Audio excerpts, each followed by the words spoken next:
What up? What up? What up? What up? What up? What up? What up? What up, though? What's popping? What's going on? You back in the lab with your favorite neighbor, your man Mark Nash. He is I am he. Another great episode of Breaking the Beats, man. This gonna be a good one, y'all. This gonna be a damn good one. We had a hell of a day of fights, a lot of great fights, a lot of good action. I'm gonna put a survey in the chat. I'm gonna put a survey in the chat. Which fight was your favorite fight? We're gonna talk about that. What did you guys think of the Anderson Silva fight versus Jake Paul? Yeah, that went down. It was pretty major. It was pretty major. We're going to talk about that. Also, we got to talk about the return of Lomachenko. Little return of Lomachenko. How did he look to y'all? Did he look rough? Based off what you saw, can Devin Haney go in there and pull off probably undoubtedly the biggest career win other than being undisputed? This would be the most seasoned opponent he's ever faced, most experienced opponent, most decorated opponent. Looks like Devin's going to take that fight, man, from what I'm seeing. I know a lot of people saying, yeah, he should go up. We should go up. Man, it looked like he's going to take that doggone fight with Lomachenko. So we definitely got to talk about that. But what a fight. What a fight. What a night of great boxing. We got to talk about it. Nico Ali Walsh. Oh, what was up with Walsh tonight, man? He was looking a little rough in there at times. I mean, got hit with some shots I didn't think he should be getting hit with. And of course, we got to talk about Jake Paul versus Anderson Silva. What a fight, what a night. He dropped him. He dropped Anderson Silva, dropped him in the final round. So we're going to have a good night of boxing conversations. I'm going to take some phone calls, read the comments, and yeah, this should be a good one. It should be a good one. It's your man Mark Nash breaking beats. I am not in the studio right now because I've been moving around, shaking all day, but I'm going to be in the studio when I come back from break. Let's let this room populate. If you got Facebook, you got Twitter, you got Instagram, share the link, share the link, share the link. And meanwhile, I'll be sharing the link as well, setting up the studio. If you got one, roll it up, fill up your glass, whatever, man. Whatever you need to do to get in your zone, because we're gonna be here for a good time with this one, man. We're gonna have a good time. It was a great night of boxing. A lot of things to talk about. Punch stats, who looked the best, what was the fight of the night. Yeah, let's talk about it. It's your man Martin Nash breaking beats. Give me 5 minutes. 5 minutes. All I need is 5 minutes. Let's let this room populate and share the link. Share the link. Put it on your Twitter, Facebook. Take a screenshot. Put it on Instagram. Put the link in your description. Let them know we here. We here. It's breaking beats. We going live. We going live. We already live. You already know what we're doing. Let's get it, baby. This is my passion. This is what I love to do. But some days, sometimes, I'm just like you, man. I hate this job. Damn, I hate this job. Damn, I hate this job. Damn, I hate my job. Damn, I hate this job. I'm just like you.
This is my passion. This is what I love to do.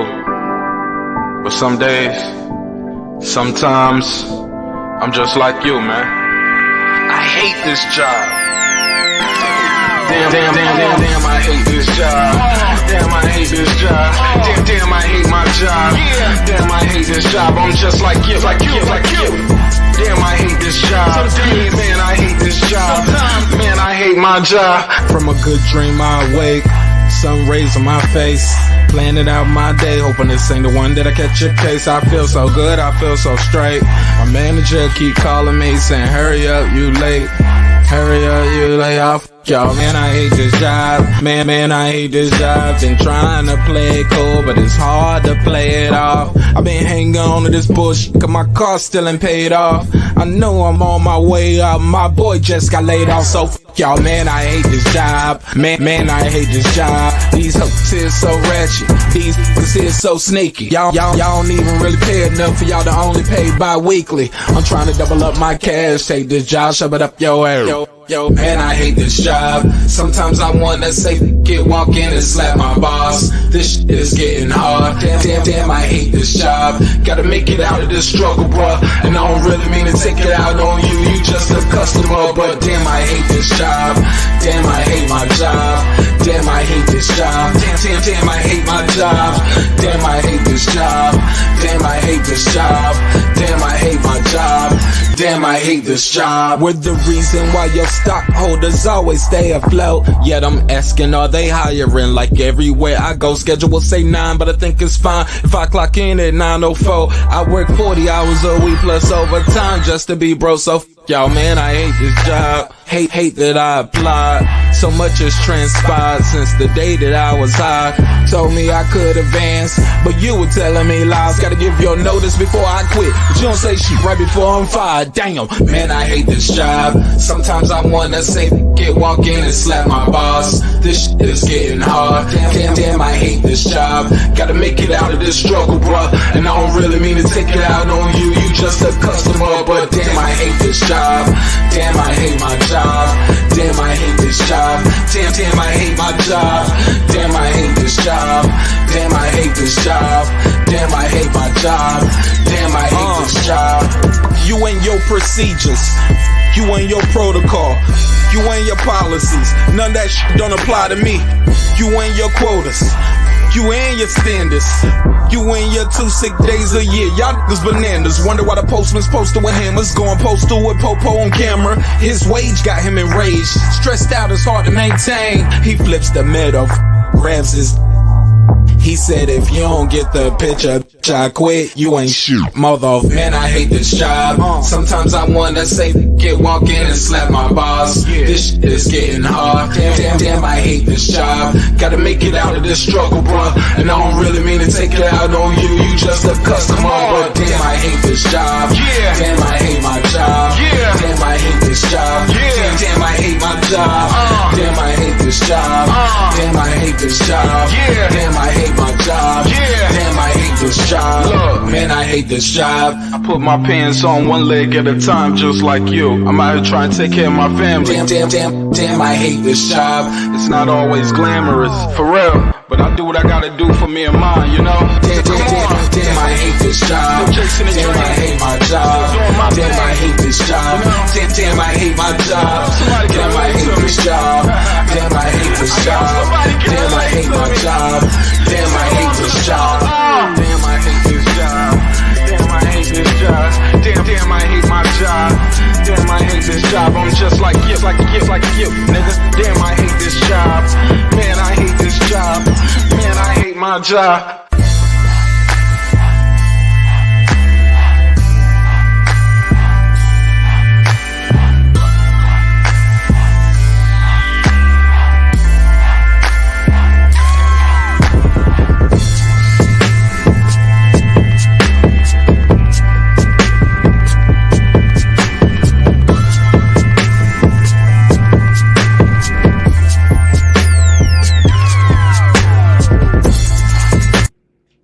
The views and opinions expressed in this program are those of the speakers, commentators, experts, and/or the host. They do not explicitly nor necessarily reflect nor represent the channel's policy or the views held by the channel or broadcaster. The broadcaster or its channel cannot be held accountable for all or any views expressed during the program.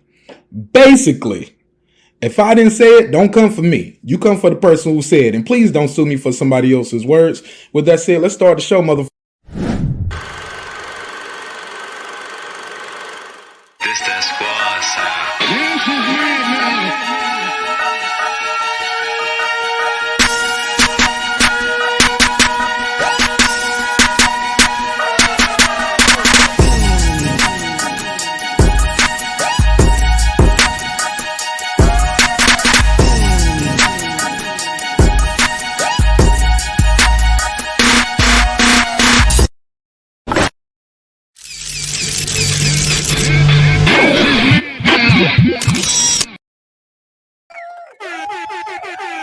Yeah, man. What up, though? What's poppin'? What's happening? What's going on? You back in the lab with your favorite neighbor, your man Mark Nash. He is I am he. Wow, what a great night of boxing here on Breaking Beats. How y'all feel? What's the deal? Make some noise for yourself. All right, man, we got to talk about it, man. Hell of a night of boxing, man. Whole day full of great action. I'm gonna put a survey in the chat. I gotta put a survey in the chat. We gotta talk about it, man. What was fight of the night to you? We're gonna open these phone lines up, get some of the neighbors to call in and beam in. Man, what did y'all think of the fight tonight? The return of Lomachenko had a great night. My guy Nico Ali Walsh, little disappointed his performance. He did win though, but little disappointed. We got to talk about it. The king of the the king of the lightweight division stepped in the ring after the fight. Devin Haney. Guess Devin Haney said, I'm with all the smoke. Stepped in the ring. Loma said, I want it. I'm willing to acquiesce, bend the knee, whatever you're asking for. I'm going to do it. Nancy capping? Is it big cap? We're going to talk about it. But Jake Paul went in there and beat the hell out of Anderson Silva. Anderson Silva had some good moments, and he put up a great match for a guy who's 47 years of age, of course.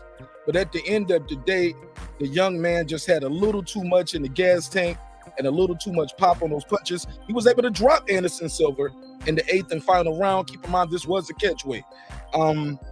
We're going to talk about it. We got a lot of things to talk about on this episode. First things first, let me make sure I got these phone lines open because we got to take some calls. We got to take the calls, man. We got to take the calls.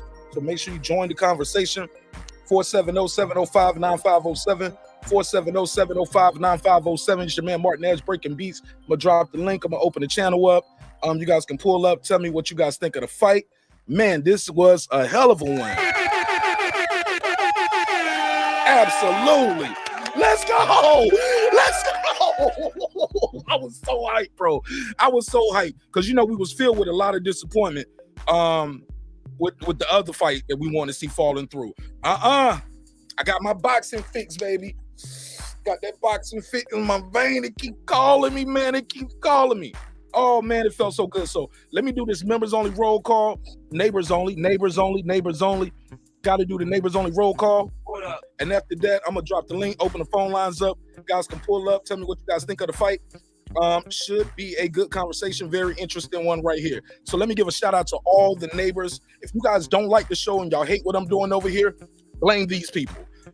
Because these guys sponsor the show. These guys and ladies sponsor the show. And without them, the show wouldn't be the show at such a major level. So thank you. Tony Boswell, what up? What up? Deuce Times. What up? Boxing Lounge. What up? My girl Toya the Tutor. What up? It's Max. What up? Mike from Boston. What up? Ace Retro. What up? Rider of the Storm. What up? Here to There. What up? DJ. What up? Queen, aka Miss Sunkiss. What up? God Body News. What up? Pittsburgh T. Mike G. What up? Taylor Bell, he never fails. What up? Matty Well as well. What up? C Jones 0224. What up? Cliff Bailey right there at the door. What up? Con Shonery. What up? Lisa Bells. What up? That guy Clips 330. What up? Cooking with the champ. What up? On the mic with Terrence Bailey Sr. What up? New Media Today, USA Boxing. That's my guy, Coach Malachi Williams. What up? HLD, my G. What up? I got that DM from you too, HLD. Interesting. We'll talk about that too with Brian Norman and BLK Prime. What up? Cooking with Sir Senior. I got your text and I did reply to that, and I saw you reply. What up? Brandon Washington. What up? Went there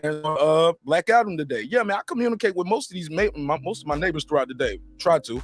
They reply, I reply. Yeah, I'll try to reply to everybody. Carmen Serene. What up? Lady Shin done them season, my London gal. What up? Dub right side. What up? He didn't reply to me. I did hit him up. I need his help with something. Puto. What up? D Bevel the champ. What up? Rob G Films. What up? And of course the big fish himself, my good brother Derek Lincoln. What up, gangsta? All right, so now we got the particulars out the way. We got the particulars out of the way. Let me drop this damn link. So if anybody want to join the conversation, I'll be more than happy to have a conversation with you. Let me see what they're saying. Let me take it at the top. Oh, make sure I got the phone number on the screen. Got to put the phone number on the screen. You guys can call in. There we go. Boom. 470-705-9507. 470-705-9507. Call in. Let me know what you thought of the fights. We got to start off with this right here. Based off what you saw, can Devin Haney beat Lomachenko? I mean, look at these punch stats. I know these can go either way. I get it, but he was outthrown by a young guy, Jermaine Ortiz. Never been 12 rounds before. He only landed what's this? 4? Is that 3 more punches or 4 more punches out of the total? Where is it at? Where's the total? Oh, I need to grab my glasses. I ain't even got my glasses down here. Damn, I'm gonna have to run upstairs on y'all real quick. Grab these glasses. I can't see a thing without my glasses. Not in here in this studio. But yeah, man, hell of a damn night of boxing. Hell of a night of boxing. Let me see what they're saying early. Poppy Chubba said, I was hoping you would be live after the fight. Great scrap. You know I am. You know I am. Yeah, we starting right now. Sir C in the building. Shout out to Fred Muir. He says, salute, Mark. Salute to you, my brother. Let's talk about it. Let's talk about it. Oh, let me drop the link. So if you guys want to join the conversation, you're more than welcome to pull up, kick it with your man Martin Nash, and let's talk about these fights. Phone them on the screen, and the link is in the chat. Let me make sure I got that pin. He said no sound. Okay, a lot of y'all was telling me no sound. Yeah, I'm sorry. I started the show when I moved the laptop to the studio. It cut the sound off, so I apologize. Conshonery said, I can't pay too much respect to a guy who just beat up a 47-year-old MMA fighter. That MMA fighter comes with a lot of experience. He's been hit before by guys with more experience. A punch to the face is a punch to the face, right? Can we agree to that? A punch to the face is a punch to the face no matter who is punching you in your face. Come on, Conshonery. Got to give credit where credit is due. And credit is due on the Jake Paul. Yeah, I said it. I got to say it, man. Credit is due to Jake Paul. He went in there, did what he's supposed to do. He wanted to fight. Got hit with some clean shots, was able to take them. At the end of the day, I believe he called out Canelo, called out Nate Diaz. He said he ready to scrap. He want to get with some of the big dogs. So I give him credit where credit is due. Shout out to Yo Crypto. Crypto say, yeah. I mean, the kid is doing this thing. I gotta respect it, dog. Went in there and did his thing. Let me see. Tell more. What's up, homie? What's up, brother? How you doing, man? I'm always good, even when it's bad. Talk to me. What you think of these fights tonight?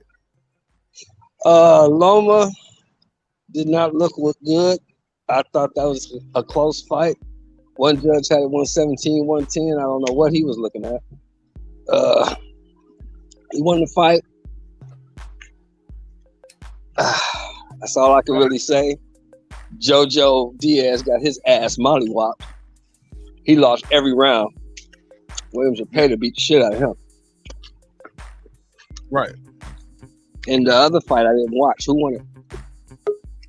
Jake Paul won. Also, Nico Ali Walsh won, but he didn't look. Oh yeah, good. he looked good. I liked him. I didn't think he looked that good. I thought he was getting hit with shots he should not have getting hit with. He would come in and get his head popped back with the jab. He was getting hit with that overhand right. I think a more experienced, a bigger puncher than Billy Wagner. Can I give Billy Wagner a big glass of Never Heard of It? Never heard of it. Man, if somebody was in there with more experience and more crack than Billy Wagner, they could have did some work on Nico Ali Walsh. So yeah, of course. But the dude don't have an amateur career and he only got 6 fights. So I thought he did well. Right. I mean, he's improving. He's a lot better than I thought he would be. Okay. I'll give him that. But my man Abdullah Mason, come on, man. Yeah. That kid's nice. Yeah. All right, HLD, talk to me, man. Did you see the fights tonight? What was I didn't see anything of the circus show, so I don't know anything about that.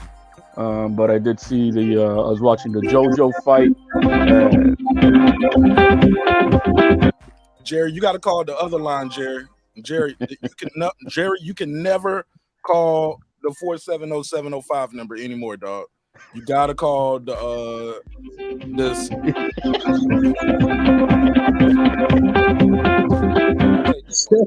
Jerry, you got to call Mac.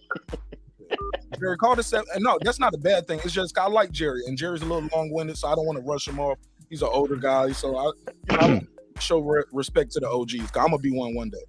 So Jerry, call the 1766 number. Mac from Baltimore. Yep. Talk to me. What's on your mind, my brother?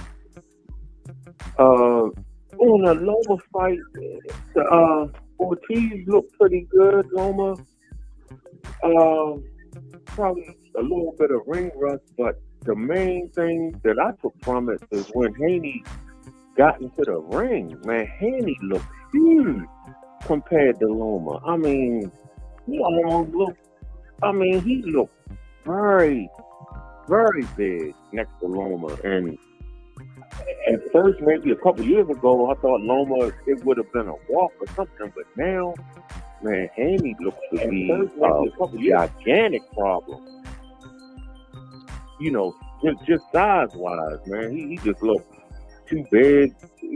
I don't see Loma beating him no kind of way, man. And man, as far as that Jake Paul garbage, man, I'm telling you, that's why boxing is just going down the tubes with this bullcrap, man. It's no type of competitiveness. He fighting 50-year-olds, and I mean, at every fight, he's going to call out somebody, but that's different between getting in the ring, fighting actual boxers, man. I'm telling you, man, boxing. That's why the sprint fight didn't come off. Because for the casual fan, man, people looking at this garbage. Matter of fact, I never even turned it over to that until after the real boxing, you know, on the Loma side or the Nico Walsh or the Ramirez. But come on, man, you giving this guy props? This guy is garbage, man. That whole operation is might as well be Jerry Springer, man. All right. Well, I appreciate you calling in, man. Yeah, man. I mean, come on, man. If we, you know, boxing, man. That's why people not putting the money down, man. With crap, garbage fights like that and these garbage decisions. I think there's a lot of people not. I disagree with you, Matt. But I'll say that after your call. Though. I don't want to cut you off. Go ahead. Oh no. But, I mean, it's your show, man. You know, I'm not. You know, do what you got to do. But man, I like the show. I'm a party from time to time. But come on, man, that doesn't even deserve. If people want to be serious about boxing, that whole side don't even need to be recognized, man. But I'm sitting back and listening. You know, whatever you got to say. I'm not going to hang up. I'm talking about I'm listening to your show. So have a nice one. Keep doing what you're doing, brother. My G, thanks so much. Shout out to Baltimore. All right. Let me get my 2 cents in. Let me before you do that, I just want to say something real briefly about what the caller said. Jerry said that it's not working. He said it says the number is disconnected. It's 404-692-1766. Matter of fact, I got your Jerry. Hold up, Jerry. You know what? I think I blocked this by accident. Unblocked. Oh, but it was because somebody had called in the other night. And they was like, "Nigger," but so I clicked and blocked the wrong one. They called on this line. All right, Jerry. Oh, I remember that night. Yeah, it was the same night Jerry was on. So I accidentally blocked Jerry.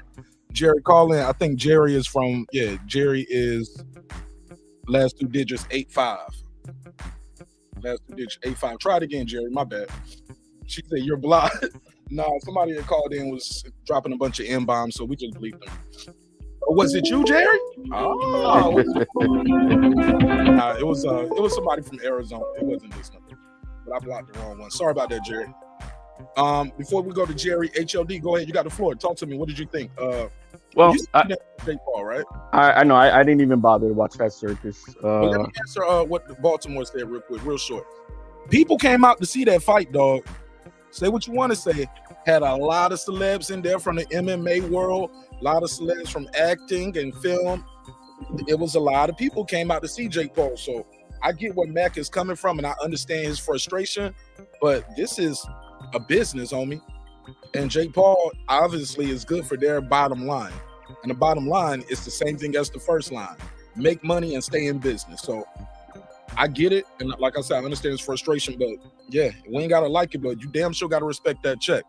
You don't respect nothing else, respect the check. Go ahead, HLD, and we can go to Jerry. And pass real quick, I do what you just going off on. You're saying, look, man, it's a business. I don't care about it, so I didn't bother. But to each his own. I'm not gonna hate those who want to see it. It's like I say, it's no different than going to the movies. Some people want to see some of that romantic comedy crap, and some people want to go see action movies, right? And so to each his own. I didn't participate, but I'm not gonna hate on those who want to watch it. They like it, that's good for them. As far as the real fighting tonight, I was really tuned into watching the JoJo and Cepeda. So I was kind of watching the Ortiz and Loma fight, but I was really focused on this, and checking out this kid's skills. And man, the kid's a beast. Kid's a freaking machine. He's gonna be problems. He redeemed himself big time from the last fight. He probably threw like over 1,000 punches and landed probably like over 700 probably. This kid was an animal. I mean, it's just what he did tonight was and JoJo, all heart. I mean, nobody dropped him, but all heart. But still, he got his ass smashed. All right, don't give us all of it at one time, man. You're giving it all away right now. Oh, what are we talking about? The Loma fight? Yeah, you're giving it all away at one time. But it's all good. Go ahead. Well, as far as the Loma fight, I kind of tuned in with Reggie a little bit after the JoJo fight was done. And from what I was watching already, to me, man, I think the kid got robbed. Plain and simple. Jermaine Ortiz got robbed. Jermaine Ortiz got robbed. He as much as we can say that Loma may have looked like a 35-year-old Loma now, Ortiz is a problem. That kid really is. He proved himself tonight. All earned in respect. He's not a sparring partner. He's not a Hellenius, guys. I tell you that. He is not a Hellenius. This kid has got the goods. I hope he doesn't get too hard on himself from this defeat. Take some time off. Praise to God. Get his mentals and physical ready and get that motherfucker back to the grind, because he's a problem. But as far as what we saw was going to happen, I always said I was going to make a prediction. Based off tonight's performance with Loma and Haney. We'll talk about that later. All right, cool. Let's go to Jerry from Baltimore. Jerry from Baltimore. Talk to me. Hey, what's up? What's up, Mark? What's good, my guy? Hey, you got your own line over here, Jerry. Will you tell your peeps here in the chat that I'm only 53? They're having a ball. I don't know you only 53. They're calling you Mr. Burns. Yeah. Hey, Mark, it's me again. Going to fight with a chisel and a stone. Somebody said that? Yeah, man, they're having a lot of fun. They're poking a lot of fun at me. Yeah, I can't even see it right now. I'm doing my fight. Go ahead. Talk to me. Yeah, I thought he lost 7-5. I thought he lost the fight, man. I agree with what the last guy was saying, man. This kid Ortiz looks like the goods, man. He's very fast. He's sharp. It seemed to me that he was outworking Loma in most of the rounds. I don't think he ever really hurt Loma, but I didn't see where Loma really hurt him either. And he just was getting off first. He could switch to southpaw very fluidly. And Loma is just not suited well for 135. He's just not. I'm not trying to make excuses for him, but I don't like him at that weight, because 135 is a transitional weight class. Most of those guys are junior middleweights walking around, and they probably could fight competitively at welterweight maybe. And this kid has good size on him, and he shows good stamina. He fought at a good pace. Could have been 6-5 with one even, but I had it 7-5. A bit of I don't know if I'd call it a flat out robbery, but yeah, something close. I think he should have got the win, and it looked like that whatever cheesecake title was on the line. It looked like Loma gave him that title at the end. Did you see that? I missed that part. I went back to the Jake Paul. And I was doing a lot. I didn't see that part. I was listening at that point, watching the other fight. Yeah. And then now, to be honest with you, from what I've seen from this guy tonight, Ortiz, I think he might have been a harder opponent to beat than Haney, because to me, he looks a little faster. He looks a little bit more physically strong. And the only reason I got any intrigue for Loma Haney at this point is if Haney's weight cut catches up to him. Otherwise, it's going to be a very tough fight for Lomachenko to win. Haney's just too big. Haney's got good overall body strength, even though he's not the biggest puncher. But I've always believed he's a harder puncher than what he gets credit for. It's just he doesn't sit down on his punches too much. The way he was wailing on Ortiz in that, or Kambosos in that second fight, I think he'd have stopped a lot of fighters with those punches. But one thing about Kambosos is some bitch is a tough little bastard, and he was able to sit in there, but he almost looked like he was about to get stopped in the 9th and 10th round. So I think Haney's a little bit better puncher than what people give him credit for when he's comfortable to get off and sit down on his punches. And I don't know, it's be a good scalp on Haney's resume, and it probably get a good payday out of it, and hopefully probably for him an extension on his ESPN contract. Okay. So let me ask y'all this. Let's pass it around with this. Show more based off what you saw tonight. Who wins between Haney versus Loma? I'm gonna put a survey in the chat. Based on what you saw tonight, who wins Haney versus Loma? Because Loma, they put an interesting stat on the screen halfway through the fight, and they showed that his power punches at that point normally would be at 48%. He was at 29%. In boxing, they say football's the game of inches, but in boxing, that little bit right there, I'm gonna hear myself twice in somebody's thing. So if you're not talking, please keep your mic muted. I can hear it. In boxing, all you need is that much to slow down. And a guy like Devin Haney can escort you. Younger, probably fast. I don't know if he's stronger, but who knows? Give me your take, show more based on what you saw. Who wins, Haney versus Loma? Or would you rather see easy? Haney beats him easy. Loma just a little bit too small. He's a little older now. He's not the same guy he was 3 years ago. And I don't think his punches will affect Haney. I think Haney will walk right through him. I think Haney beats him 9-3. 9-3. Damn. All right. Yeah. Go ahead. And we can ask HOD the same question. No. I was just saying that I think Haney beats him 9-3. I mean, this kid Ortiz put on a great show, and he's good. He's a good young fighter, but he's a young fighter. I think Haney beats Ortiz, so I don't see Loma beating Haney anyhow. You said who beat? You said you don't see what, Ortiz?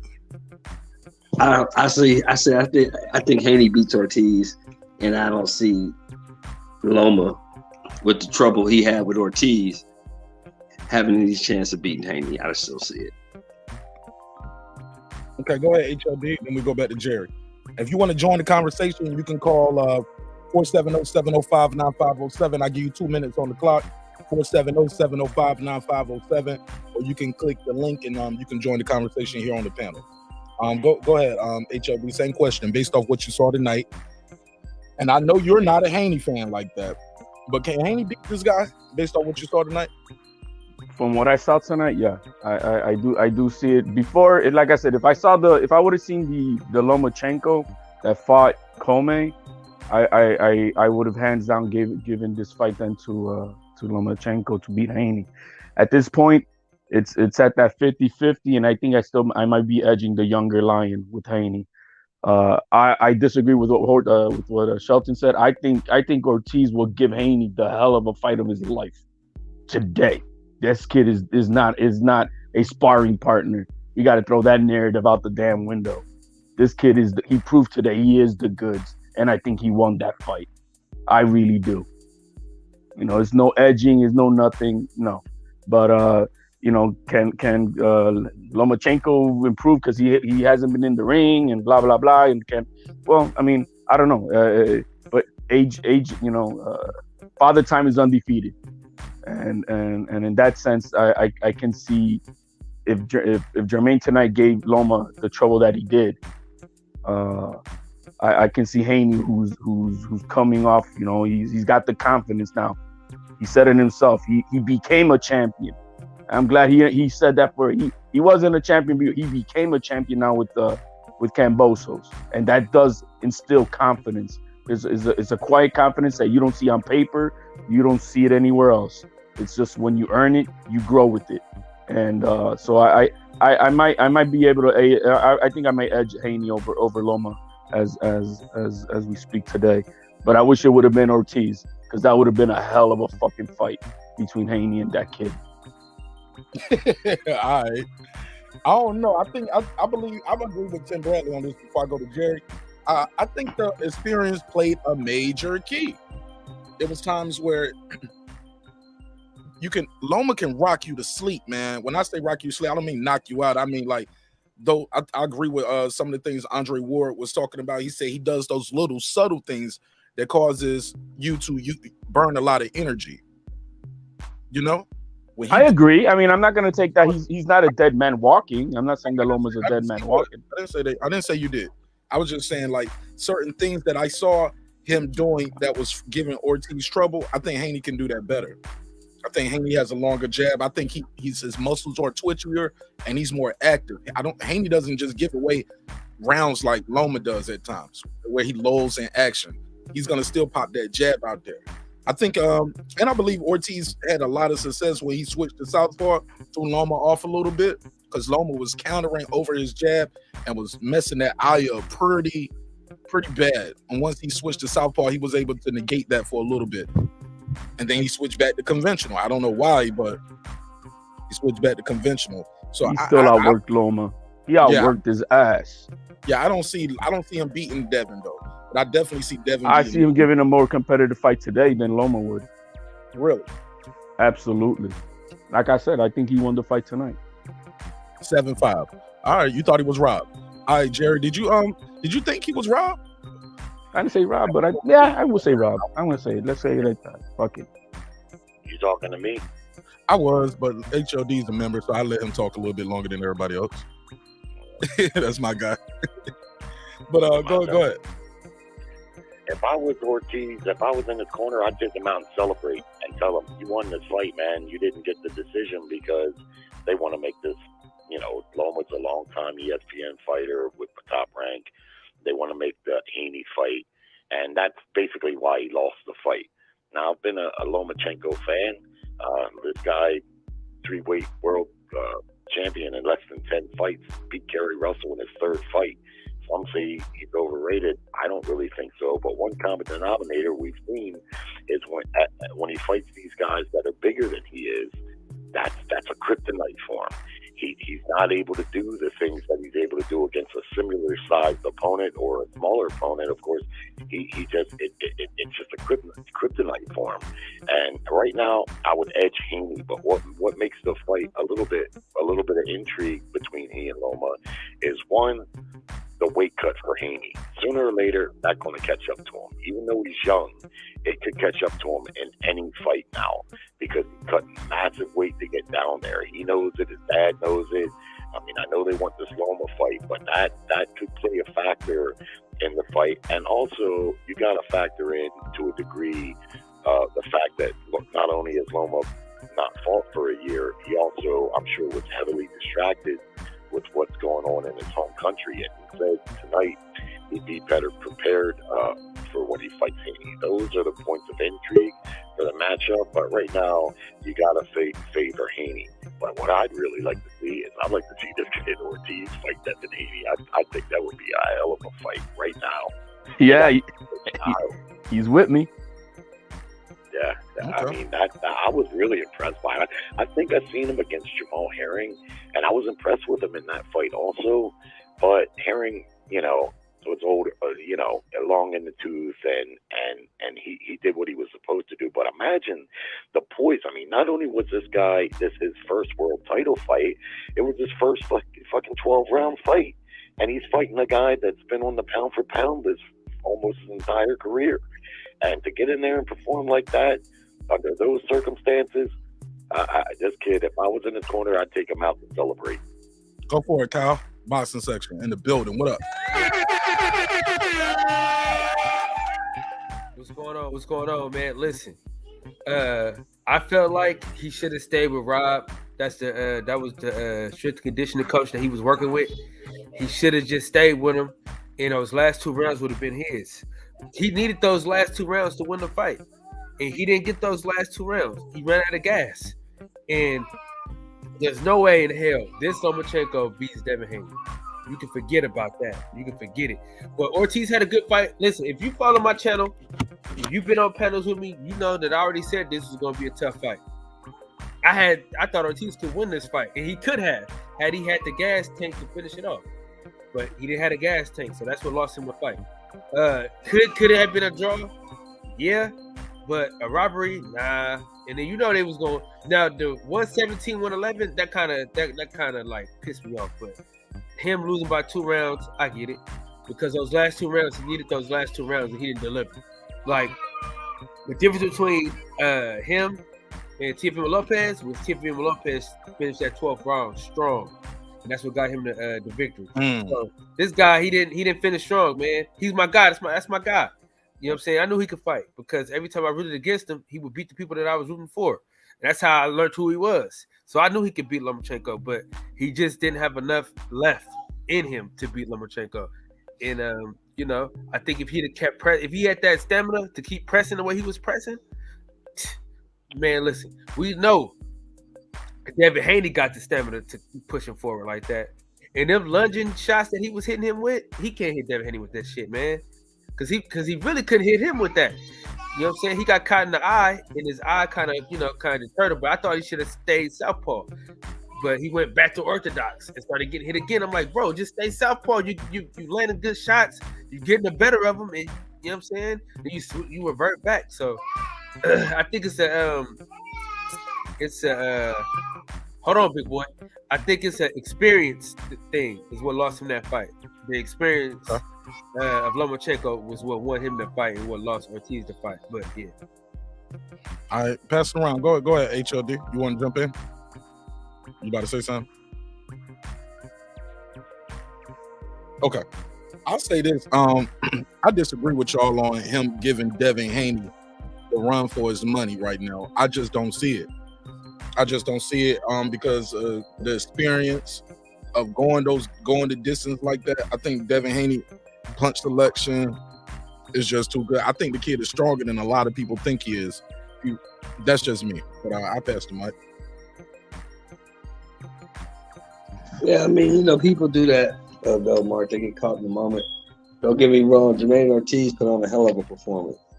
And if this fight was a draw or him winning, I wouldn't have been upset. But I knew that if he didn't win those last 2 rounds, he wasn't going to win the fight because they want Haney Loma. He had to win convincingly. In a close fight, he's not going to win the fight because of the name involved. Yep. You know what I'm saying? That's OG Sheldon. Yeah, what's up, bro? Yeah, man, because of the name involved, you know what I'm saying? They want that fight, so they gonna make that fight.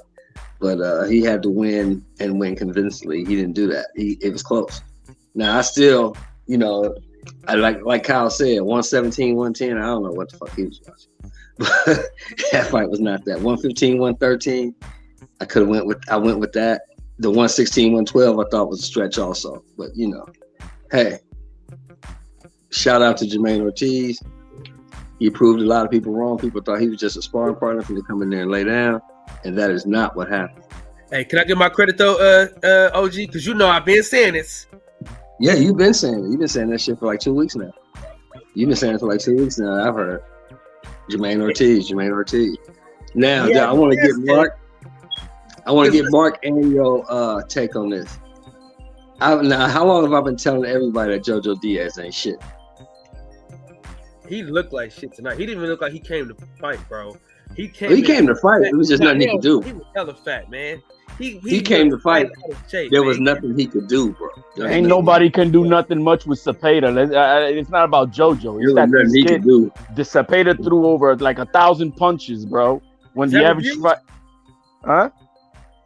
Who's that right there? I can't see the name. That's HLD. That's HLD. Okay. Cepeda was a machine. I don't give a fuck who would have been in front of him tonight. They were gonna get some hands. Yeah, that kid was throwing 7 to 8 punch combinations. 7 to 8 punch combinations. He didn't even make him reset though. Like he looked fat, bro. He looked. He couldn't. Fat. Every time he opened up, he got hit. Every time he opened up, he got hit. Listen, that wasn't the JoJo Diaz that fought Devin Haney, bro. I don't get JoJo ain't shit. Man, Devin Haney don't got the power that this kid do to do anything like that, or the machine that he is. This kid is a machine. Man, this kid fights it. This guy trains in the high Alps of Mexico, man. Diaz really threw a fucking jab out there, bro. I watched that. How was he gonna throw a jab when he's got 8 punches in his face? Because you got to be first. Yeah, okay, my man. Kyle, I told you, I've been telling you for years that JoJo Diaz ain't shit. JoJo Diaz ain't shit, man. I've been telling you that, and tonight proved it. He ain't shit. He's got heart. I'm gonna give JoJo that. The guy's got heart. He got heart. He didn't go down without the ham sandwiches he was getting in the face with, bro. I'm surprised he didn't go down. Listen, bro, he didn't go down. He's a tough guy. I give him that. But as a fighter, he ain't shit. He ain't shit. He looked so oh fat. Lord, here you go, Shelton. He ain't shit. Here he go. He ain't shit. He a bum and all of that. But you acting like I just now said that. How long have I been telling you, Mark, that JoJo Diaz ain't shit? He's a solid fighter. He's not. I mean, he's solid. That's all he is. He's solid. He's solid shit. Look at Reggie. Look at Reggie up here with his propaganda. He said, "Yo, I'm gonna call it before Vada does." Cepeda was juicing. Got to put a case. Reggie's been on his hater shit lately. That's all. Hey, look, real quick, I'll be right back. Let me run upstairs and grab my glasses.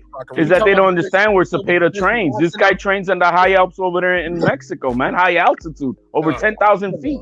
That's where he lives. He fought an old, slow ass JoJo Diaz. And I'm gonna tell you what gave it away, right? I'm gonna tell you what happened, right? This is what happened. How old is JoJo? But listen to what I'm saying though. My boy Freddie, Box Talk 101. He was telling me about the camp that JoJo was having, how he was cutting corners and shit. You know what I'm saying? And he had JoJo losing that fight. And I was like, damn, JoJo Diaz. Oh, everybody probably did. No, before the fight, he said he already saw the camp. And he said JoJo Diaz was cutting a lot of corners during camp. He wasn't gonna beat this kid. Bro, he looked fat as hell. He wasn't gonna beat this kid, no matter what he would have done. He wasn't gonna beat this kid, bro. He looked like OG Sheldon. Dude, when you look at the punch stats, bro. That's all I gotta say. Look at the punch stats. That tells you it all. This kid is not a joke. Listen, bro, but he didn't even offset him. You can offset some of them combos, bro. He didn't offset shit.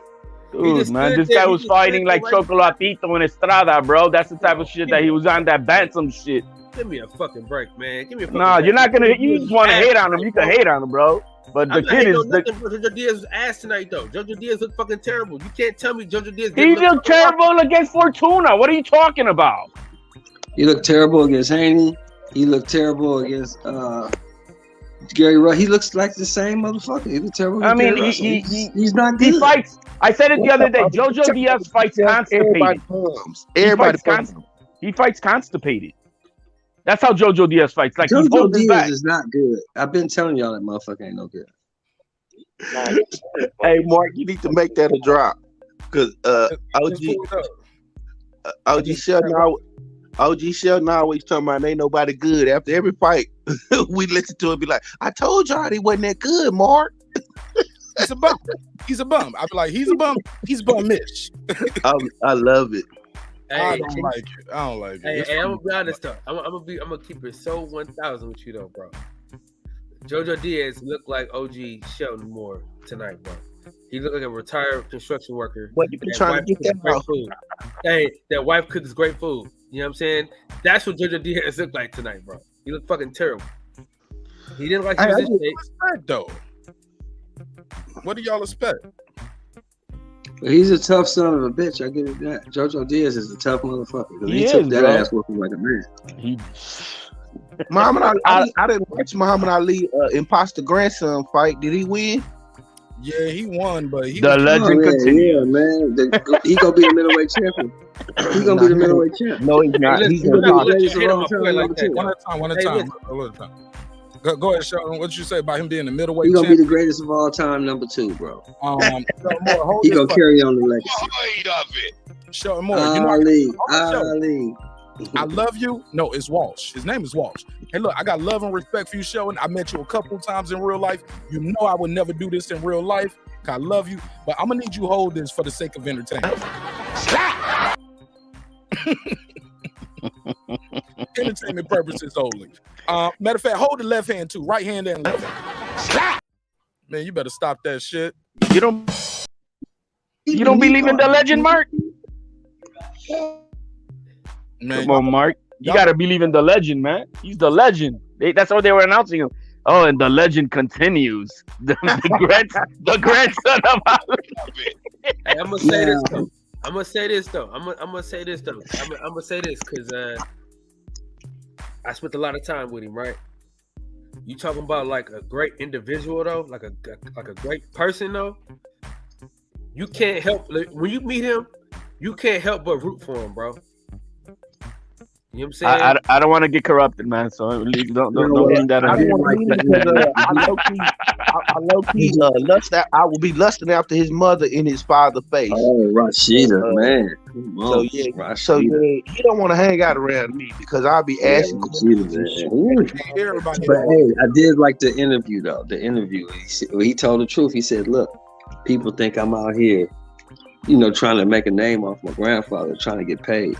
You are. I don't need money. I already got that." But he is. Connect with my grandfather. I said, okay. I can't hear everybody talking over each other like this. If you're not talking, I like that. Just mute your mic so you don't be so reactionary. Yeah, I did like that. I did like him putting out the fact that I'm not fighting for money because I already got that. All right, pass it around. Go ahead, Kyle and HLD. Okay, let me say this, bro. Because I saw this man train and bust his ass, bro, and work extremely hard to become a great boxer. I'm not taking nothing away from him, bro. Like, we got to understand something. He started boxing really late. And plus, this is only like his 6th fight, bro. And he busted dude up pretty bad. And let's be honest about this whole thing, bro. We too conditioned to call people bums. Like, the more I get into the sport, like as far as like the inside, I kind of got away from calling niggas bums for real, bro, because I see what it takes for them to sacrifice and get into the ring. And Nico Ali Walsh, bro, he's a hell of a guy. Plus, he can fight, bro. Like, he might not be the best fighter we've ever seen, but he's working towards the mark. And I'll be honest with you, if he catch you with that right hand, you're going to sleep. If he catch you good with that right hand, you're going to bed. That's a fact. But he been working hard, bro. He getting better. He got great sparring. He's doing the right things, bro. You gotta respect his grind. Yeah, his father, one of them. I'm pretty sure he got money. His father, one of them 24 carries. So, Smile had, I think I probably would enjoy hanging out with his mother. No, I mean, I don't mean it like that, but we would have good conversations over coffee, and I would be convincing her that the Smile had. I'll be trying to win her back. You talking about some breakfast in bed type of shit? Yeah, I'll be trying to win her back. I'll be telling her, sister, do you know your roots? Whatever. Go ahead, Reggie. Hey, yeah, we're talking about Ali Walsh. No.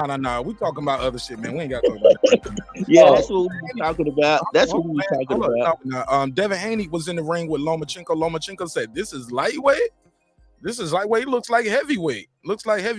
Devin said, "When we get in the ring, I'm gonna show you." Ugh. Yeah, Loma's scared of that motherfucker. He's scared. He having issues with these younger fighters, man.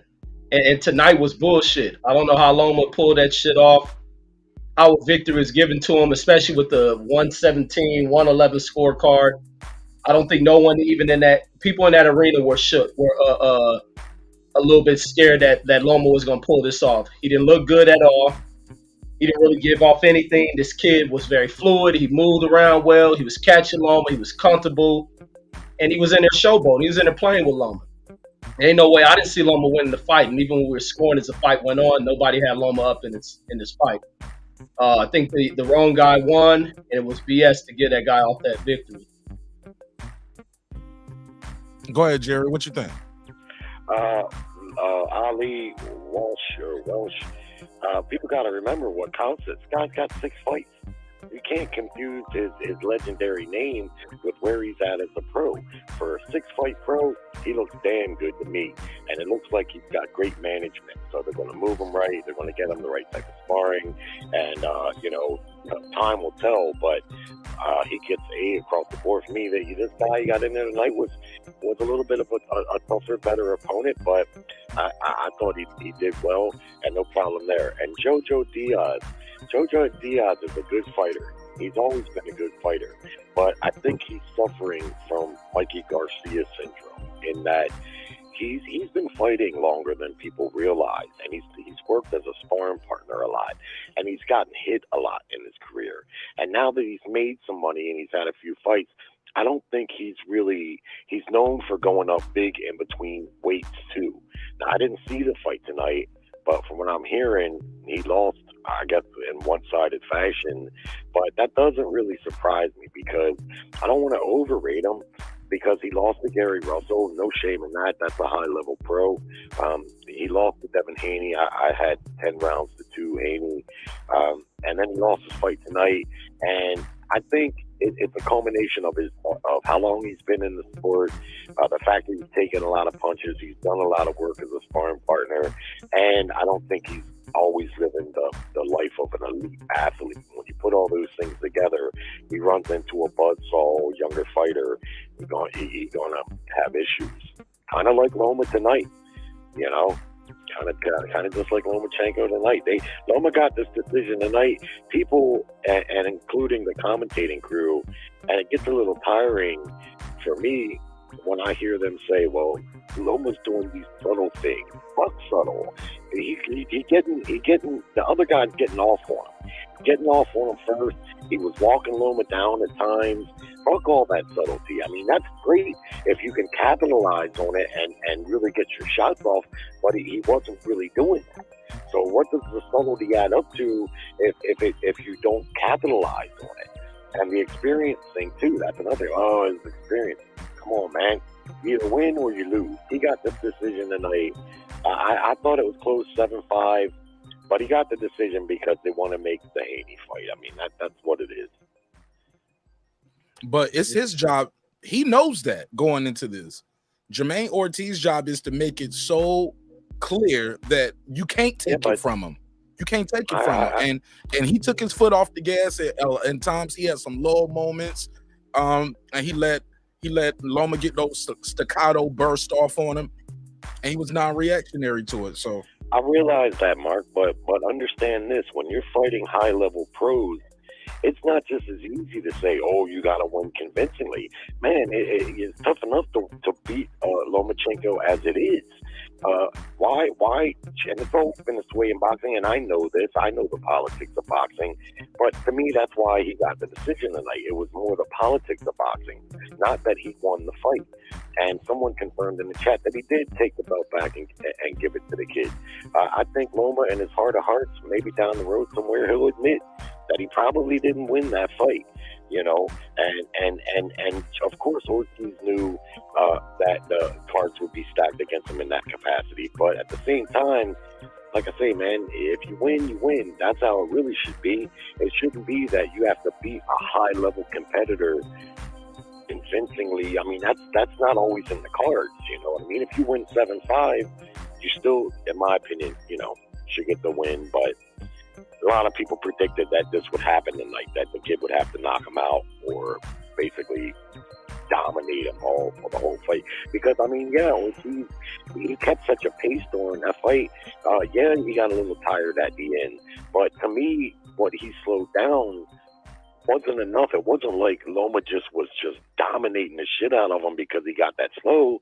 I thought those rounds were close and competitive, even though his punch output dropped a bit. But I had him winning the first 4 rounds, and then, like I say, 7-5. All right, let me say this, Mark. I didn't watch the fight because I was asleep. So I woke up and watched everything on ESPN.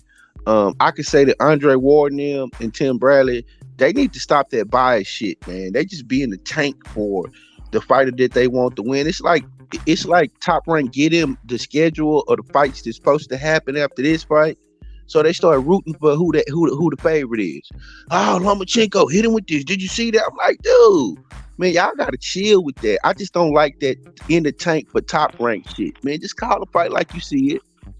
Me personally, I think that little kid got a future. I don't think they should have fed him to Lomachenko right now. I think in 2 more fights he would have dominated Lomachenko. But I guess I don't know who that. I hope that kid ain't with Top Rank, but that kid showed me something. I think that kid can go on and be a champion if he gets with the right people. That was his second fight with Top Rank. I hope he does, Kyle. I hope he get away from, because man, that was whoever match made that wasn't cool, man. That was they basically were trying to showcase. Now he wanted that fight. He wanted that. He wanted it. He wanted that fight. Dog. He's gonna learn from this guy. It's gonna make him. He's gonna make him a 10 times a better fighter than anybody else in this damn division coming up now. He's gonna go in here and destroy Lomachenko. We know it. We can see it by what that youngster put on and what I've seen Devin capable of doing. Devin finna destroy him, and Lomachenko know it too. That's why y'all said he said, "Man, you a lightweight. Yeah, you gonna see when I get in this ring on your ass. You gonna see." Come fight night, you gonna see what Dev I'm look hella bigger than that nigga too. And Dev look good too, Pop. No, I don't think he's that much bigger than Ortiz, man. No, we got to get away from the fact that the guy only got 1 loss. He lost to Lomachenko. That 1 loss is not going to hurt his career. No, it's not. It's going to make him a much better. It's make him much better fighter. Devin Haney's a little taller than him, though. Devin Haney's taller than him, though. This kid hydrated like a monster. He looked big. It's not about to fight this guy. I don't even know why we talking about him fighting Ortiz. Like, I never said that. I was just saying. I ain't said that either. Yeah, I don't. I was talking about Loma. I was talking about. I thought we were talking about Lomachenko getting beat up by Devin Haney. I didn't know what you talking about. Yeah, I'm talking about Lomachenko getting. Loma. I think that's what HLD was trying to talk about. And then I'm talking about Devin beating up Loma. A lot taller than Loma. He's not a little bit taller. He's a lot taller than that guy. No, I'm saying Devin's taller than Jermaine Ortiz. Yeah, but I ain't talking about Devin and Jermaine Ortiz. No, he's saying I'm giving you Lomachenko. Both about to fight Lomachenko. I'm saying. Now I got it. You got confused, Mark. Yeah. That nigga Mark confused. Look, this is all I gotta say with Top Rank. Normally Top Rank, where's this post conference, and everything? Guess what? Right in the middle of interviewing Jermaine Ortiz, they cut him right off and went boop, over. They didn't even let the kid finish. He was talking about, hey, I think I won the fight, and then and they cut it off. Hey, this programming is over. No, because it was on. I like that kid. I thought they went to the locker room and they said, yeah. Then they went to the locker room and said, we're gonna try to get an interview with Jermaine Ortiz. I thought. No, that wasn't in the locker room. Oh. He had his shades on and they were talking, and then they gotta go to the plus. You gotta go. It goes to the plus. I was on the plus. You gotta go to the plus. Oh yeah. I like that kid though, man. I just hate that he had to be showcased like that with Lomachenko. They should have showcased that. He didn't get showcased though. Who? Yeah, that was a good I'm saying that they should have showcased him by himself. I just don't like. I think that kid. I like that kid, man. But if he fought somebody else, you wouldn't be saying nothing about him. To go in there and do what he did against Loma only boosted. It's no different than Pitbull, whatever his name, fighting Tank. This dude showcased. He put on a great performance against Loma. He didn't go out there and get his ass kicked. That's what I'm saying. It was good that he fought him. You think so? You got to think about it, bro. Yeah, if he fought anybody else, you wouldn't say shit about him. He just looked like another good kid. Guys, iron sharpens iron. He beat the shit out of Herring, and nobody said nothing about it. He beat the shit out of Jamel Herring. Only because we saw how Shakur dominated Herring, right? And so that's why it was. That's why they were not giving him too much. We all thought that Herring was already a shot fighter, right? No, he wasn't though. That was a good fight too. Man, Herring is washed. We know Herring is washed. That was still a good fight though. But I'm gonna tell you this though. This is what I'm gonna say about Jermaine Ortiz, bro. He's taking shots from a big puncher. So I knew Lomachenko couldn't hurt him like that because Joseph Adorno almost knocked him out, and he stood up tall. Although the fight should have been stopped, it wasn't stopped. And after he took that shot, he took Joseph Adorno to school. And then you fight Jamil Herring. So those are two good fights back to back, getting him ready for this fight. And I think if he had better conditioning, because he was with Rob at first, if he would have had Rob through his whole camp instead of just having him for a couple of weeks, I think he would have been way more ready for them last 2 rounds. And those last 2 rounds, to me, is what lost him the fight because they was too close. The fight was already too close because you got to think, bro. Lomachenko is already they're gonna give him 4 rounds. The kid threw over 600 punches, though. How many more punches do you think he was gonna do? You at the fight? You in New York, Kyle? Nah, bro. I got a virus, bro. So I've been stuck in the house, bro, for all week. That's why I ain't been going live like that. Bro, you sick again? You said what? You sick again? I was sick all week, bro. I thought I got over it, but then not long ago, like a few weeks back, I thought. Nah, it was this week. That's why I had shared your shit last night because I was like, I ain't finna go live, bro. I'm finna just share my nigga shit. But yeah, so my thing is, so he's a good young fighter, bro. He'll be back. The only thing is though, he's got to fight another great fighter pretty soon, and that's Shakur Stevenson. So that's what man. They don't need to do him like that. I don't want them to do him like that. Where is he gonna go? Boxing is so fucking soft because you don't want to do him like that. Where is he gonna go? You don't want to do him like that. You added to the smoothness of the sport, Brandon. Hold on, let Kyle finish. Let Brandon rebuttal, and then you can smoke him, Reggie. But I gotta hear it. Okay, what I'm saying, the more y'all cut off like that, people are dropping off because they can't even hear y'all like that. Yeah. So where does he go from there? Why would he go? He can't go backwards. He got to fight the next best thing. No, what he does is he takes a step back from a loss from Lomachenko, right? Takes a step back. Boom. Fight one more again, and then go up a weight class. He seemed like he need to go up. Go ahead, Reggie. Go up. No, man, you don't step nobody backwards to try to make them look good. He is right where he needs to be. He didn't show he belongs at this level. You get in the ring against Loma, and you fight Loma like this, and it's a questionable victory for Loma. Loma ain't do nothing to damage you. You put marks on him. You move forward from this. You don't walk somebody bad and don't want to see them fight the top dude. If you're there, you're there. Try to slow roll these dudes and pancake mix them through the damn sport of boxing is what kills these dudes. The dude is right there, and if he can get a Shakur fight, he should fight Shakur. But I don't know if he gonna get it with an L. Or maybe they overlooked the fact that it wasn't a bad loss, but he's in the spotlight from this loss. Like this type of victories you need as a young fighter. All that other short walking shit doesn't do anything for you. To defeat a Loma who they always highlight, even on the build up to this shit, they got all them young fighters kissing Loma ass in the damn build to it. Troy Isley and all them other kids. I watched Loma, the Robert Torres. I watched Loma and I got out the gym and said, Dad, we need to go work on this shit. Like, come on, man. So this is a good dude to get in there with and had arguably beat him.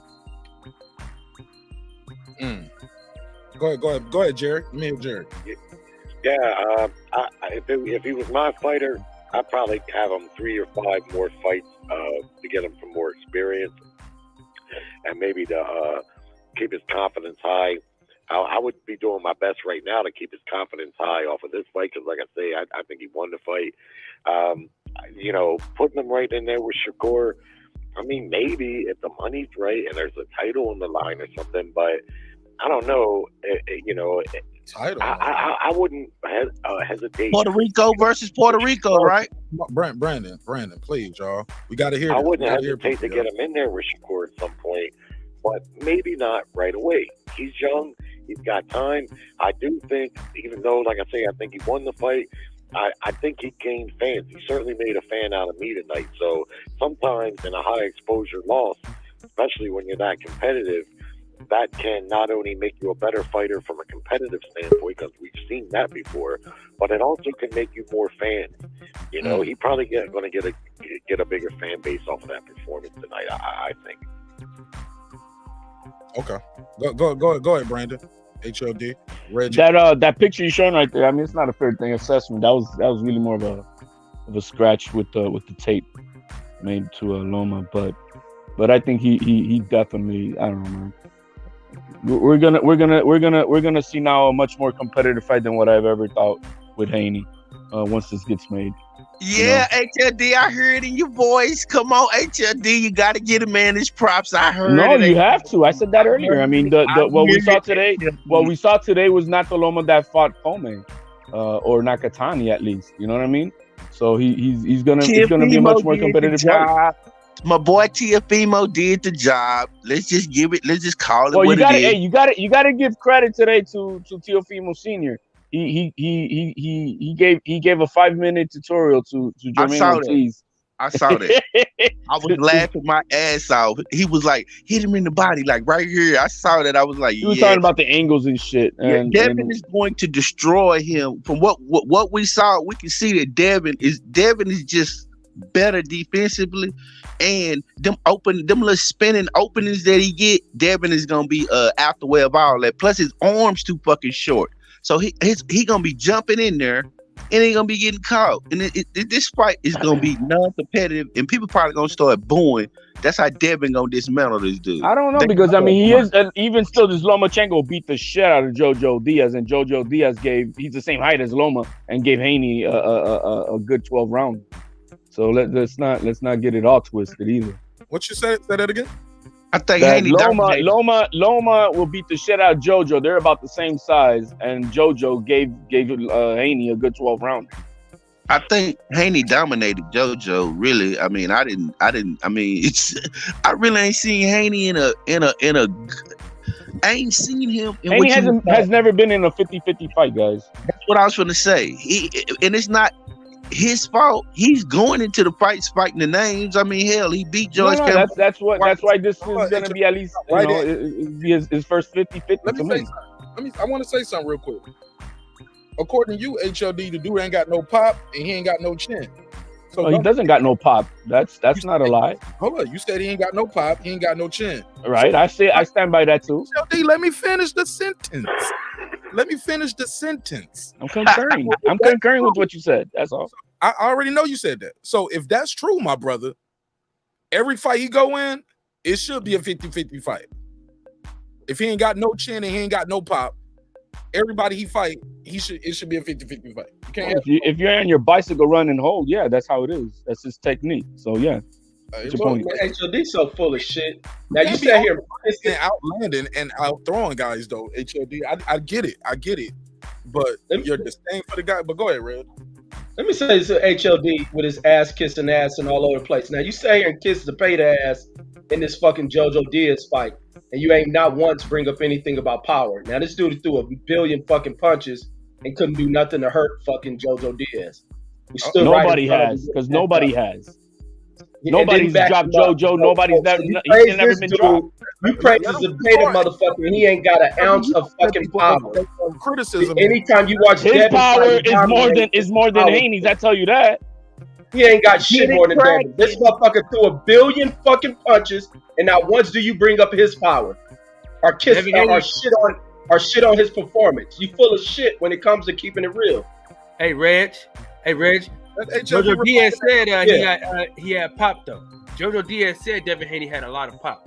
He didn't want to take different chances because hopefully HLD hear that shit. Well, then Haney should have dropped him, right? No, should have heard him. The Pater should have dropped him, throwing a billion punches.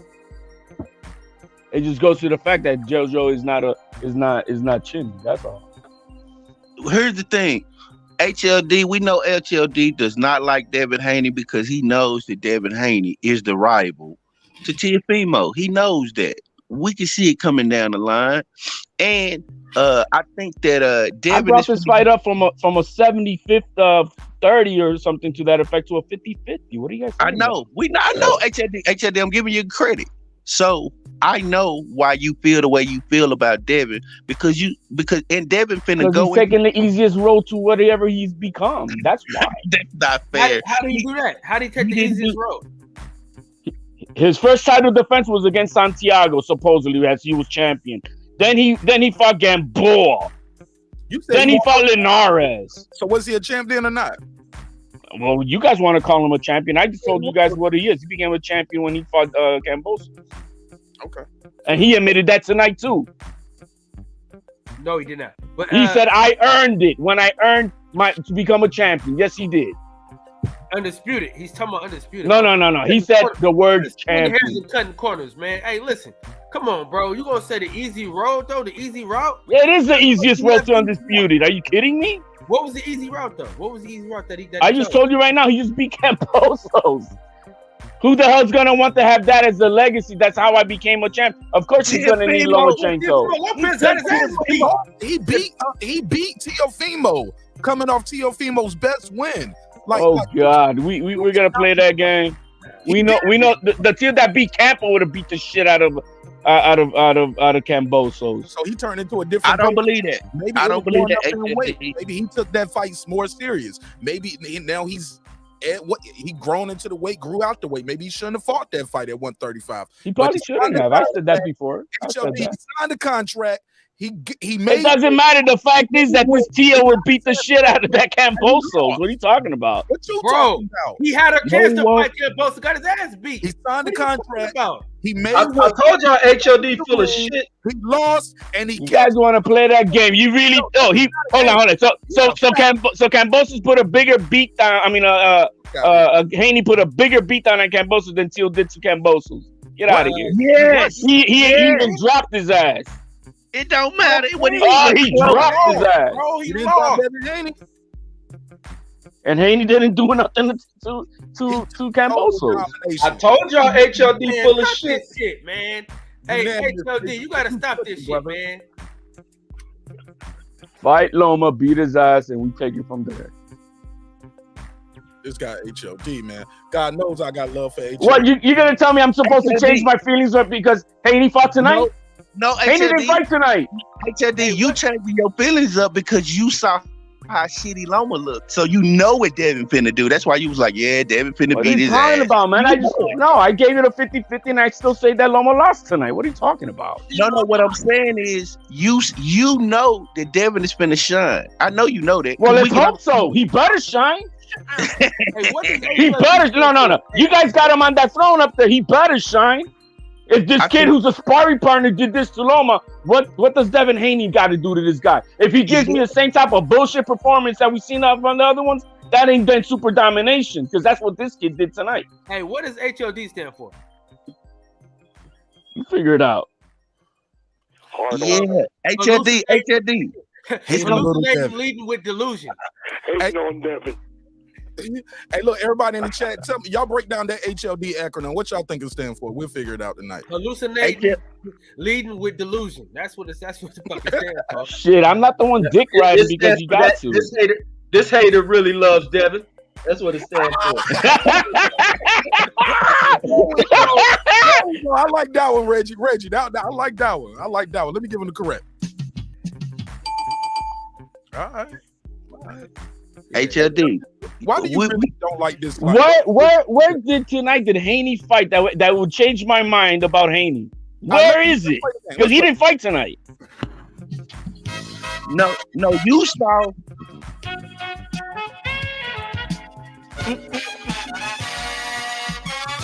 And we're back with another great episode of HLD Hates Devin Haney. HLD, tell us what's really going on your mind and why do you hate this young man so much? Oh, nothing about hating him. He hasn't proven himself to me, that's all. He's the undisputed heavyweight. Hold up. Has a lot of disdain. How about that? Because Bill Haney's full of shit, and me and him had a lot of discourse with that shit. Oh yeah, keep talking. We have it. I mean, it's just go on the channels. You'll see me and that Bill Haney, going at each other for 5 hours. So you don't like Haney though? What does Bill have to do with damn though? Because that's all the bullshit that he's been pushing. All the narratives that's all false. He still hasn't proven himself. Not to me. What does he have to do to prove himself to you, HLD? Walk on fucking water? Fight a 50-50 fighter. Fight a fight where he's 50-50. That's what you're supposed to do. He got to beat Tio. No, if he beats Tio, I would be like, damn. But look, HLD knows shit. Lomachenko would be a 50-50 fight on the odds cards. I think it would be. I don't think it'll be a 50-50 fight because they're going to bring in his age. They're gonna bring you like I don't think it's a 50-50 fight. It's gonna be a 50. It's not gonna be no negative 2,000 and shit for Haney. I guarantee you that. Hey guys, I'm about to go watch BMF the documentary series, bro. I can't keep standing for this bullshit. What you watching that for? You know how it ends. You know the ending. What you watching that for? Hey, man. Hey, ain't nobody on trial, man. I ain't gonna answer to you. Brandon. You know how it ends. Hell, Big Meats go to jail for Big Meats. Big Meats go to jail for a long ass time. A lot of niggas die, and they finna glorify niggas selling crack. That's what you've been watching about. Is he watching like the Titanic, man? And we all know what's the ending. Everybody over each other again. Big Meech is a hero out here, Brandon. What you talking about? Bull fucking shit if he is. Avoid of it. Yours ain't worth shit, dog. That's all that's gonna happen. So Kyle, I can save you some time. Niggas sell dope, niggas destroy their community, niggas ride around in fast cars, niggas go to clubs, niggas fuck bitches, and niggas go to jail. And in the meantime, and the community is destroyed in the meantime, and niggas still in jail. Hey, Mark. Y'all smash the like button. We got too many people that are regulars in here and that haven't hit the like button. Y'all a lot of regulars in here. Hit the like button, man. Smash the like button. Support the show. Go ahead, bro. Hey, Mark, I just gotta say, man, you have to give credit to Lomachenko. This man told Devin Haney he's willing to fight Devin Haney anywhere, wherever he wants and whatever, for undisputed. He said that, and that's that. You got to give him credit for that, because there's a guy out of Nebraska. There's a guy out of Nebraska who's not willing to go to Texas for undisputed. You know what I'm saying? He's been undisputed. Bro, Lomachenko has no fucking belt. That's why. I'm talking about that guy from Omaha, Nebraska. He's not willing to go to Texas for undisputed. Yeah, so you got to give credit to Loma. He's willing to go anywhere. Loma has a belt though. Oh my God! He has a belt. Loma ain't got no fucking belt. Loma ain't got a shit. Loma got a bad fucking thing. Loma's way back to the top. Once again, one guy's willing to go anywhere for undisputed. The other guy's not willing to. Okay, the guy who beat Loma on his comeback trail fought the last two guys consecutively. Let the other guy beat. You fought Nakatani and Kobe. And then you fight your sparring partner. Oh, didn't Haney do that with Gamboa that Tank beat and Lomachenko that Loma beat? What are you talking about? Also, Loma ain't never been undisputed, right? So you talking about he's wanting to go fight him for undisputed. That's what I'm saying. Let's stay with the lightweights, homie. We having a good night of boxing. We do not have to bring up all the spins right now tonight. Like, what the fuck? I'm just trying to say, got to give him credit, Mark. Tonight, you want to go back to a Crawford and Spence conversation, dog?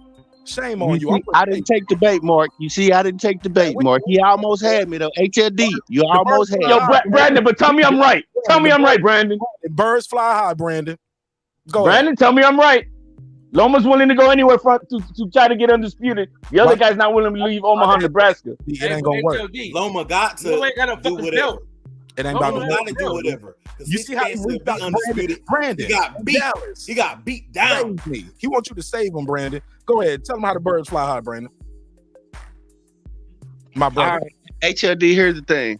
I think that Loma is finna get his ass whooped, and I think that we finna watch Devin Haney showcase on ESPN. The thing about it, Loma, this is supposed to be a showcase for Loma to destroy this young kid to get him ready for Devin, but he was supposed to dominate, and they probably could have put this goddamn fight on pay-per-view.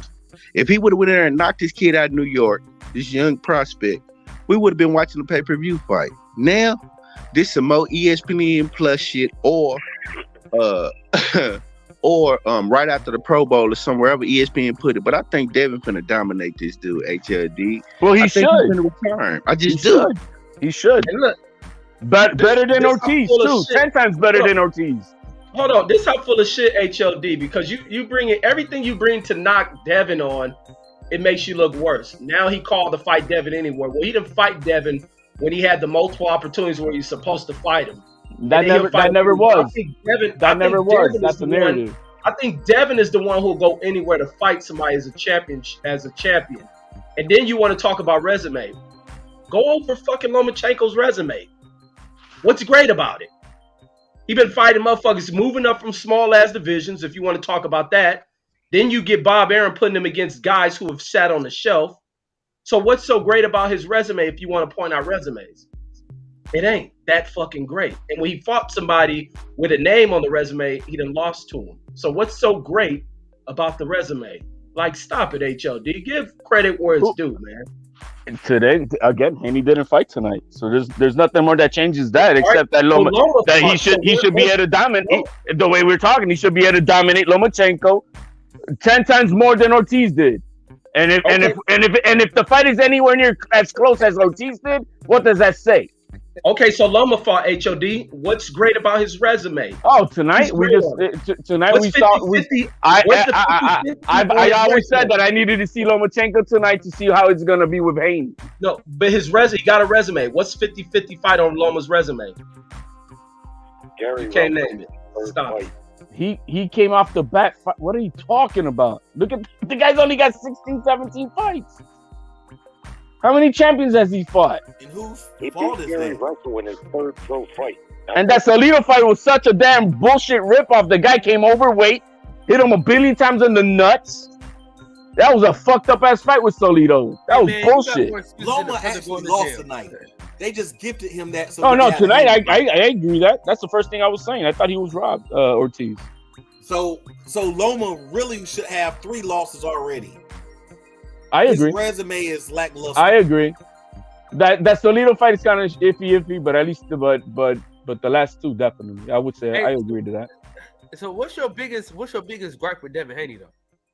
I just said it. He hasn't had not one 50-50 fight in his life. How many great fighters have 50-50 fights? The great fighters, many of them, yeah. Give me your 50-50 fight that Floyd Mayweather had.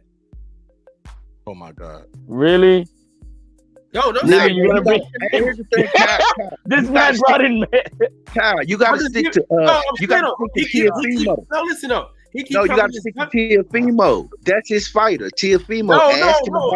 No, listen up, because this is what the man said. I'm just saying what the man said. The man just told us that he judges a fighter off of the 50-50 fights that they're in, and I just want to know which fight was a 50-50 fight. I told you to ask him about Teofimo. Which fighter have Teofimo been in? I want him to answer this question though, because he said that be great. That's 50-50. That's his fighter though. Let him talk. Go ahead, HOD. And then we got to let Sir Senior get his bars off for my guy, KP from KC5. Go ahead, HOD. So what do you got? Who's had many 50-50 fights? Answer however you want to, bro. Go ahead. I don't know. You guys want to talk about Tio, I guess. Still to this day, there's not another lightweight who has had 4 top 10 fighters in a row. Be 2 champions, one of them at the time considered pound for pound. I'm waiting for that to happen with the career with Haney. That's simple as that. Simple as that. This next fight for Haney, if he beats Lomachenko, I mean, to put him on the pedestal you guys got him on, he better beat the shit out of Loma 10 times worse than Ortiz did tonight. Because if it's anything close, that says a lot. Can you answer my question though, bro? I just did. No, the question I asked you was, how many 50-50 fights did Floyd Mayweather have? I'm going to put Floyd Mayweather's had at least 5. Name the 5 50-50 fights you thought he had. Right off the bat? I know his fight with Corrales was a 50-50. Was that? Corrales. That was a 50-50. Yeah. Matter of fact, Wall was an underdog in one of them fights. I think he was the underdog. Because people thought he lost that first fight. Oscar De La Hoya. That was a 50-50. Oscar De La Hoya. Oscar De La Hoya. Oh, niggas, I asked him, bro. What are y'all doing? Well, the bottom line is that you trying to shit on now another name out there. Mayweather's had. I mean, I know he's had all of his fights are 50-50. We know that for a fact. But the man did fight plenty of 50-50 fights. Okay, now, Kyle, what was your point? Let's go. Move forward. My point is, just because you don't have 50-50 fights, that don't make you a great. That doesn't say that you're not a great fighter. No, I'm not saying that Haney's not a good fighter. Also, you can be so good that in that division or in that weight class, people like, it ain't no competition for you. It ain't no 50-50. And who's to say what is 50-50? We going by Vegas odds? We talking about fans? We talking about the popular opinion? Like, come on, like, little, coach. You know how boxing fans is. We mix it all in there. A little Vegas, a little feeling, a little what we think. You know, a little. And then once we see the fight, everybody say they knew who was gonna win. That's a fact. That's how OG Sheldon all the time up here, Brandon. That's how OG Sheldon come in. Man, I knew. Man, come on, Mark. Hey, you wasn't that good, Mark. Success has 1,000 fathers. Success has 1,000 fathers. Failure is an orphan, dog. Never forget that. Shout out to JFK, not HOD. Philosophy about Mark Nash. But go ahead, KP. All I'm saying is this, though, bro. What do you say about Shakur Stevenson? Okay, he the lead prosecutor over here, HLD. Go ahead, HLD. Kyle putting you on trial. What about Shakur Stevenson? What do you think about Shakur Stevenson? Bars. Shakur Stevenson is really the number one guy right now at 135. He doesn't need the belt to be that. How many 50-50 fights did he have? None for me. None. Let's see here. I let the defense. We're going about odds with Vegas, I guess. But man, cut the bullshit short, man. He ain't been no 50-50. Stop this shit. The Valdez fight, and the Conceição to me. The Valdez fight and the Conceição to me. Brandon Washington, great to see you, KP. Great to see you, Mark Nash. Always a treatment players meet. Thank you for having me on your panel. I can't take no more of this bullshit, man. Go play Jeopardy, man. Bye. Have a great night. Go play Jeopardy, bro. I'll keep pumping. Crossword puzzle. No, I'm getting out of here right now, though. But HLD is out of his fucking mind. I'm going to just say that. Shout out to my boy I'm the only motherfucker who'll take this shit. Hey, and you're the one running off. Hey, go follow my boy Kyle at the boxing section, man. HLD done ran him off. TBA. Who's next? Who's next? Who's next? I said, who's next? Yeah, let's go, bro. Who the fuck is next? Let's bring it. Yo, click the link, guys. Come on, bring it. Mark, he sound like Sam Peter. Who next? Who next? Go ahead, KP, and then we got to let Sir Senior get. No, Sir Senior was first. Go ahead, sir. And then we got to let KP from KC5 get his bars on. Go ahead, Sir Senior. What you think of the fight tonight? And based on what you saw tonight, can Devin Haney beat Loma? Should he even fight him? Should he move up in weight? All right, so I think that Loma got beat tonight. It was kind of obvious that he got beat. The way he looked in this fight was way worse than Josh Taylor looked in the fight that he won. Josh Taylor at least won. But this guy Loma is overrated. And it's funny that Loma gets so much credit for having these lackluster a little bit of fights. But he's 35. But Bud is 35. And Bud has been undisputed. And Loma has never been undisputed. And he's been able to be pushed to the front of the ranks and still can't get undisputed. Now he about to fight for undisputed against Haney and get beat again. Okay, pass it around. Go ahead, KP from KC5. Go ahead. What was your original questions, Mark, again? Based off what you saw tonight, who wins Haney versus Loma? Haney, Loma, Haney should move to 140, because of the weight. Or I want to see Haney versus Shakur or Tank. Haney, I think the Loma fight tonight was a decent fight, but I think Haney can beat him, but that don't mean he will.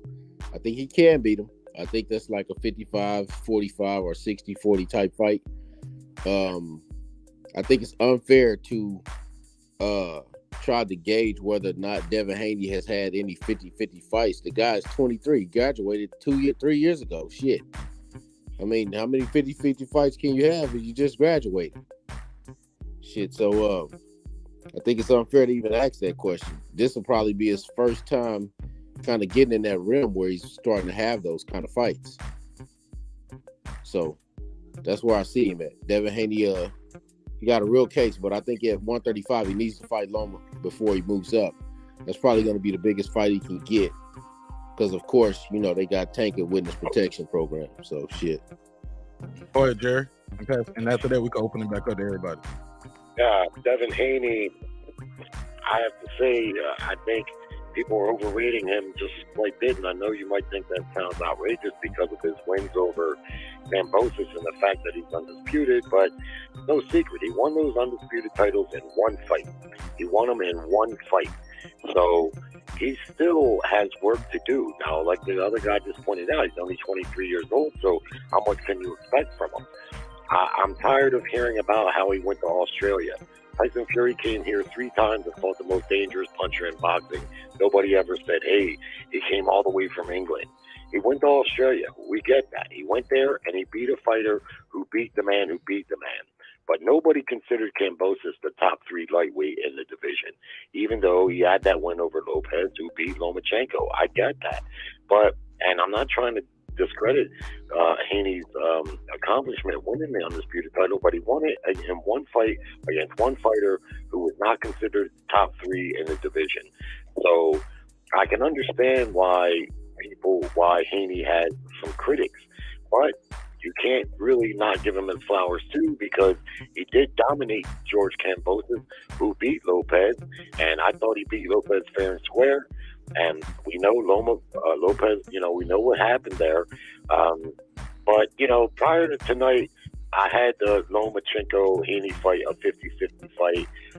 But now I probably would favor Haney 60-40. But again, we got to consider the weight cut, if that'll catch up to Haney, because that can happen in any fight now. And we got to also consider the 1 year of inactivity coupled with the distraction of the war.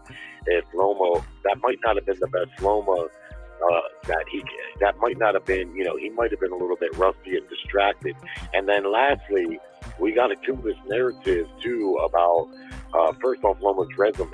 People like to point out that he lost his second fight, but then they don't want to make any mention that he beat Gary Russell in his next pro fight for the title. In his third pro fight, he beat Gary Russell. That's no small feat. And the guy he fought tonight may have been a guy that he's worked with as a sparring partner, but that was no sparring partner. That guy's a high-level pro.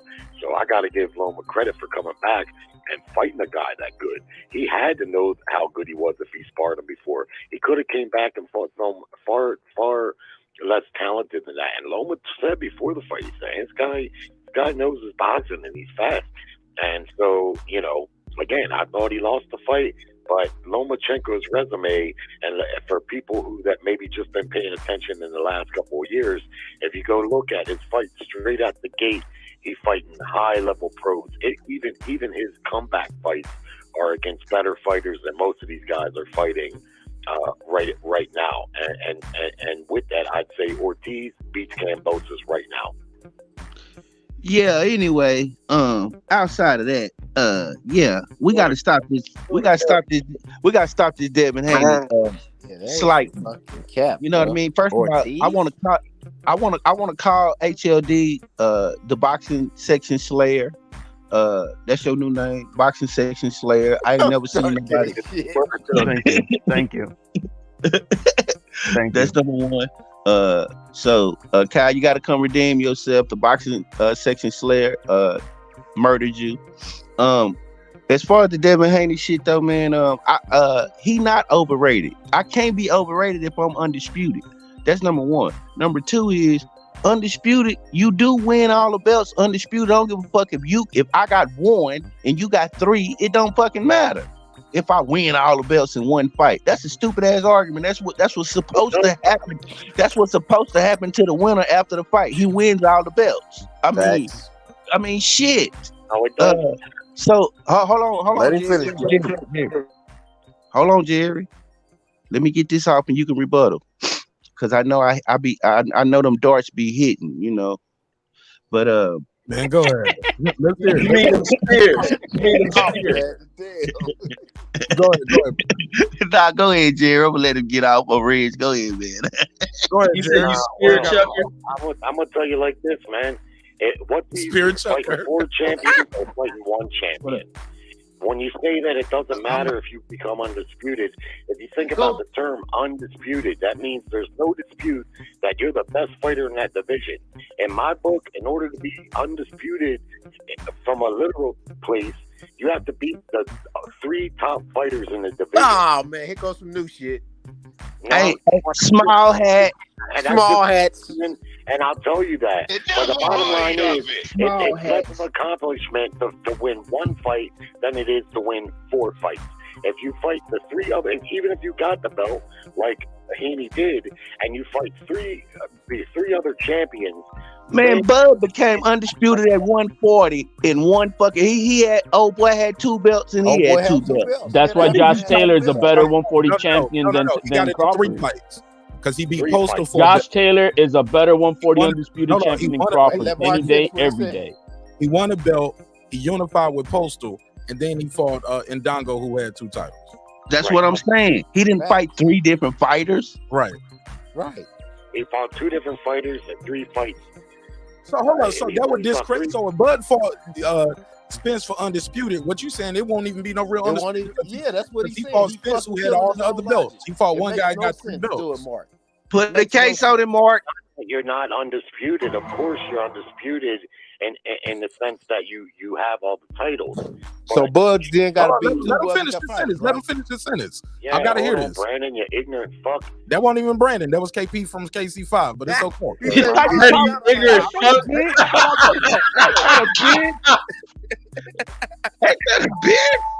I like the energy. Reggie, what the fuck is going on tonight, Reg? What the fuck? It's easier to beat 1 fighter than it is to beat 3 or 4 fighters. So that's not to say that Haney's not undisputed. I was one of the people that called Haney a paper champion, but you certainly can't call him that anymore. All you can call him is the undisputed champion. He's earned his spot. He earned it in the ring, and so all the flowers to him. But there's a difference between beating 1 fighter who was not considered top 3 in the division prior to winning those titles, and even afterwards.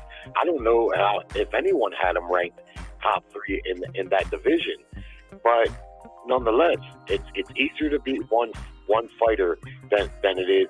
And I'd say the same thing about Loma if he beats Haney. If he should beat Haney, he's going to win the undisputed titles in 1 fight against 1 fighter. And we see tonight he might not even be.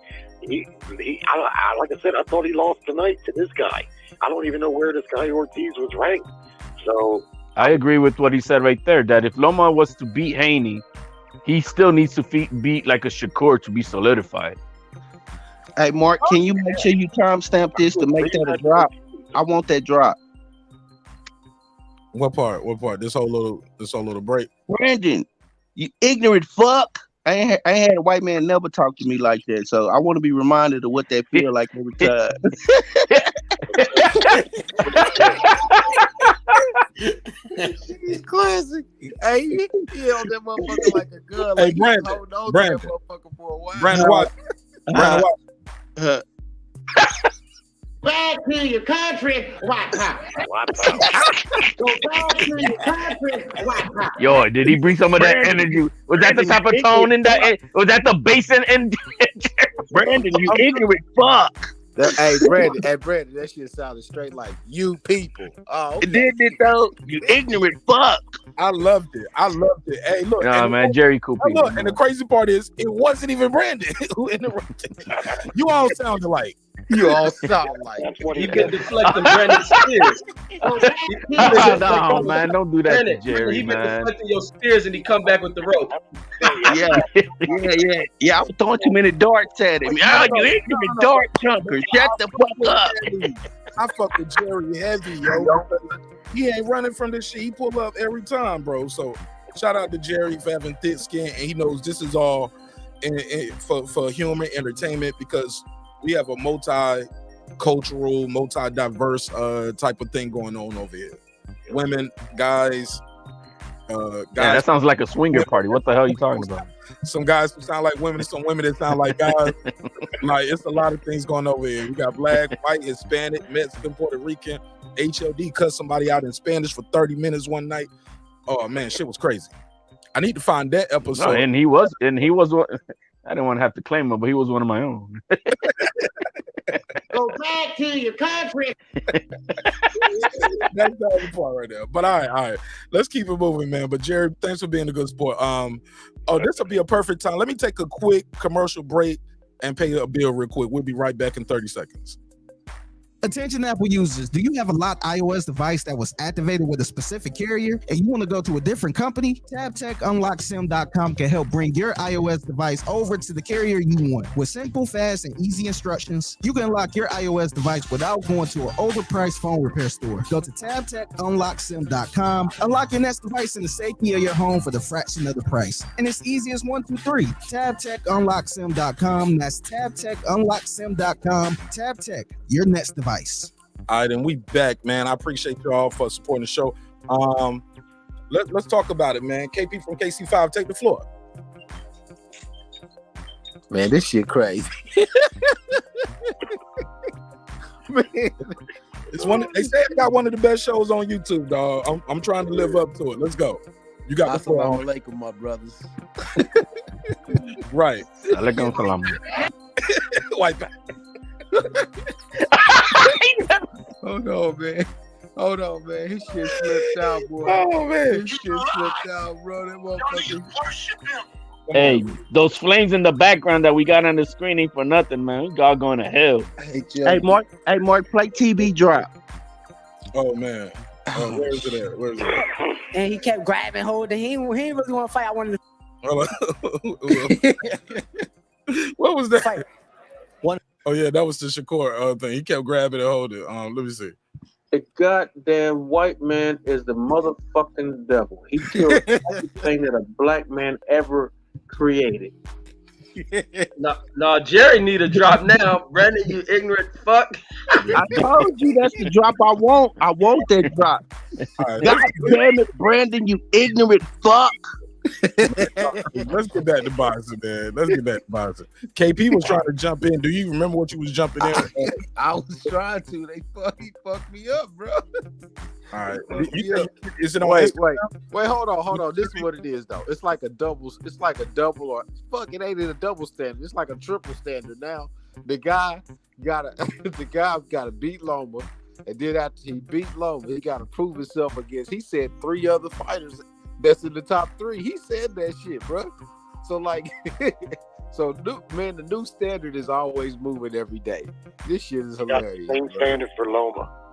You said that's the standard for Loma. Loma done beat some guys, so I give him that credit. Crazy. But like Jermaine Taylor, he's undisputed. He got all his belts in one swipe, beating Bernard Hopkins. Man, the shit happens all the time. It only takes one punch. Wow, Bernard Hopkins versus Kambosos is a damn fucking big difference. No. But regardless, it's one person. It ain't regardless. You can't sweep that. You got one person. You fought one person, get all the belts. Then he dropped. Y'all remember he dropped one of the belts before the rematch. He did. He did. It's just ridiculous, man. When you fighting a guy that got all those belts, and in one fight you can take them all with one punch. Lennox Lewis, didn't Lennox Lewis lose to Rockmire like that? One punch. Ask Reg. Was Lennox Lewis undisputed at the time when he lost that fight? No, I don't think he was undisputed. It wasn't undisputed at the time, I think. I thought it was. Yeah, I think Lennox did have all the belts. He lost the undisputed in one fight. So shit. It only take one punch, man. It's all that subjective added shit afterwards is ridiculous. It's unnecessary. Semantics, dog. Those are semantics. Who did you fight, or was it one belt? Did you get that, bro? He got in there at one to fight. He trained. He made weight. He got on that skin. I'm sorry, man. Me and Jerry got higher standards. I'm sorry. It's all right, man. Now you moving the bar. No, it's our bar. It's the same thing. Like you guys wouldn't be making that pound for pound bullshit. Man, the motherfucker say. I like that HMD talk. That supremacist talk. Mark, they said lift. Mark, they said lift 450 pounds. Okay, hey, look, I got it right here. When he beat Lennox Lewis, Lennox had the IBF, the IBO, and the WBC. IBO? That was so he wasn't undisputed. Who had the other belt? Or did Tyson have a belt? Or was it Holyfield? Oh, when he beat Holyfield. He had to beat Holyfield to get the rest of the belts, yeah. Any fans when that fight he fought in the title. He fought in the title eliminator, lost to Holyfield for the WBA heavyweight. Then he got a split draw for the IBF in that title eliminator. So he went from one title eliminator to another one. So when people talk about guys getting opportunities, yada yada yada, back to back after loss and shit like that after a loss. So Lennox Lewis got a chance right back to back. Oh no, this is how I seen Rockman. I'm sorry. Hey Mark, were you a boxing fan when Lewis fought Rockman? Let me get Undisputed. Yes. All right. Well, I know Rockman. My buddy went to high school with him and graduated with him and his brother, and he's right here from Baltimore. And if I remember correctly, that fight, I think they fought in Africa. The fight was on real late at night. I stayed up real late to watch it. Man, I hit the roof when Rockman knocked his big ass out, man. I hit the roof and let out a scream, woke my wife up, the fucking people that lived upstairs, all kind of shit, man. I was sorry for my boy that night, man, and I didn't think he was going to win the fight going in. Lewis, looked like he was almost unbeatable. We're all over the place right now, Jerry. We're all over the place. We having hot. Yeah. It's all good. Jerry reminiscing, telling us he knows some black people. It's all good. Jerry like, I know him. Hey, you guys are brutal, man. Hey, Brandon, he done turned on my Spidey senses tonight though, because I heard him say my boy, Rockman. And knocked his my big boy. old ass out. I didn't like the way he smiled in he knocked his big old ass out. I was like, wait a minute, hold on. That had a little drip. We on your ass tonight, Jerry. Yeah, he like that drip. Big old ass. You can replace that with he knocked his big old black ass out. That's how Jerry was gonna say. He knocked his big old black ass out. Man, y'all know we ran off Uncle Kenny, man. We don't ran off. Look, we ran off all the good white folks. Y'all leave him alone now. Okay, all right. Leave him alone. Can't we bring that damn casserole to the cookout? You don't put raisins in the macaroni and cheese, bro. And a honey crust top on the macaroni. Hey, HLD, you know we don't eat like that, HLD. Let's keep it moving, man. Hey, Jerry already told us every time I tune this YouTube shit at night, it's all about race with you motherfuckers. I want to talk boxing. You ignorant fuck. You ignorant fuck. Maker and some type of race baiter.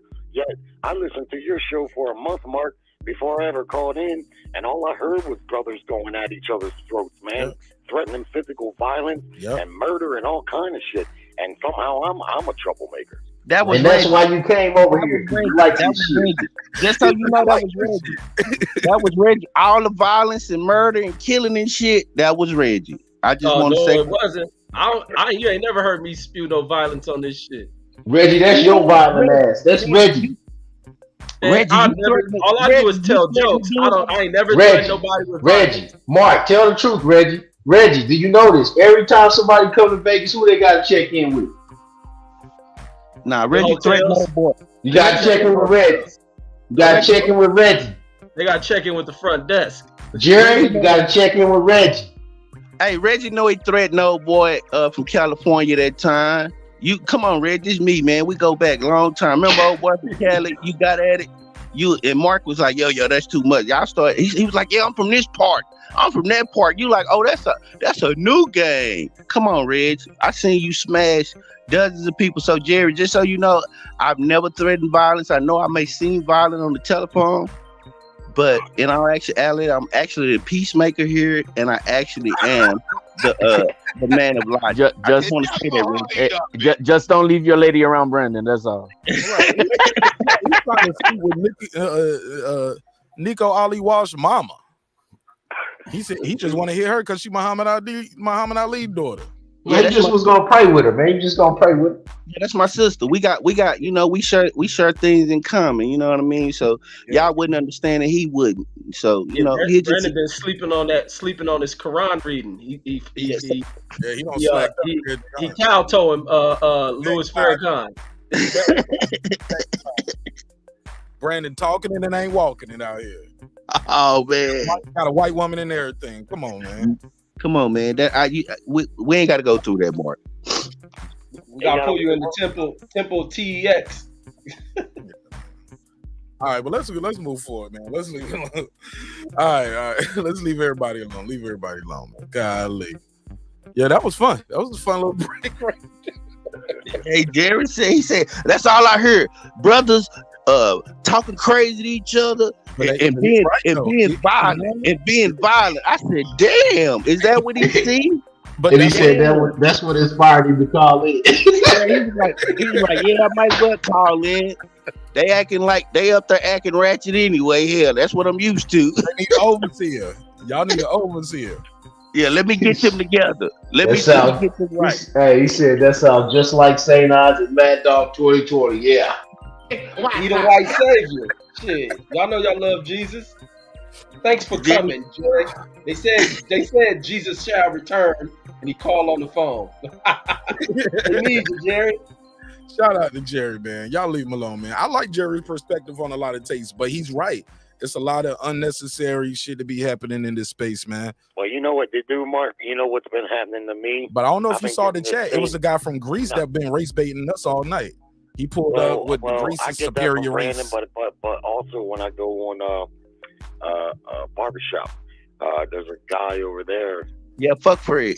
Fucking Brandon, I don't know, but there's this conspiracy theory that I don't know, because I'm white and I call in and I speak what I see on fighters.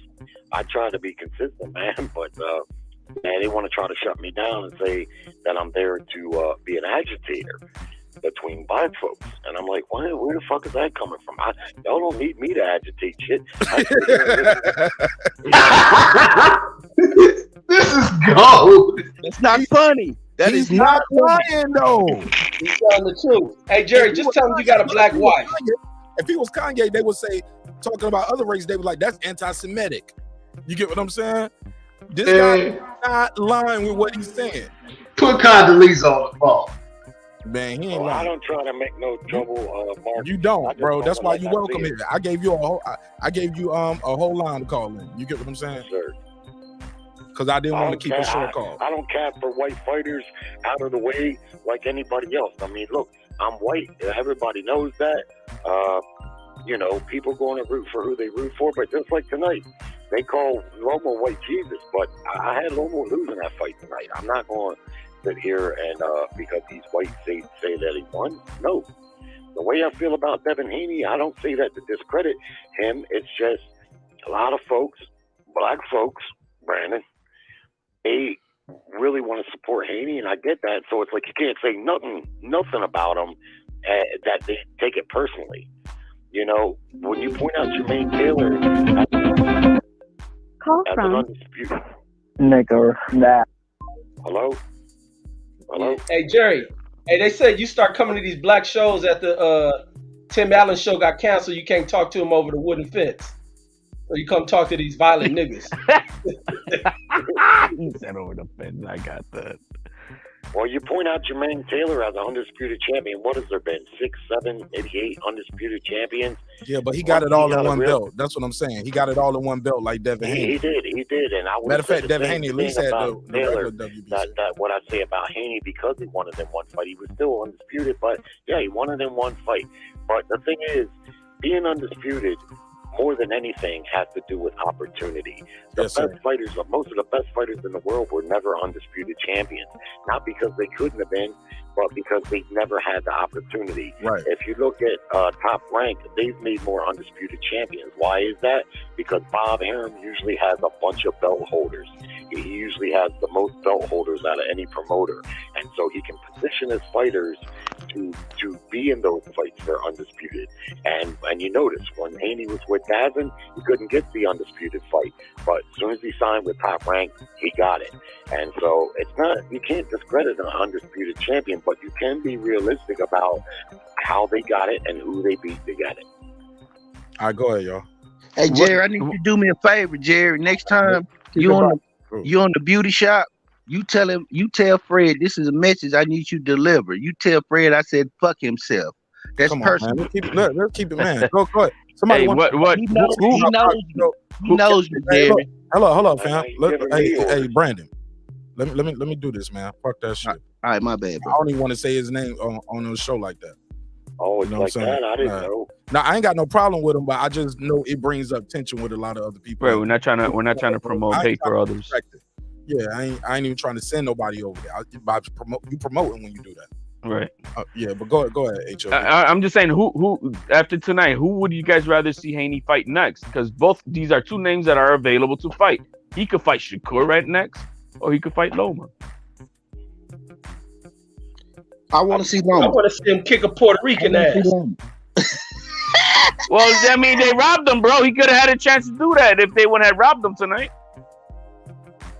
I think Loma, I think fighting Loma next. That's a great name to put on his resume if the fight can be made, and then let that Shakur fight build a little bit. Let Shakur have a couple fights in the weight class, and then that's a mega fight.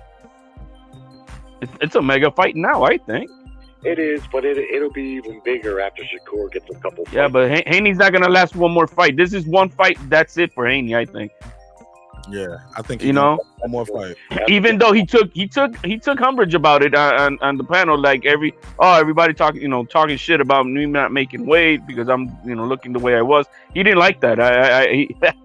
So everybody that was talking shit about he didn't like that talk. 35. He seems to think that it's more others are saying it than what Haney's saying. I mean, he said, I'm outgrowing the division, and it's obvious that he is. And that's why if he didn't fight Loma, I wouldn't consider that a duck either. That was a topic the other day. But if he said, look, I can't make the weight anymore and I have to move up, it'd be unfortunate because, like I say, I still think it would be a good fight and it would be a good name on his resume. But I wouldn't say it was a duck if he had to move up because sooner or later, even though he's young, that weight cut could catch up to him. It could be his very next fight. Yeah, that's something that's a reality. That's a reality. Matchup is that weight cut could cost him in any Why? fight. Why did Haney give that 160 Charlo response when they asked him what's the next 3 fights that no matter what do you want, and he gave the 160 Charlo fucking response? I don't know, the best fighters in the world. He didn't want to name no names. But also too, bro, that's not good. That's not smart business because money can change things. Guys could lose. Guys can move up in weight. All right, but this is a hypothetical of a situation. No. Can't do those hypotheticals with fans because they're gonna be like, yeah, because the fans gonna hold him to it. Yeah, motherfuckers hold you to I'm it. holding Teal to want to fight Josh Taylor next. Damn right I am. I'm just telling you. It's not a wide thing to do. But I don't think Teal gonna fight Josh Taylor. I really believe Josh Taylor. That's happening. That if once he gets done with Pedraza, that's gonna happen in the spring. I thought Catterall was being made again. That's on February 4th. Yeah, so he ain't get. Come on, I thought Jack Catterall beat him the first time. HLD. So did I, Brandon. We all did, but it is what. That's why they're gonna have this rematch, I guess. So, but actually, he did. He's having the rematch because he knows why he did. He can't come over here. That's why they got to make the fight over there. So T.O. got to go over there. So you saying if Taylor win, T.O. got to go over there to fight him? Absolutely. Wow. Absolutely. I don't got no quarrels with that. He better. He better go and get them and get that lineal belt and that WBA belt or WBO belt. I forgot which one it is. That's a damn good fight. Him and Lopez and Taylor.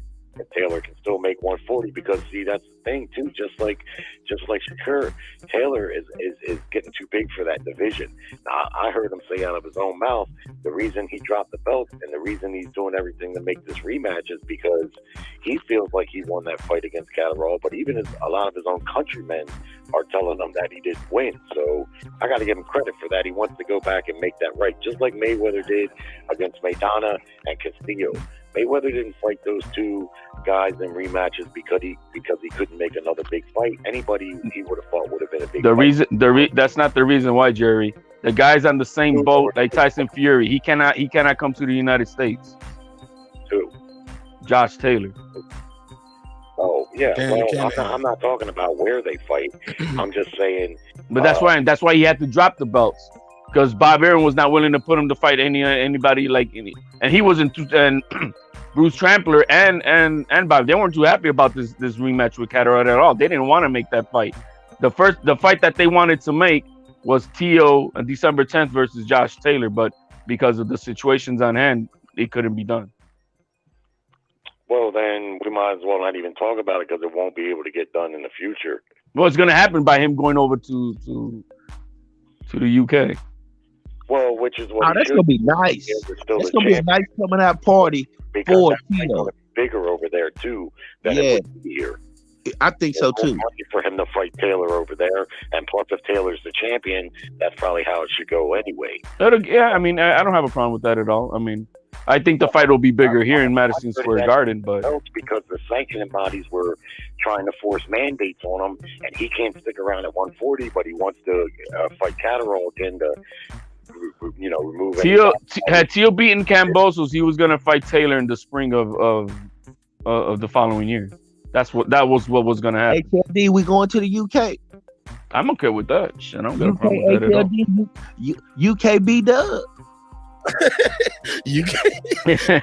Let me do this super. Look, Brandon, you giving yourself up. Yeah, he going over there with all the Europeans. Shout out to Modern King Boxing. Thanks for supporting the show in a major way. Appreciate you, homie. I'll give you the $2. You give him the $2. All right, pay him the $2. Oh, pay the $2. And yeah, go sub to Modern King Boxing. He's been dropping content recently too. So yeah, make sure y'all sub up to him. Go ahead. Hey Brandon, ain't no Islam in UK. It's Isabel. You chasing them white girls? Goddammit! I knew you was gonna come around. He said Isabel. I want to see what white supremacy look like sophisticated. I want to see what it sound like. It's gonna sound different. I'm gonna be like, hey man, this sound different. I'm used to what Jared calling me ignorant and shit. I ain't used to pip cheerio. Would you like some tea? I'm not used to that. I need to be talked to harsh like Jerry. You know what I mean? Put me in my place. Let me know I stand. Oh fuck, bro. That's all you kept saying. You sounded like a duck saying that shit. Butter duck. That's your new Brandon. nickname, You know Brandon, Butter duck. Brandon, they're gonna call you Zwarte Pete. I take that. That's Black Pete. You know who Black Pete is, right? Nah. You never seen it. Yo, Brandon, you better chill, man, because next thing you know, you're gonna be calling Jerry boss. Brandon. That's what's gonna happen. Reggie wouldn't allow that. I couldn't jump on YouTube ever again if I call that man. Hey, this how they sound too. Hey, hey, boss. Hey, boss. Hey, boss. Yo, man, we fucking getting out of line here, What man. you gonna see when you go around Christmas time? Yo, they do a whole pageant and parade. Yeah, it's a whole history. He's like supposed to be Santa's black helper. Yeah, it's black slave. That's crazy. Yeah, he helps Santa pass out the kids, but he's very popular. So a lot of people they use it, but they use this as the time to get in blackface. Now, when we go, we can't go around Christmas, HLD. When we going, they gonna kidnap me, man. I'm gonna blend in. They gonna think I got on blackface. Yeah, man. I hear over in England, there's not so much racial tension between blacks and whites, but it's more between Englanders and Arabs, Muslims.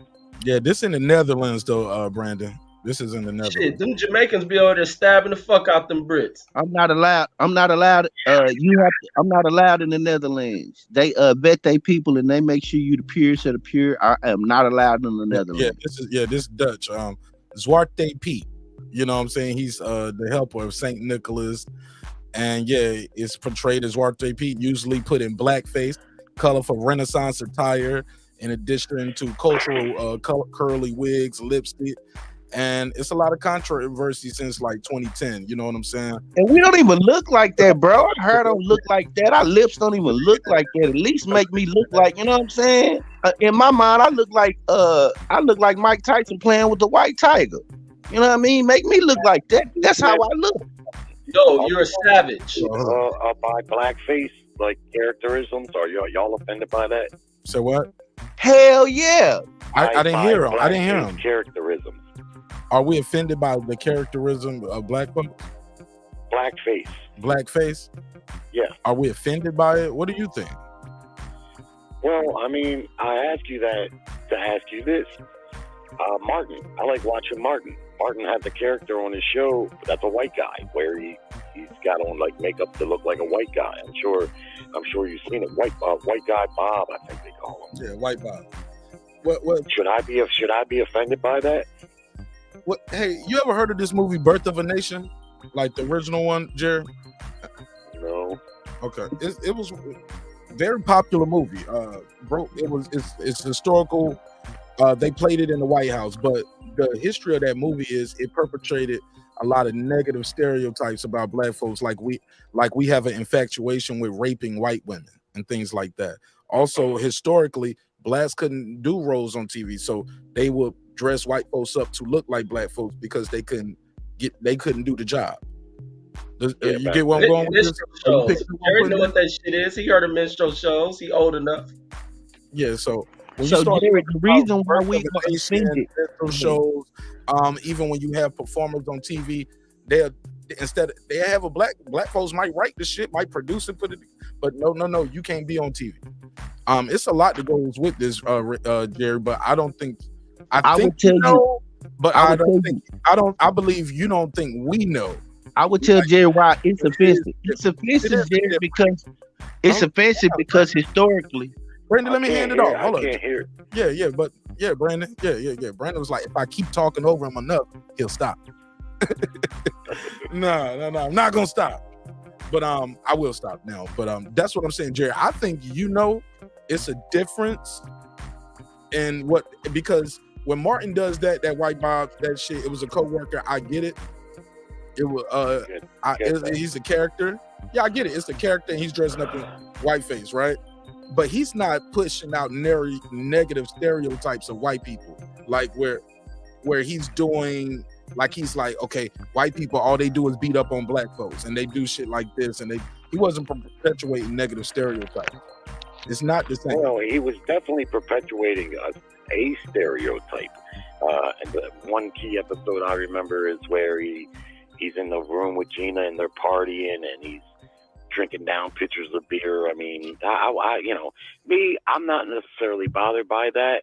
And I know that blackface has become a thing in the last 5 or 10 years. It seems to have been a more common offender. What? 5 or 10? Well, for me, what I've noticed, it seems as though if you go back a little bit further, of course, people weren't quite as sensitive then. But I just want to try to get an understanding if it's offensive and if it's really offensive. Like, are you if you see that, are you really offended by it, or is it comedy? No, it's not comedy. It's not comedy. It's not comedy because of the negative connotations that it has represented. I don't know if you ever seen Mantan and Moreland. What it is everything when white people play black people, everything is over exaggerated. If you look at the old cartoons from the 50s or they have us eating watermelon. They have us in Birth of a Nation. It was white men, which that movie, because they dressed up in blackface and acted like black men were rapists and over sexualized and raping white women. That movie caused the actual rebirth of the Ku Klux Klan. So when the negative connotations of things, I think is wrong. But the food stuff, I think is ridiculous. I mean, if you're gonna tell me you're gonna have somebody portray a Puerto Rican, they're eating a pork chop, and I'm gonna be offended, I don't see that, because I eat fucking pork chops. I'll tell you how offensive the movie is, Jerry.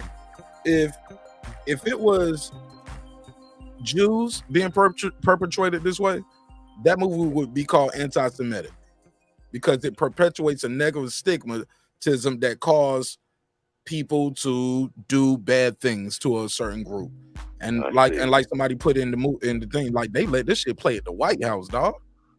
This shit was at the White House. The anti-Semitic stuff is over exaggerated with these people now. Movie, dog.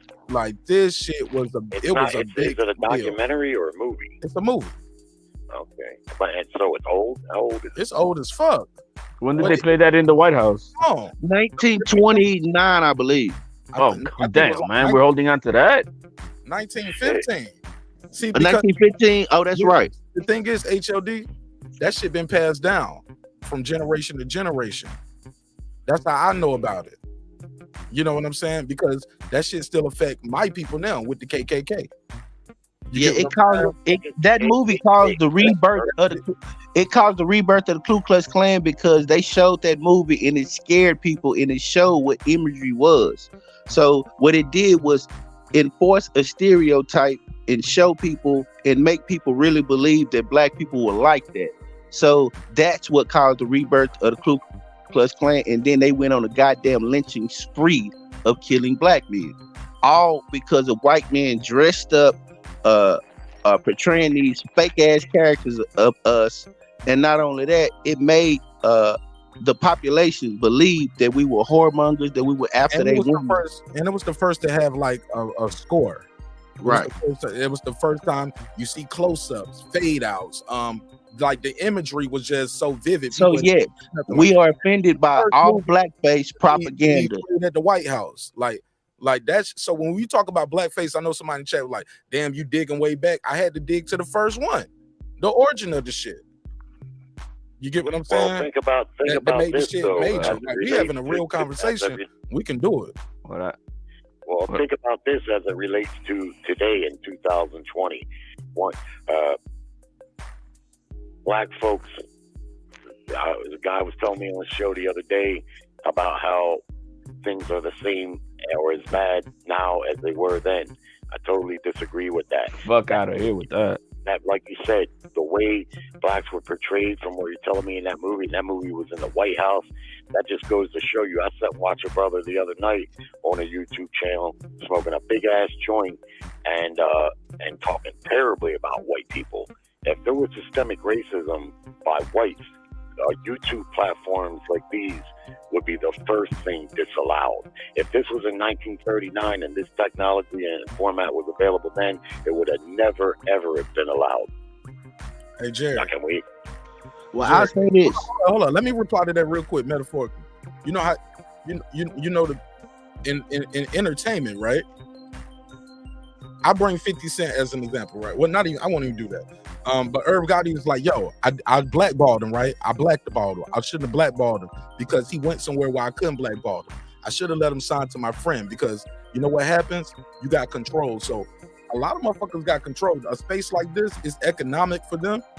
You bringing people to their platform. This is their platform. We bringing money to YouTube, bringing people to their platform, making their bottom line grow.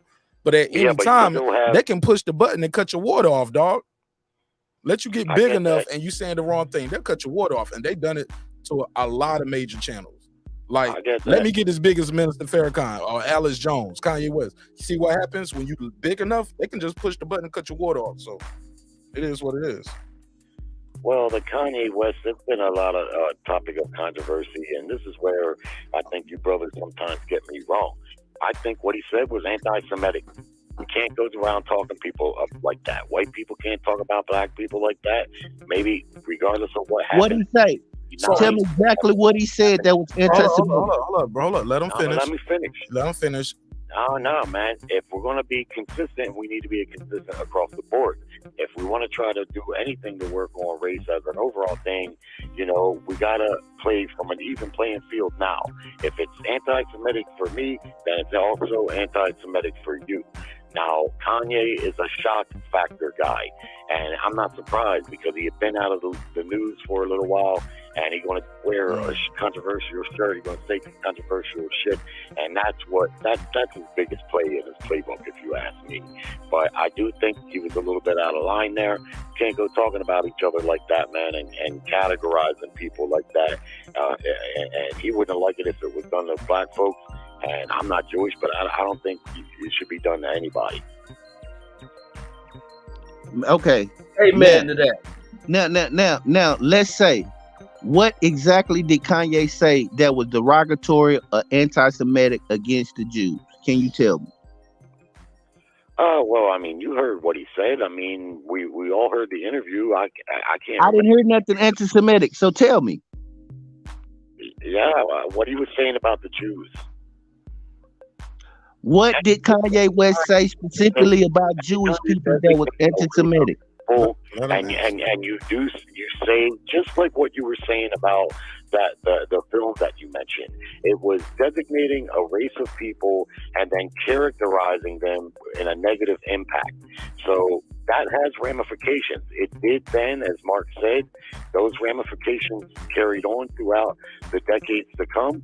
And it's the same thing with what he said. When you characterize one group out of their ethnicity, and then you start making characterizations, well, that's not cool.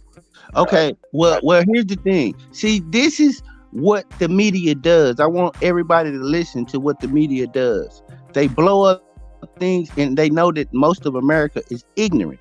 So they throw things out and they throw statements out, but they never provide proof nor accuracy. Here's the thing. This is what Kanye actually said about Jewish people. He talked about how Jewish people own all of his contracts. He talked about how Jewish people own everything. He talked about how Jewish people's families were structured. And he talked about his admiration and his jealousy of their families. I didn't hear nothing anti-Semitic or going against hurting or I never even heard him use a slur against Jewish people. So when he talks about them being his lawyers, them being his accountants, them being the people that own everything, that allow him to get on record and disrespect his people, I don't see nothing anti-Semitic about that. Do you, Jerry? I don't expect you to, Brandon. Okay, well, tell me what's anti-Semitic. Where's the statement that says I'm against Jewish people? What's anti-Semitic about it? He's making no, you didn't. About an entire race based on generalizations. That was not a generalization. Everything he said was a fact. Everything. They don't own everything. Now, maybe his record producers or the record label are Jewish owned, but they don't own it. The thing is, in context to his world, they own everything. They own the fashion houses. They own the banks. That's what he's talking about. Ethnicity, and then you make generalizations.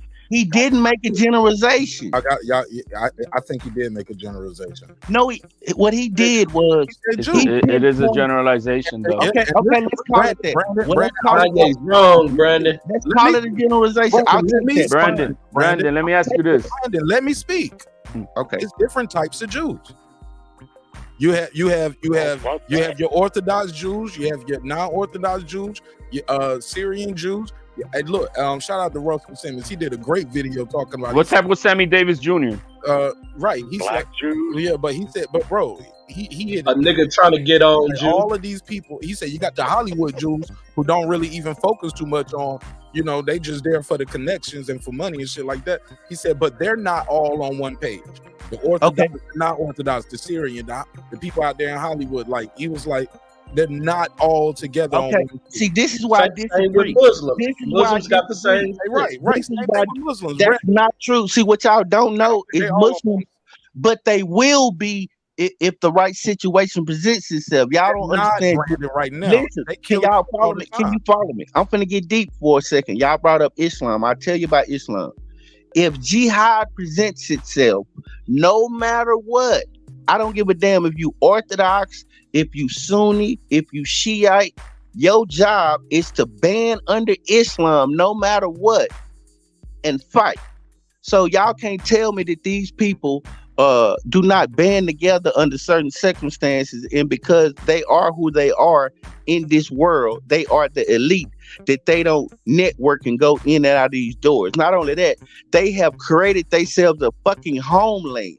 They took some people land and placed themselves there because they said they should be there. If y'all really know about Judaism, David is supposed to lead them into the promised land. They not supposed to lead themselves. He's supposed to come back and lead them. So they already jumped the gun on that. So y'all can't tell me nothing about Judaism that I ain't studied.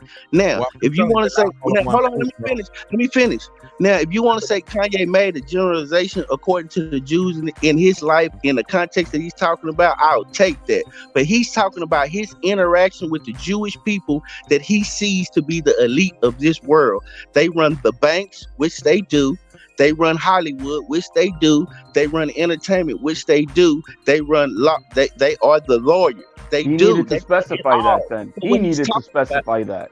Not us have to then make the line of where between it being everybody or the people that he deals with. He didn't do that. He just generalized it as all. But let me ask you one question, Brandon. Let me ask you one question though. How about his latest statements? Let me see if this makes any sense by this bipolar fuck. He now said, "Oh, now I know how George Floyd feels because they took out my business away. How it feels to have a boot on my neck." You think that's right? I don't like the context of Kanye be. There's nothing I like. You either denounce it or you don't. Hold on. Man, I can't agree with everything this man say. I'm not going to sit up here and pretend like I do. Right. But what I will say, I understand the context and what he mean. I'm being suffocated. I understand that's hyperbole what he said. But I'm gonna try to give context to what he meant. I'm gonna try. Whether I agree or disagree, I just tell you I don't like the statement. He didn't stop using fucking George Floyd's name. Now, when he talks about the knee on his back being suffocated and all of his business being taken away from him, that's what I mean by how he feel like it's a boot on his neck because he couldn't say what he felt like he wanted to say, and I don't feel like it was disrespectful. Well, then he needed to say, he could have said, now I know what a man that feels like I'm drowning. I could take that. And now I know what it feels like to be drowning. Don't you see that he fucking up with all his words, HLD? Because he really can have this conversation if he was really. He can't put his words together, man. This man is sick in front of the whole world, and we not treating him like that. We treating this man like he's sane and he's sick. You just see he can't even put his words together. Do I think it's some truth and validity in what he's saying? Hell yeah. Yes. Do I think these conversations need to be had between blacks and the way Jewish people, so-called Jewish people, interact with us? Yes, because this always been a friction. We have books called "The Secret Relationship Between Blacks and Jews." But it's not, my man. But that's that context of being like this, Jews against blacks only, or whatever the hell it is. It's not only against. I mean, it's no. What I'm saying is what I'm trying to explain to you, because black people have always been the entertainment of this world. They have always been the ones, the contract makers, the owners of everything. Like the person who owned Live Nation, Jay-Z got to go talk to him to go on. But that's not only in the black community, man. No, what I'm saying, we have a relationship, but we talking about. It's not. They don't only affect the black community when they have their own banks and they do that. I'm not. You don't think it affects me too? The shit. What are you talking about? I'm not saying that, HLD. It's like you're trying to that's what trips me out about this. You think that the only banks that they have, the Jews are for the blacks and they just control the blacks? This is what I think, HLD. I think once black people start fighting and showing the real elite and going against the real elite, that the rest of the world gonna see. And then you will see that it's not a black plight. But right now, we're talking about the interactions and how they treat us. So if you can see how they treat us, they treat everybody like that. You see how what do I'm they saying? treat us, Brandon? Brandon, I don't get it, and I'm black. I don't get how they treat us. I'll tell you how they treat us. Because I make a statement about Jewish people, I may even misspeak because of my mental illness, or I may not even know how to formulate something. You take my money out of the bank, and in one of the banking institution in the world, one of the greatest banking institution in the world that was made on the backs of capitalism. You take my money out and tell me I can never bank there. That shouldn't have no correlation to what I said. A bank shouldn't have no correlation to what I said. If you're talking about the businesses where we have moral clauses and shit like that, and where they can break contracts, fine. But when you talking about a bank, man, what the fuck did Kanye say have something to do with a bank? No, Kanye must have did some other shit, and Kanye just feeding us bullshit. Yeah, you're in business with that bank. That's true, man. They grow on your money, or you invested in it. Yeah, but being in a banking relationship is a business. A moral clause. So Noriega money ain't in the bank. So we find out in the Panama Papers that we got all these thieves and shit, these offshore accounts. Come on, Mark, that's not fair, man. These people. So Brandon, on the other side, if the bank, the issue with the bank would have been them stealing Kanye money. They gave him every penny of his shit, and you complaining about it. Why? There's many banks. Let me say, Brendan, there's many banks across the world, and Kanye took that money that he's claiming the bank made him close the account on. He took that shit to another bank. All the shit you complain about with Jewish people is some falsified bullshit. It's what people create. And on top of that, Jerry can get on here on black channels and make some comments, and black people jump on them. It's the same thing with those people. You speak about them, they're gonna jump on it. They like they coming out attacking motherfuckers. You crossing into an industry that's predominant with them because they go to these fields that cover these industries. All it takes for black people to go into them. Like, we cry about too much shit that we ain't. That's what they talking about. They don't allow that shit. Are you not listening? Why they don't allow it? They can't stop. You know what Kanye needs to do is do more for his own community. That fucker. Kanye ain't intelligent enough to go to fucking law school, but he can bitch and all this shit. Man, he ain't intelligent like that. Nigga's gifted at art. This dude is fucking bipolar and made himself into and helped make himself into a fucking billionaire. Good for him. So what are we? They made him into a billionaire. Hold on. They made that nigga a billionaire. That's why he's crying. What you say? They made him a billionaire. That's why he's goddamn crying. right. And they have the ability to take away, and that's the shit that we talking about, and that's the shit that he's fighting against. They did not take shit away from him. They gave him what he's worth. You niggas cried. No, y'all arguments are dumb as fuck. They ain't take nothing away from this nigga. Red, He's making statements that fuck over business, and he got every dime. He's a wealthy dude. He got every dime, and you claiming how intelligent he is. He's afraid to start shit. He's back in there begging for shit. The dude should not make statements. You in business with people. Stop making business. Mark, go on eBay right business now. altering statements. You can cut him off just to tell me to go to eBay, bro. Mark, now I'm gonna make a point. Let him finish. You let him finish though. Okay, all right. Yeah. Go ahead. Yeah, y'all crying about this shit with them. Them Jews ain't did nothing to him. If they did something, they would have stole every fucking penny from him and left him penniless. They just cut off their relationship. Kanye can build his own shit. And he's not doing that. He's running right back to these people because he needs them. And he's apologizing. But for a long time, he got there boasting and bragging about how powerful he is, how he's the richest black man, this. And now all of a sudden in his apology tonight, he says God is humbling him. And God teaches us not to boast and brag about our wealth. And in my mental health, I use that to steer the conversation away from my mental health. Kanye's full of shit and y'all brought into it. Kanye's just speaking out of terms on shit. These people ain't attacking this motherfucker. He's making stupid statements to feel for people who want to hear stupid shit. None of that shit makes sense. They predominate. So what? They should fall back and let motherfuckers who don't even meet half the damn standard? Like, come on, bro. Niggas just gotta work.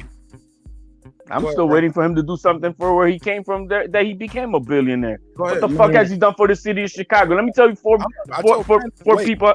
Yeah, I told Brandon to wait for Reggie, but I want him to. So we got to let him speak. Go ahead, Brandon. See, here's the thing. You know what's sad? We expect our entertainers to go back into our cities and do something, and they have us programmed to believe that. But when Kanye said he's starting schools, when he's going around the country, revolutionizing fashion, when he's doing all of these things, we hail him as a genius. But when he speaks out against a certain segment of people, so Russians can speak out against Ukrainians, but they not anti this and anti that. They don't take their livelihood. But because Kanye said something, and not only that, if he said something out of turn, let's sit down and have the conversation to educate him, not just blackball him, counseling, take him off the earth. But why do that? Because I think what he's saying is validity in what he's saying. And I don't care what nobody says, because historically, black people and Jewish people have had strange interactions, and most of the time, from my understanding, we've come in and out on the losing end of that. But let me ask you this: How come Jay-Z ain't having those type of problems that this Kanye is doing? How come Michael Jordan ain't having these problems? Like, how come Oprah Winfrey ain't having these problems? How come President Obama, who's now probably a billionaire, ain't having these problems? Stop, bro. Let the man talk. I mean, this is ridiculous, bro. And yeah, it's about getting back to the community. Aren't we talking about that the community's fucked up? Let me tell you something. Oprah Winfrey, Michael Jordan, Barack Obama, Kanye West, all these fucking 4 billionaires have fucking made themselves from the city of Chicago, while Chirac, what we call, is getting the shithole. What the fuck are these fucking 4 billionaires doing for the community of Chicago? Nothing. Absolutely nothing. And we want to kiss their asses?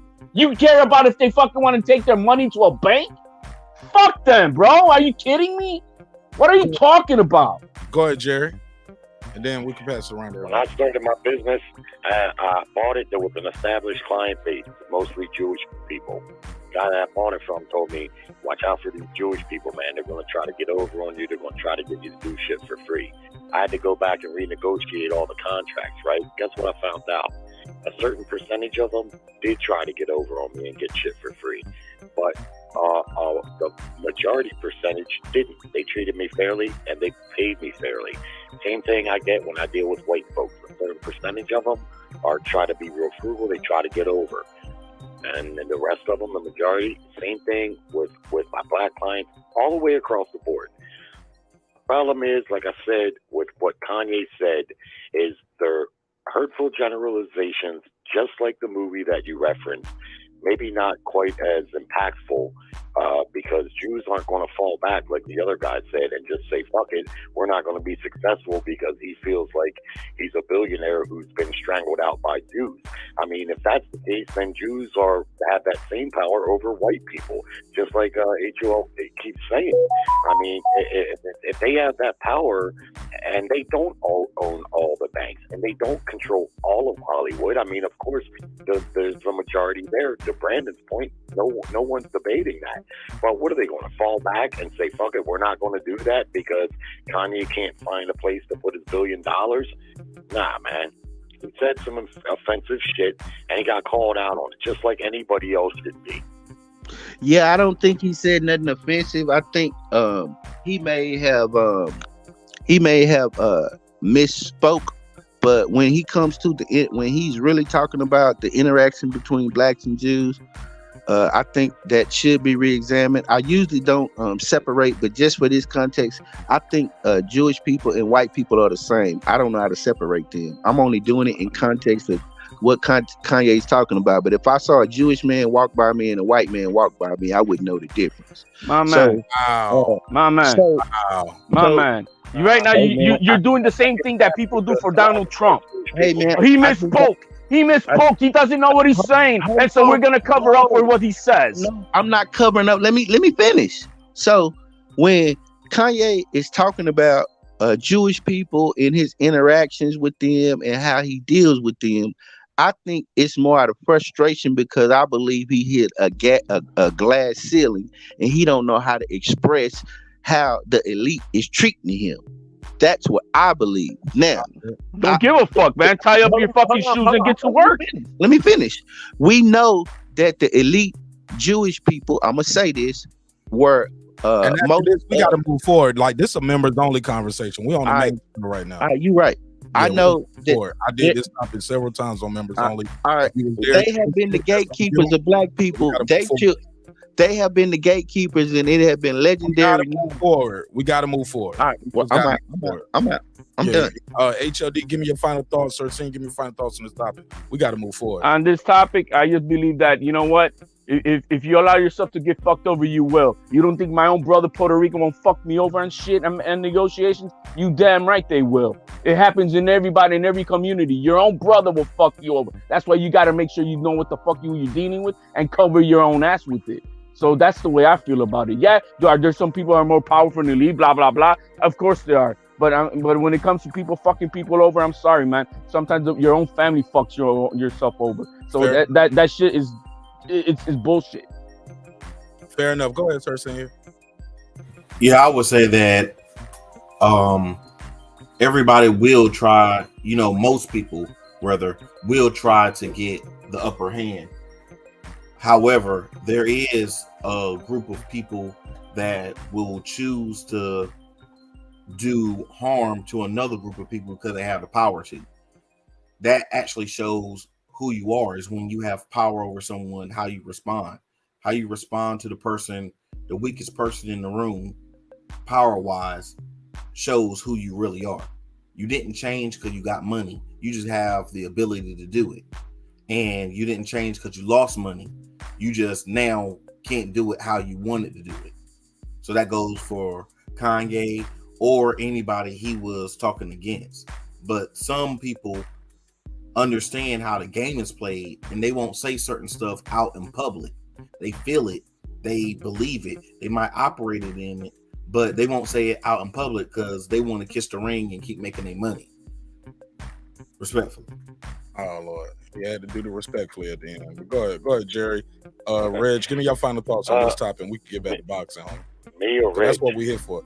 You then, Reggie. Yeah. Kanye, we can't say on one hand you know, that what he says makes a lot of sense and this and that, and then turn around and say that he's sick and not right and can't put his words together. It's got to be one or the other. Either he's logical and he's making sense, or he's deranged and he's being offensive. I stand by what I said. He got a little out of line. He doesn't need to be locked under the jail for that. He ain't the first guy to do it, but we got to be consistent across the board. If we're going to generalize and make generalizations about one race and it's okay, then it's okay across the board. For me, it's not okay to do it. It's not okay to call out a group by their ethnicity and then throw shade on them and just act, whether he's frustrated or not, which that's a more sensible argument that Brandon made there to say about the glass ceiling and he may be frustrated. But let's face it, man, this guy's loaded with money, and likely Jews had a lot to do with that. And so now he's at a place where he may be so rich that he's become eccentric, and he's already a shock value guy anyway. So when I put it all together, a lot of it is him just trying. I think he meant to do that. He meant to be offensive because that's his bread and butter.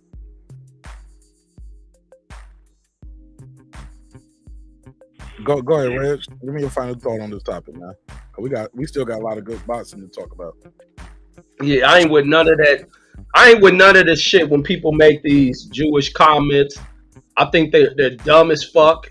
I don't know what's the point of them or what you point out. I think the thing is, if people have some jealousy of what they have achieved, we got to step it up. I'm big on that educational shit. I'm big on trying to advance us as a people. A lot of the crying and conversations on what these people have done historically. You look back and think of what have you done historically, and what do you do presently. And when you look at us, because we have one conversation, in one breath we talking about what we don't do, and in the next breath we talking about what these people do, and then how they hold us back. If you're not doing anything, no one's holding you back. It's us. We got a lot of fucking issues. A lot of people ain't even have interactions with none of these people. They don't affect us like that. You step in the entertainment world, these are the people that dominate it. Then you want to talk about Jews, hell, gays are predominant over in that fucking industry. So, I mean, if you're going to get involved in shit in this damn competitive ass world, it ain't just an American issue, it's global issues, because the world is linked to one another.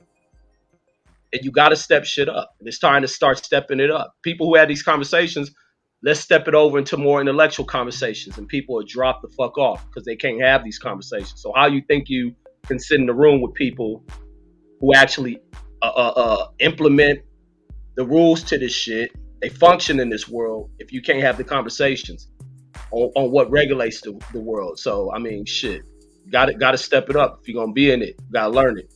And Kanye, if he going to have the money and do all this boasting and bragging before this shit happens, you ought to be able to hit the ground running this shit. And these people ain't attacking them. Even with the statements he said, they ain't attacking them. Sometimes do they go overboard with trying to label shit anti-Semitic? I think so. But shit, who can you tell if you offend somebody with something? A lot of black people spew this shit about Jewish people, don't know shit about them. They read books that they misinterpret, and then they start spewing out shit that, what's the point of putting it out? Does it change anything? Does it move you forward? Does it heal anything? Not a goddamn thing. It's stupid. It's Hitler. Yes, Hitler is bullshit. It's Hitler is bullshit. Don't do nothing for you. And Hitler, 100%. As a failure that Hitler was, his ideal of being a failure was more about killing people. He's a big time failure. There's nothing to learn from him. He could have been a more intelligent dude. He's the number one seller across the world. He didn't fail. Man, please, homie. You, Brandon, you like doing a lot of that crying shit. You know, do a lot of that crying shit, and it's pointless. The shit with Hitler as his failures in the world, and the reason why he lost his fucking life is because of his ignorance and hate. That motherfucker did all type of amazing shit for the country of Germany, as bright as they were. You had to go about killing motherfuckers. He did. No, he destroyed a lot of shit, and he fucked Germany up for fucking about 3-4 decades. So what did he do? He fucked his country over badly by his ignorance. Go ahead, Brandon. You want to reply to that? Yeah. First of all, before you do Hitler that, hold up. Before you do that, let me do this super chat real quick. Shout out to D Bevel the champ. He said, "How are y'all okay with them monopolizing the globe, but you're not okay with people monopolizing boxing?" Hint, the Ali Act. Y'all are hypocrites. Let me give them the drop, the $5 drop. Thanks for supporting the show, bro. I got 5 on it. Go ahead, Brian, and then H. Facts, D. Bevel. He understand where I'm coming from. Now, when it comes to Hitler, man, ain't nobody finna sit up and praise no wicked man like that. But what I will say for Germany, at the time that he brought them back from the ashes and the brink, what he did was great. The people that he had up under him helped start our fucking space program. So you could say all of the shit our nuclear program at that. So y'all could say all that shit y'all want to say, but it's bigger than what y'all think. Y'all looking at it on a lower level. This man is talking about business on the international level. He goes to the man who owns Balenciaga, Louis Vuitton. He's a fucking best man in this man wedding, and he gets to see the interactions, and then he gets to see how he's marginalized. If you go on fucking eBay right now, you will see Kanye West, the fucking Yeezy with Nike, Red October selling for $80,000 right now. So y'all can tell me what y'all want to. This man is telling the world that he's marginalized, and he don't know how to do it because he got fucking bipolar. But the history's out there, the data's out there, and yes, Reg, I do read all of these books, and I know what I'm dealing with. You just don't. Granted, you don't know what you're dealing with neither. Give me your experience of dealing with Jews. Or are you just telling the story of Kanye's dealing with them? You're telling everybody else dealings with them, but you have never had a Jewish dealing of holding you back. That's book reading bullshit that people apply to their own life. And I see that a lot in life. People will grow to hate the fucking police and never have an experience with the police. And that's what I see so much with people. You got a mortgage? Do you have a mortgage? Do you have a car note? Do you have a loan? Who is your doctor? Who is your lawyer? Everybody who owns a mortgage company ain't a Jew. And the Catholics are very powerful in this world. Catholics are very powerful in this world. The Christians are very powerful in this world. The Mormons are very powerful in this world. What are you talking about? Once again, when you look into who owns the currency, who controls the currency, the major resources of this world, you will see that it belongs to 1%. And those 1% happen to call themselves a common ethnicity. I didn't make this up. I didn't matter of fact, really, Sir Senior, if you really want to talk about being a real Christian, who did Jesus go in and flip the table over? The money exchanges. Who was them people, Sir Senior, Mr. Christian? Who was those people that Jesus was at war with? Come on, man. Y'all dudes ain't what y'all say. Man, stop bringing that AD BC shit into this modern world. So you're telling me I'm not what I say because I didn't answer your question? I didn't say y'all. I didn't not. Matter of fact, let me correct myself, Sir Senior. That was not a shot at you. I was just generalizing at that point. Oh, you doing the Kanye then? Yeah. Was Jesus wearing Kanye slippers when he flipped the table? Did he do what? Was Jesus wearing Kanye slippers when he flipped the table over? He was wearing the HLDZs. First of all, I don't know why y'all trying to act like that man didn't revolutionize. I didn't wear them ugly shits. I didn't buy that shit. That shit wasn't for me. Kanye was he was letting them wear them torn up, slave looking ass Matrix clothes. None of us bought that shit, and we know it. But at the end of the day, man. But at the end of the day, I was happy watching him go into the fashion world, watching him go into heights that we ain't never seen before. Jay-Z and them had a fucking signature deal. This man was trying to do real business, and now I think this is the shit that's driving him crazy because he don't see real freedom in capitalism. That's what's bothering him, I think. He don't see freedom in capitalism, but he brags about being a billionaire. Like y'all be making delusional points to sound good. Now you talk about what he can do. There's been black people to start their own fucking car. Kanai did the shit. Fucking what's the other cats? Cross Color did the shit. Russell did the shit. Jay did the shit. He gotta go do it. He gotta go do it. He gotta go do it in the European world. Now Kanye. No. Those guys didn't just have their own gene factory and do that shit all by themselves. They had partners, dog. They might have regardless of their partners, you're gonna do that. The same thing with Balenciaga. They're gonna partner with other people that make it. They design it. It's fucking Koreans and Chinese. Who helped Steve Jobs? Factories. Who helped Elon Musk? Who helped Jeff Bezos? These motherfuckers came from the bottom up, man. Bullshit. Shit. What are you talking about? The world is the world is about partnering to begin with. Yeah, everybody has help, dog. Gets help, dog. Now some shit is inherited and passed on. Like Paris Hilton, she didn't need no help. Like that shit is inherited. But for the most part, everybody, you need people, dog. You need people to lead people, and you got to feed people to lead people. So it is what it is. Go ahead. Give me my fucking reparations. Where's my reparations, man? My fucking Hawaii got genocide. One day you'll get it, but there's also gonna be when people get it. How fast you think people gonna fuck it off? Because you're gonna get it. And that's not my concern. This is what my concern is. My concern is having competent people who represent, who are spokesmen for black people, because we can never be leaders. White people are the leaders of black people. But wow.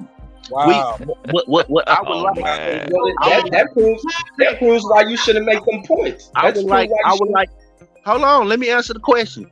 I would like a competent spokesman, a team of black people who really have our self-interest at heart, who are not corrupted by the government, who will go in and ask for certain things from the government for black people to try to advance. Go to Blue, man. He'll help you out, man. No, the thing you can't have going into these kind of negotiations and talks is niggas who think everything is revolutionary 24/7. At some point, you gotta know when to turn that shit off. And a lot of times, niggas don't know when to turn it off. And they sure the fuck don't know when to turn it on. I work in corporate America. Like I say, niggas don't know when to turn the shit off, and niggas showing the fuck don't know when to turn it on. Niggas is late for everything because they don't identify shit. Who owned that company, Brandon? Is it a black-owned company?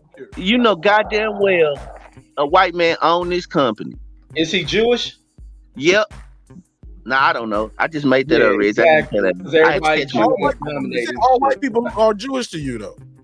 I don't know the difference unless they tell me. If they got to tell me what they believe. I don't think.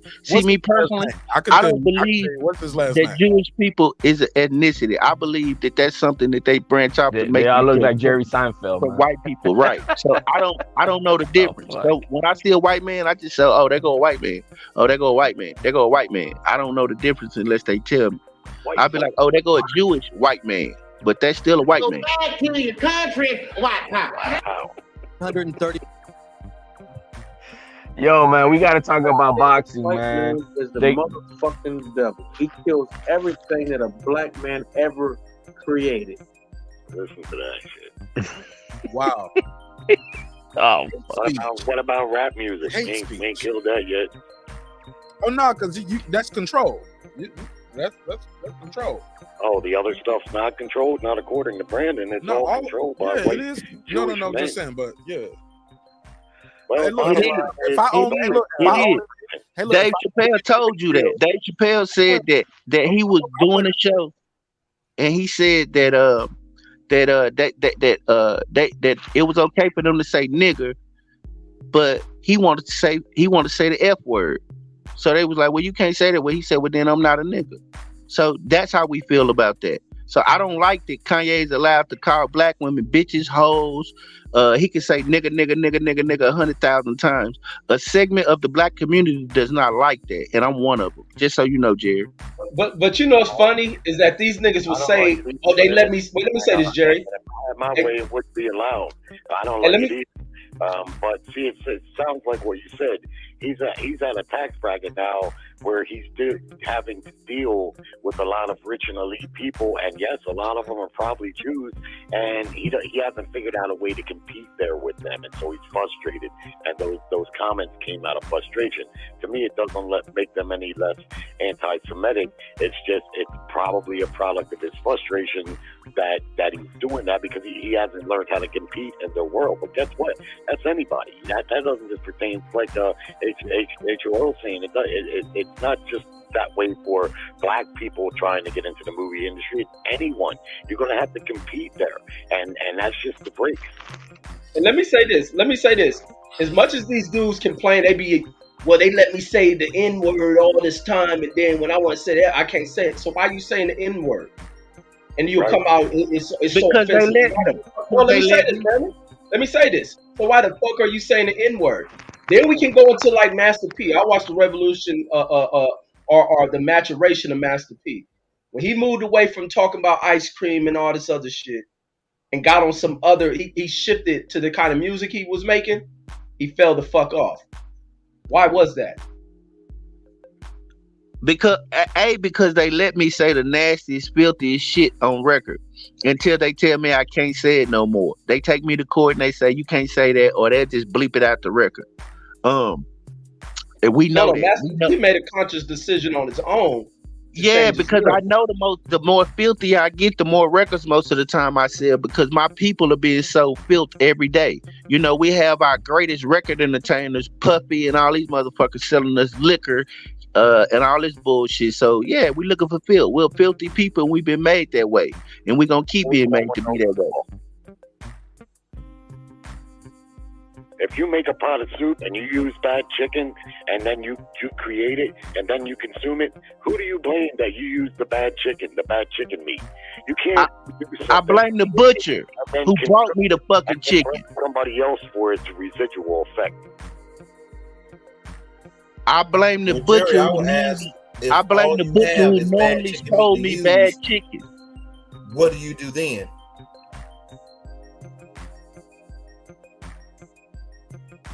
Man, people be making these entertainment ass excuses, bro. I don't rock with it. I've been around motherfuckers who I know when they know influence. A lot of niggas don't even deal with white people. They don't even live in our fucking communities anymore. And then we spew out this shit, and it's cool to us. We fuck with it. And the minute we see somebody change and try to come to right shit, we don't. Let me say this: we don't be wanting to hear it. The same thing in niggas in the hood. They don't want to listen to a motherfucker that ain't gangster no more. And it's that shit. This ain't got nothing to do with white folks. White folks don't rule shit with us. We rule our shit. We rule our destiny. And y'all gotta stop thinking of white people as gods. These niggas ain't no gods. Yes, they are. No, they yours, nigga. You with that religious shit. I don't study their Bibles. Listen, let me say this. I don't study their Bibles. I don't know nothing from the. Let me say this. I don't know shit from the Bible. I don't study that shit. I've been to church. Shit never rock with me. The Bible don't move me. It don't influence me. White people don't rule me. They don't influence me. Didn't grow up around them.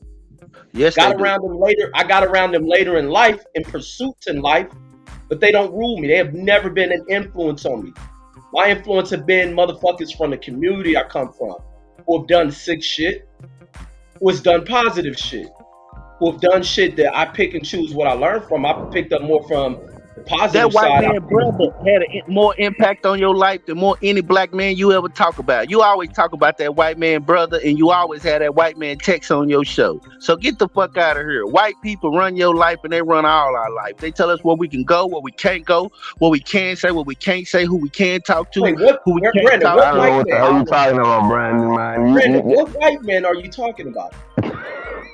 Oh, man. It's called white supremacy. No, what white man that you said that runs my life, Brandon? I'm lost on it. All of them. Get on a plane right now and go to Iran. Go. What I'm going to Iran for? No, I'm saying, can you get on an airplane and go to Iran? Yes, I can. You a goddamn lie. Why can't I? Because the white man told you can't. Brandon, it's black people over in Iran, bro. It's black people in Iran, Brandon. What are you talking about? Stop this shit, Brandon. Man, that's why I say people want to be revolutionaries. You want to be revolutionaries and it blinds you. This the thing with black folks, man, who buy into this shit. I've been on revolutionary shit. I know when to turn the shit the fuck off. I ride about shit. Here's the thing. Here's the thing. When you talk about being revolutionary, that don't mean it stop your everyday life. That don't mean you still don't get up every day and try to go make a way for yourself. Because that don't mean it hinders you in your life. It just means that you have a certain thinking and understanding, because I want to see my people be free. Be free meaning free to practice how everybody else practice. And I want my people to be cleaned up and be a good people to stand up and represent themselves well when we doing this. So when it comes to y'all thinking revolutionary somewhere in a corner with a goddamn AK reading these books with tinfoil hats on, it is a fucking illusion. We go out into this world and we compete and we understand what it is. And I understand what the limitations are in me competing in this world. So I'm not under any illusions that I got to go out here and get it and provide for mine. But in the meantime, I will be having a thought and an understanding for my people, and I will be studying and sharpening myself to be free. That's what it is. Revolutionary all day long, baby. Yeah, but you can, how you gonna be talking about other people holding you back when what have you done for yourself? If you're holding yourself back, how are you gonna complain about the other person holding you back? How educated are you? What the fuck are you doing for yourself? I just told you. Listen, I've been a homeowner since I was 26 years old. I work in corporate America. I work in a lab. Matter of fact, I run the lab at night. I'm the lab supervisor. So That's why didn't you stop the black ass from being in charge of people? Wait a minute. Let me finish. Number two, I go out every day and I try to do well for myself. I work hard. I put my head down and I go out and I make a way for my family. Right now, because of the way what I'm allowed to do, I'm not hurting for nothing. There's nothing that I need. There's nothing that I want that I can't have. But I still have a mind for my people, and that's never gonna go away. So there's nothing wrong with that part. So that's why I keep saying, let's not give out the illusion that we not out here trying to make a way for ourselves and we sitting on the corner waiting on the handout, begging, waiting on the revolution to pop out. It ain't like that, man. I'm out here working and grinding. And I pay taxes just like everybody else. I'm not out here trying to cheat nobody. I'm not out here trying to beat nobody, but I do want to see my people cleaned up and do well. And I don't like the way my people are represented. Brandon, you gotta what you did for yourself is what you gotta expect from your brother. So if you did it the way you did it, your brother's got to put in the same fucking work to get it there. And if they're not doing it, how the fuck are they gonna be in the same shoes you're in? You gonna hand it to them? Are you gonna hand it to them? No. The thing about it, HLD, the hard part about being who we are is I have to be the example. I can't slip. I can't fall. I got to be disciplined. So everybody should be disciplined. I got the same shit within my own family. I got fucking knucklehead cousins that don't do shit, and then they're crying about it. Like, what the fuck are you doing, bro? Do you get up early in the morning and get shit done? Do you brush your ass and your teeth and wash your ass? What are you doing? If you don't do something for yourself, don't expect me to come out and fucking help you. You gotta put it in yourself, man, just like I did, just like you did, Brandon. But I got, but our people don't know that. My people don't know that. Everybody knows that. Fucking everybody does. Stop the bullshit. Listen to me, the pieces of shit of our race don't know. Everybody black ain't a piece of shit. What the fuck y'all keep doing this crybaby shit like niggas just ain't gonna do nothing? The pieces of shit, you don't work, you don't eat for any race. Ain't nobody hold you. You a black motherfucker in a white company talking about you in charge of people, but you ain't even you too caught up in this bullshit. You don't even know when you ahead. It's the white man, but you working in this company and promoted your ass. Like, get the fuck out of here. It's niggas who ain't trying shit. I got a brother. Me and my brother's life are on different paths because of decisions. Me and a lot of my homies' lives are different paths because of decisions. Many homies who are millionaires because of right decisions. Like, come on, bro. Yeah, we deal with racial shit and we attack it when it needs to be attacked, but everything ain't to be for excuse making. Like that shit, y'all go beyond that shit. God damn. Work privilege, and it gets mistaken for white privilege. People like to throw around the term white privilege. Every black person that I know that works like me, they're successful like me. It's work privilege. Like the man said, you don't work, you don't eat. That goes across all races. You got to stop thinking that white people are so organized that we have this power over you, man. It's not 100 years ago. Black people can do anything they want to do, and if they work, they're going to be successful. I live around a lot of successful black people. I was at a client's house today of mine. That's a black man. Lives in a big ass mansion. He's a successful dude. When I go up to his house in the morning, he's on his way to work, and so is his wife. Just like me and my wife. We got to go out the door. We got to go get it, and we got to earn it. And Brandon, you got to stop making excuses and convincing your people that if you're that concerned, that they're defeated before their boots hit the ground, because that's not true. See, Jerry, see what I understand about my people is that Here come the excuse making.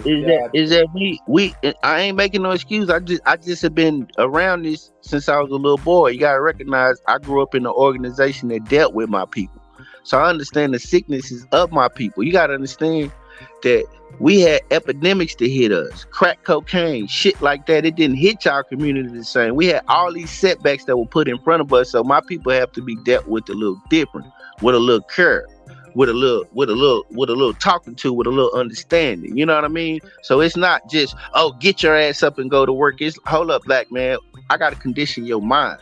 I gotta talk to you about who you are. I gotta build up your self-esteem. I gotta show you who you are to get out here and do this. So that's the way I look at it. So if y'all look at me as an apologist for my people, I'll be that too, and I'll be a critic. Well, you never seen a white crackhead? Man, yeah, I've seen a white crackhead, and white crackheads get funding. They get a house. They get way back to work. A black crackhead gets jailed. What is your point? Black folks are crackheads. You'd be offended by that. But you just told me and used as a valid reasoning that crack epidemic, what is a crutch that you could put there as to why there needs to be special language used. But if I said black folks are crackheads, you'd be offended by that. And you know damn well you would. I got 3 cousins dead in the ground from cocaine addiction and heroin addiction. That didn't just affect black people, but at the end of the day, whether it's black, white, you or me, we all got to be personally responsible. I never smoked crack because you know why? I heard one time that you could take one hit and die, and that's all I needed to hear. So the government is responsible for pumping crack cocaine. They're responsible for us. The government owes us. That's a fact. Shit, bro. I can prove this. Nah, Yo, my island is the same way, these man. are things we don't want to deal with. Did y'all know that the CIA, that the head of the CIA was in Compton apologizing about putting crack cocaine in the community? Y'all Yo, don't know man, that, I've right? never done that shit, and I've seen it all around me. What the fuck are you talking about? What I'm talking about is how they pump drugs in our They community. may pump it, but it's still your choice, man. And what the fuck, bro? You know that's gonna fuck you up. When So you why you flood take a it? poor and impoverished people, Ain't nobody impoverished, bro. I know what the impoverished is, bro. I grew up having to fucking carry waters into my house and flush it down the toilet. I mean, what the fuck you talking about? I know what impoverished is. You probably don't know what that is. I do know. And I don't give a fuck, bro. I seen it all around me. Same thing. It's Water a was choice. out there, It's a choice. No, listen, follow me. When you have certain economic conditions and certain economic patterns, things happen. They know. Yeah, my father was a fuckhead too himself, bro. What the fuck are you talking about? What I'm trying to say is they use crack cocaine to lock up black people. Don't take it. Don't be doing that shit. Hold on, disproportionately, because black people were using crack cocaine as a mechanism to prey on their people, and also their people were using this shit, and it became the scourge of our community, which took away generations, and it came back to the Reagan administration that they were deliberately doing. Who forced it down their fucking their veins? Who put it in their veins? Man, what do you mean? Who? What do you mean? If I've never done shit in my life, it's because I decided not to. Try it sometime. I mean, really, like, where is the self-accountability? Where's the government accountability? Where's the government? No, man. Where's the government accountability? If they admit that they did this to us, where's their Did what accountability? to us, bro? That's happened to the whole fucking world, bro. No. They You think in Puerto specifically Rico we're not targeted black fucking people. infested with that shit? No, the CIA specifically targeted black people. This is on record. Yo, I'm on an island. Do you think we fucking grow cocaine in Puerto Rico, or that shit comes from the outside? You're not listening to me. No, you listening to me. Where do all the guns in Puerto Rico come from? Because we don't manufacture guns. That shit comes to the island. But doesn't mean that, hey, everybody's fucking doing the shit that... No, man, it's a choice. It's a choice. Okay. What I'm saying, HLD, is when you specifically target a people for destruction, the government did that. So are you saying that the black community are more susceptible to making stupid decisions of fucking taking drugs than a white man? Yeah, that's what he's saying. Is that what you're saying? Poor people in general are more susceptible to taking drugs or doing I say stupid people are. Listen to what I'm saying. Poor people, scientifically proven that the broker you are, the poorer you are, the more likely you would do things that is considered illegal and or do drugs. So if you keep one race down and keep them poorer, it will make more of that race likely to do illegal stuff and do drugs. The 90% of my family should be on it. The 90% of my family the whole time. 90% of them. Without you interrupting me. Yeah. Sirs ain't talk. That's real. So if you hold one race down or one group of people, it don't even have to just be a race. Any group of people you hold down, they're going to be at the bottom. There's more likely they're going to do illegal stuff. Every time any race or culture came to America, they did illegal stuff. But it's only brought to the forefront or talked about when it's black on black crime. Black on black crime is poor on poor crime. White people kill white people. Black people kill black people. Hold on. Most race of people kill each other. You're more likely to die from somebody than somebody else. It's scientific. You don't believe me? Do a simple Google search. That's a generic way of fucking linearizing things without the details of it. Because guess what? That means every fucking Asian that's in this country that came in fucking illegally and shit, because it's a whole bunch of them, they be all on crack. They be all on fucking cocaine. They all fucked up too. Or how about all the Mexicans that have to cross the border, cross the desert? How about all the Mexicans who have to cross the border, cross the desert without no fucking nothing? They all be on drugs too. If I hit somebody working for less than minimum wage, and I go to jail for 24 years, and you hit somebody for driving without a license, or some white guy hits somebody with driving without a license, and they get that's all the Mexicans. They got no licenses, they got no money, they fuck. So why ain't they all doing the same shit? Yeah. Here's something for you. I live in Baltimore, 10 minutes outside of the city. This city averages 320 to 350 homicides per year, exclusively black on black. 4 hours up the highway from here is the state of West Virginia, which is the second poorest state in the entire country, and it's almost all white. The murder rate up there is so significantly lower that it can't even be measured. So I do agree, and I know what the man was just saying is fact, that poor people commit more crimes across the board. That's true, and I know that to be true. But to suggest that the violent crime rates are based solely on poverty, that doesn't play out. Even if you look at Tennessee, same thing. A lot of white people there, very poor state, violent crime, nothing like it is in a small city like Baltimore. I agree. But we're talking crime and using drugs is separate. We're talking about violent crimes, and we were just talking about using drugs. Right. We can group it all together. I think it's mentally. That's why I say that our people need to be taught better, cleaned up first, and taught better. And that's what I'm an advocate of. So that's what Reggie was saying. That's what, isn't that what the preaching of Malcolm X was? To fucking have self accountability and make your shit right. But you still don't I still don't let them off the hook for the condition that we're in. I don't let them off the hook. They owe, and that's what it is. But in the middle of me saying they owe, I'm gonna be cleaning myself up in the process, which could be a lifelong process. But I'm gonna keep cleaning myself up, making sure that I stay on the enemy's ass, and that's the way I look at it. And be by Kanye, I just wish that You're looking at people as enemies, and you need to get in a church, man, and really get with God. Church, and whatever demons you have that you've read about, and let that shit go and treat people as individuals, man. Because you constantly, when you talk to me, you say they. You categorize me with all white people, and that shit is not right. Bro, and I'm gonna tell you straight up, quit. If you want to help your black brothers the most, in my opinion, the best thing you can do is to not convince them that they're defeated before their boots hit the ground. That creates a defeatist attitude. It's simply not true. If they're willing to go out and with a good attitude and work to get it like you are, they're going to get it just like I am. Jerry, do I sound like a man that has a defeatist attitude? Seriously, when you talk outside of the context of this conversation, do I sound like a man? When you talk to me, do I sound like a man with a defeatist attitude?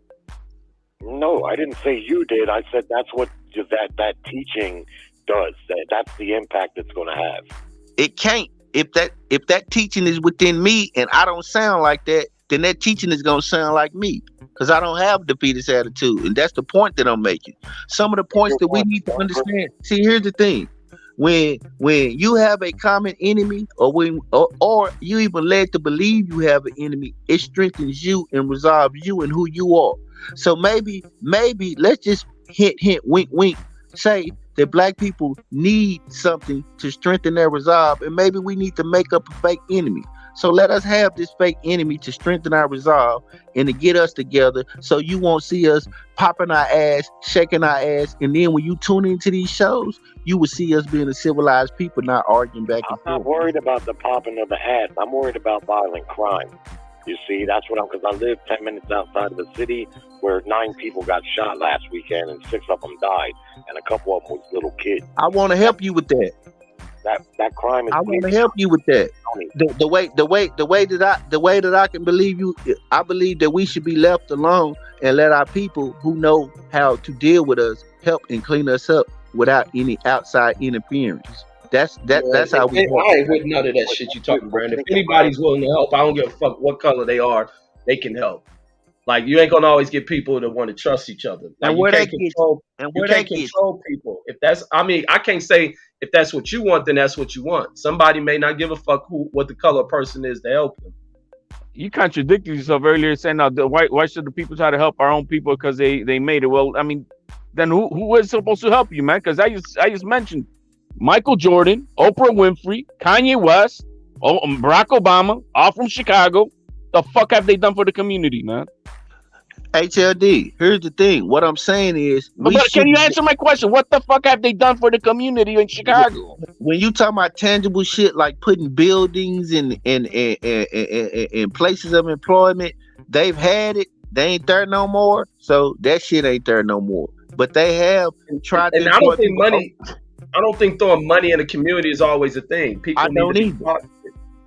That's what I'm saying. Just because they rich don't mean they have the solutions. You have to. Not even to have the solution, but what have they done?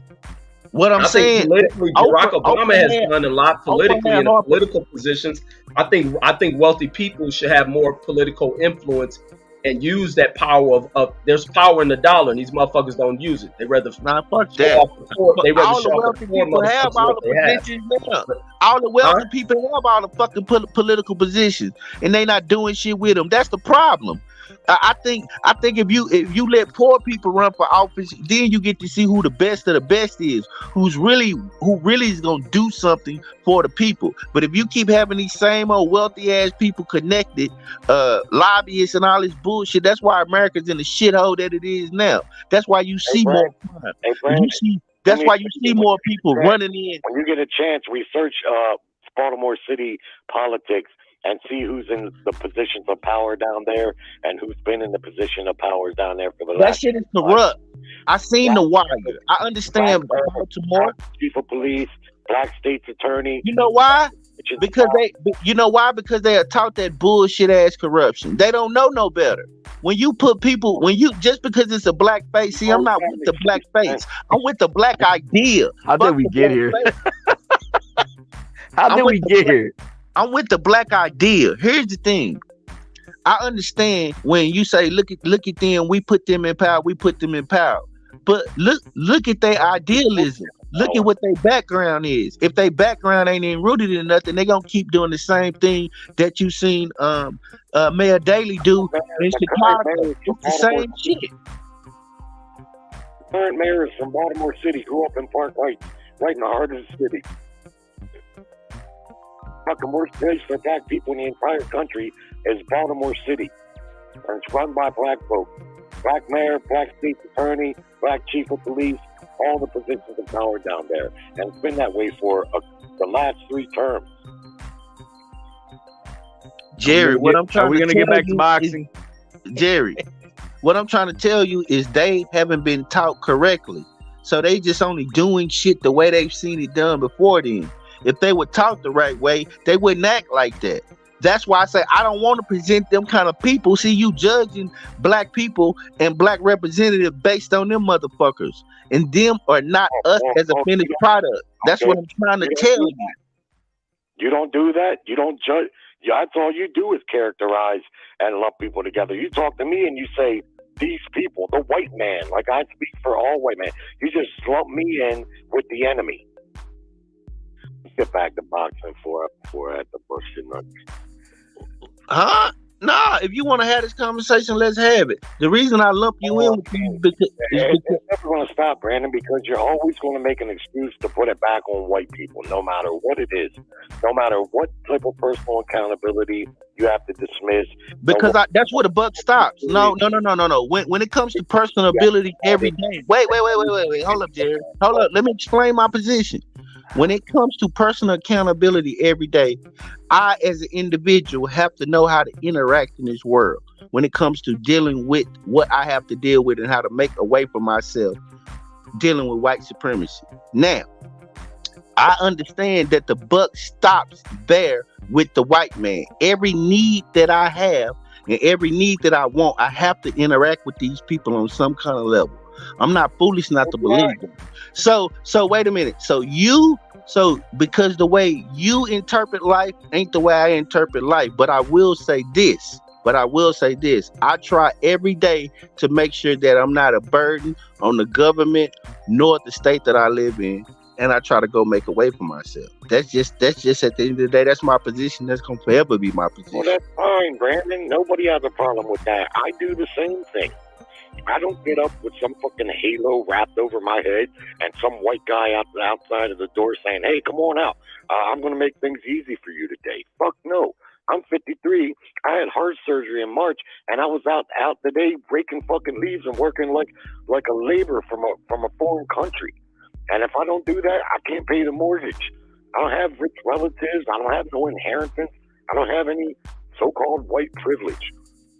It's a work privilege. If you're willing to work and go out and do the things that you just said, then you're going to be accountable. But if you choose to smoke crack and drink booze and stand on the corner or do heroin and lay around in a trailer park, guess what? You're not going to have a good life. That's if you're white, black, Puerto Rican, Mexican, does not matter. Stop giving white people so much credit, man. You heard him say trailer park, because you know black folks ain't trailer park. You talking about these white people in trailer parks. I want to reply real quick. I want to say parks, right? Because you have another thing. You got to understand, crack didn't just affect the black community. You never seen a white crackhead? I live near D.C., man. I used to go with my buddies down there. They would score crack. White crackheads all over the place. This opioid epidemic that was so big a couple years ago, that probably affected more white people than black people. You don't hear me bringing out some conspiracy that the government targeted white people with these opioids to destroy the opioid community, or the white community. I ask people all the time. Yeah, they didn't write laws though to lock black people up, to white people up disproportionately, and also they wrote laws for treatment centers for the opioid epidemic for white people. So it's not the same. So let's not equate it to being the same. Okay. Well, I can see, Brandon, that you're too far down the rabbit hole. Let me jump in. I got something I want to say to something you guys were speaking of. It is true that I get what you guys are saying, right? You make a choice to drink, you make a choice to smoke. Nobody, you should be only to blame. If that's what I'm gathering, HOD and Jerry and some other people are saying. Okay, but we can agree that, and this is facts, that the cigarette companies, right? Y'all remember this? This happened in all our lifetimes. I remember they got sued. I think it was in the 90s for they were basically misleading the public, had people thinking light cigarettes was healthier. They got sued for marketing to kids. Remember, they used to have Joe Camel when I was a little kid growing up. They took that shit down. They said, no, you're marketing to kids. You're making cigarettes look cool. You need to tell people the truth. This shit is gonna kill them. You know what I'm saying? So they sued successfully the cigarette companies. Now they can't use the cartoons. Some places like you can't have matches at because of it. The matches got to say this on certain things. The cigarette box got to tell you. They got to tell you secondhand smoke. They smoking while pregnant. So I said all that to say they were sued for, this is wrong and you're marketing it to kids. So yeah, people, you do have a choice. That kid, or even the pregnant woman, or people who secondhand smoke. People had a choice to smoke or not to smoke, but they were marketed and targeted. Even with you know how they do sneaking commercials where you see somebody flash something on the screen, you watching a picture of somebody in the desert, and they'll do this thing called splicing, where it sends subliminal messages to you. They'll just splash in a picture of a Coca-Cola. Yeah, the movies do it all the time. They used to do. Yeah, I think they made that illegal though. They made that illegal. You can look that up. It was a while ago. When in the history of anything have we ever seen anything marketed that crack cocaine is okay to do and it's cool? Never. Just niggas in the hood have. Well, no, I don't think it's ever. I think people have addiction issues. America has a real drug addiction issue that hasn't been dealt with. Because America has a real. But HOD, the problem with what you're saying is it was put there by the government. Now that's when it's a problem.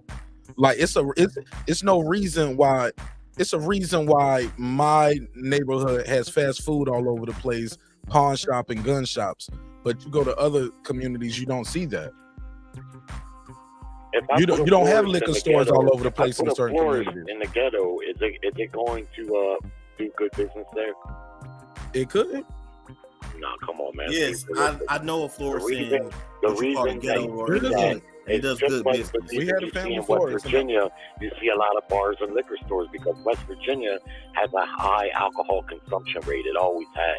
Those hillbillies up there, they drink a lot, and so in a little town there might be hardly any stores, but there'll be two places to buy booze. Jerry, but hillbillies are not what's marketed to Americans. That's racist, Jerry. Don't call them hillbillies.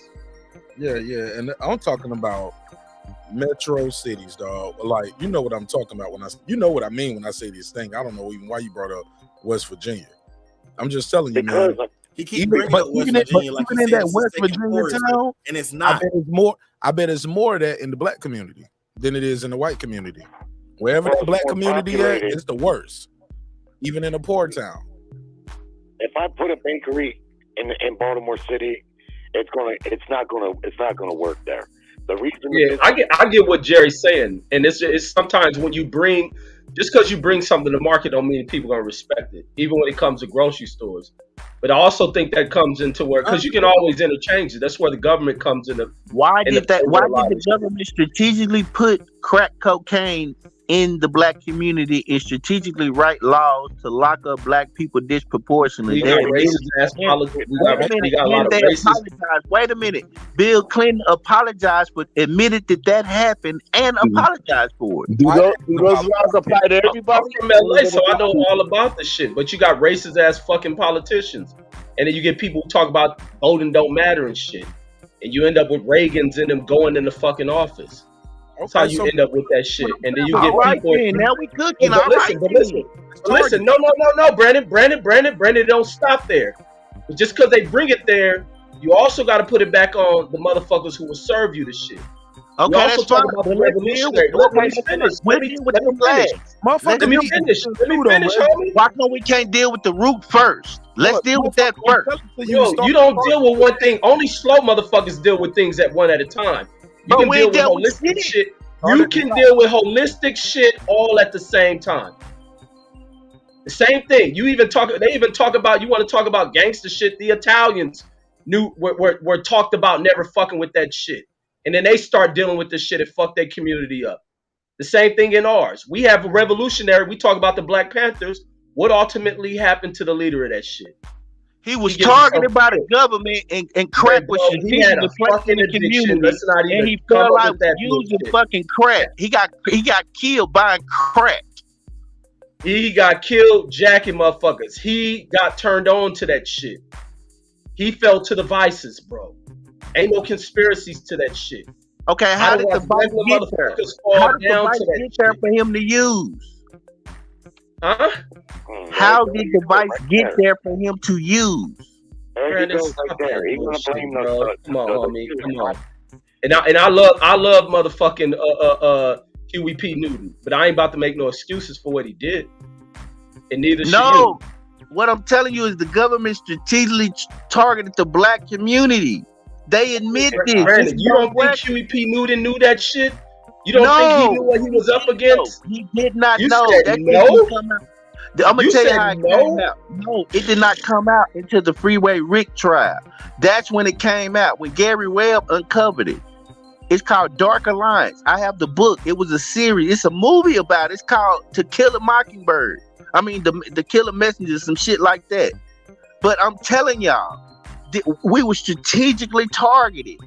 They put this shit in our community. No. So what I'm trying to tell you is the government they owe an answer of why did you place this here, and you have to repair what you did, the damage that you did with putting that shit here by writing laws on the book.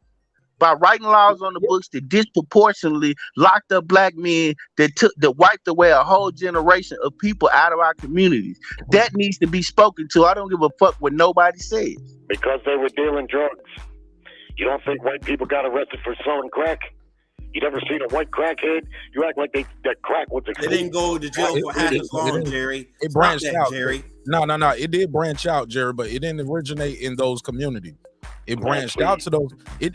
You think crack originated in the white community, Jerry? I don't know where it originated. Well, I'm telling you that it didn't originate. Well, I do know that Hitler was on heroin, bro, and No, it didn't originate in white communities, but white folks show came to black communities for this shit. Right. America That has shit addiction was issues. That shit was addictive. That shit was an epidemic. It was the crack epidemic. Like It's racist. The problem is racist politicians that people And it don't was started by identify. the government. I agree. That's the stem Racist of it. politicians. Let me You say goddamn this. That's right. the stem That's of what it. But white supremacy. White supremacy. Yeah, Like but I it ain't said. no supremacy. No, These no, niggas it is ain't even all hoes, man. They about that. suck supremacy. It's corruption. It's corruption. Yeah, but And the issue is you got drug addictions. Look what's happening with white communities. You can't. Anytime you target one, you have this intention of targeting motherfuckers with drugs. You end up fucking up the other community. As But much the as they, laws on the let me books say this, don't- homie. but- Let me say this. As much All as they painted the crack epidemic as only a black thing, there was a lot of white motherfuckers on that shit. White people got worse drug addictions than anybody.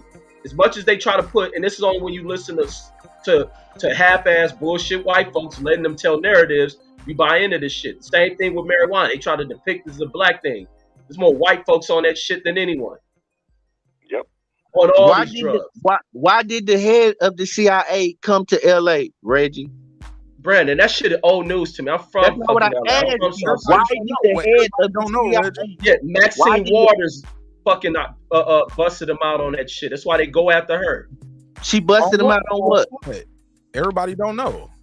She pointed this shit out. She identified it. She brought Hold the on, CIA. Jerry. I'm not talking to you, Jerry. Hold She on. brought the CIA into LA to make the motherfuckers apologize. Plus, off the top of the of that investigative journalist work, and especially and with the drug dealers, the same thing that broke from the Iran Contra scandal. That's really what started to bring the pieces together. When they caught Reagan and his administration in that Contra scandal shit.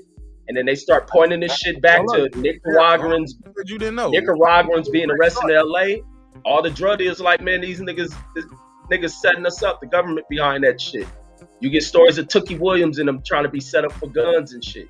You had a lot of corrupt shit. What is the Iran Contra scandal? You said Reagan and his administration got caught. Where they was trying to fund that. You didn't know where crack started. Let's have a conversation now. Go ahead, Reggie. Oh yeah, we can shift it to there, but it's part of the Iran Contra scandal where they fucking trying to send weapons. That shit became a thing with and I know I'm gonna twist it up a little bit, but with the trading of weapons, it was I think it was part of the negotiation to get those hostages out. Plus you had the Nicaraguan overthrow, so they couldn't fund that fucking they couldn't fund the rebels through congressional money, so they come up with a plot, and also with the weapons thing, they come up with a plot to raise funds for that Nicaraguan group by bringing drugs in, exchanging the drug money, allowing them to buy weapons, and then that also funnel into I'm twisting it up. You'll have to read up on somebody else may know it better, but it dealt with weapons with Iran, the sales of those weapons and the cash turned it into funneling this shit. And I don't know how they wash the shit, but I'm fucking it up. But it all interconnects with each other. Go ahead, Jerry. You want to reply? Pretty much just what he said. That's how crack got here. It was the fund, the Contra Aid Fund, that started in Reagan's administration, and it was bad business. It was a dirty dealing, and I was against it. A lot of Republicans worship Ronald Reagan. I'm not one of them, partly because of that reason right there. What they did to fund that Contra Aid was to allow an influx of cocaine, which crack is a derivative of. And so what it did is it made cocaine a lot more affordable, which, it adversely affected the black community, but it also affected white communities. It didn't just affect black people. If it was just targeted for blacks, you trying to paint a picture that the government just went into black neighborhoods and gave black people crack. That's not how it happened, man. Yes, the government is responsible for those drugs coming here, and it was a huge scandal, and the Ollie North and that whole trial, that's what that was about. But it wasn't just targeted, just like the opioid epidemic that was lasted for 8 years and drastically affected white people. Didn't just affect white people, it affected some black people too, but it was more white people, at least from what I can see. So I don't buy into the conspiracy, and what Brandon keeps saying, he keeps referencing like Reagan or Clinton apologizing. He didn't directly reference what he's saying. He's taking what he said, twisting it into a context to fit his narrative. He's apologizing for the government prior to him allowing those drugs to come into the country as a whole, regardless of who they affected the most. He was also wrong again. He was also apologizing for that crime bill. Exactly. That's what he apologized for, because that was a derivative. Brandon, you just jumped right in over me. Exactly. Right. You so right. Yeah. But also, Jerry, like, go ahead. I forgot, Brandon. Like, y'all, I can't. I forget. Actually, you were talking about the crime bill. He was apologizing. I wanted to say that he had said about like the government came in. Is like y'all act like it's a conspiracy. That's what it was. It is a conspiracy when the president and the CIA and everybody knows they are bringing cocaine in. Yes, that's a conspiracy, dog. Of course that is. I don't argue no. I'm arguing that it wasn't just targeted at one community. The picture that Brandon is trying to but create. It was though. But it was the CIA admits this, and it was. It was what they found. It was a study done. What they found. Do Google. Shit, that's all you got to do. Google, man. Ain't nobody finna be sitting here doing this with you because you're ignorant. I've been doing it for 3 fucking hours now. Are you gonna stop now? No. Anyway, let's go. Let's get to the point I was making. So, what we know is that the CIA came to LA, didn't they, Reg? The head of the CIA, right? Yeah, well, they apologized. Apologize for what? What we talking about? Okay, so Jerry, which makes Jerry wrong. Which makes Jerry wrong. Yeah, okay. Checkmate. The CIA said that we put these drugs here to affect black people. No, they wouldn't fully admit it. They would not admit to it, but they did come and apologize. I see. Now we get to the gray area where you're wrong. It's not great. Okay, well, why do you think the head of the CIA was in a gym in Los Angeles apologizing for crack cocaine? You tell me. Well, again, let's stick right to the point. Was he apologizing, saying that it was put there to affect one group of people? The way you're painting it. It would, but Jerry, I think the reason why the CIA director didn't state it is because they would have been liable financially. Now they painted to just some rogue individuals within the group, but the white community wasn't intended. White people start coming over there. Drug dealers start branching out, selling that shit. But the intentions was a black community, and it began to spread. But you're gonna always deal with America has this addictive personality. Motherfuckers in America are drug addicts because life and standards in America is fucked up. America's depressing, but America loves to paint the picture that only black people. And Bill Clinton apologized for writing laws on the books that specifically targeted black people and crack cocaine because he knew that it was a scourge. You're adding that. No, I'm not adding that. He cried. And he cried as he was apologizing. Yeah, I don't think when they wrote that shit, their intentions was to target black folks. But I think when you deal with people who get hired in these agencies, these motherfuckers ain't gonna enforce shit the same way they do, and that becomes a. I mean, there's so that's why you don't deal with shit one at a time. There's holistic fixes that need to be done, and this is why activism is important in this country. But knowing when to turn it on, when to turn it off, is that when you write these laws, you see that the people hired into these positions ain't always enforcing it. And that's why even with politics, that's where the problem becomes with people who say they don't fucking vote.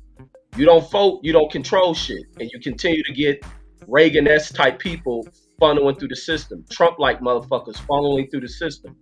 Because they will appoint people into these fucking city councils and city appointments who hire these cops, bringing them in from towns where they know that these motherfuckers don't like people of certain races. And they infiltrate through the police department. Everything begins with crime. Let me say this: everything begins when you write laws.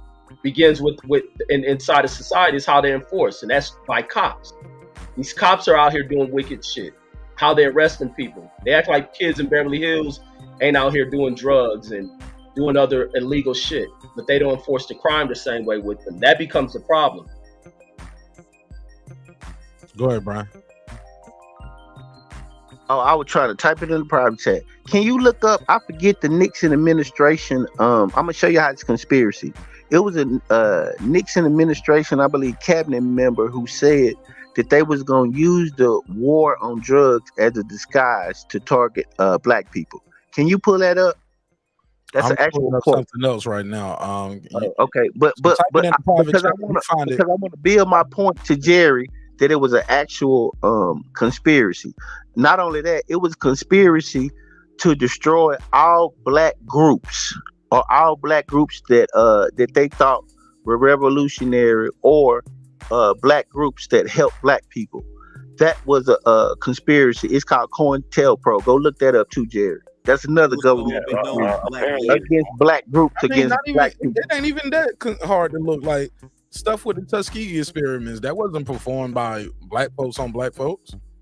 Like we know these things happen. Like I don't even know why we even doing this.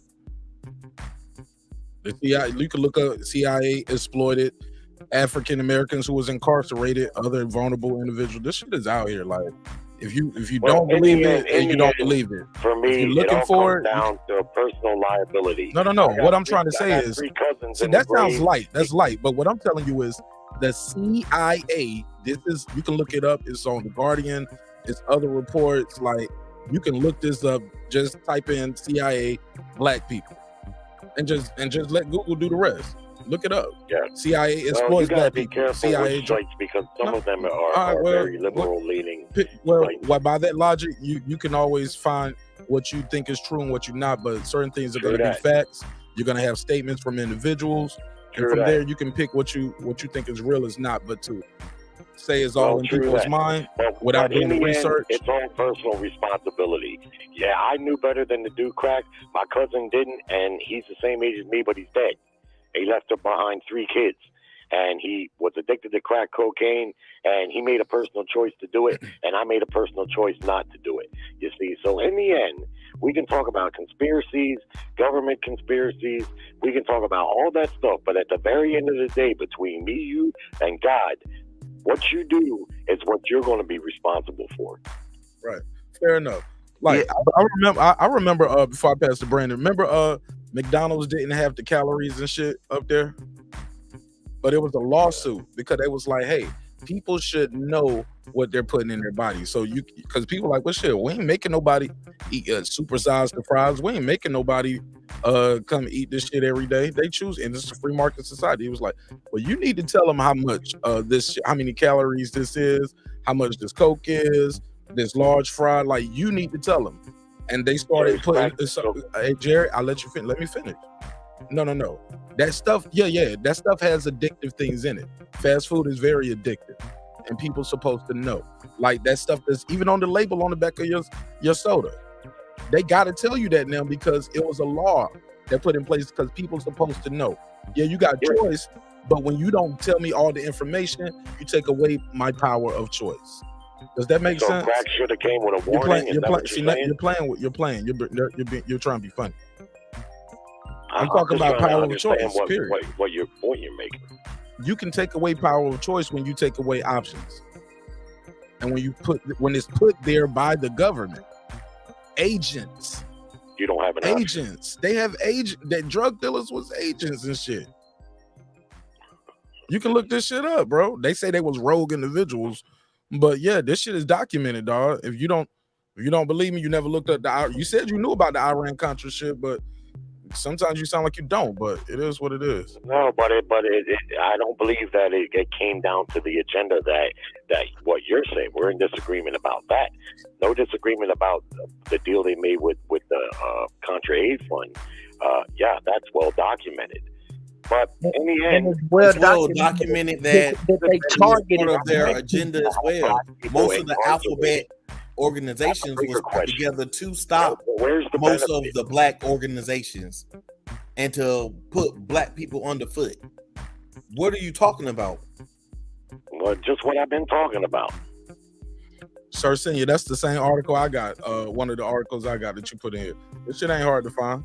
Yeah, and the thing about it is, so once again, to turn a blind eye to it.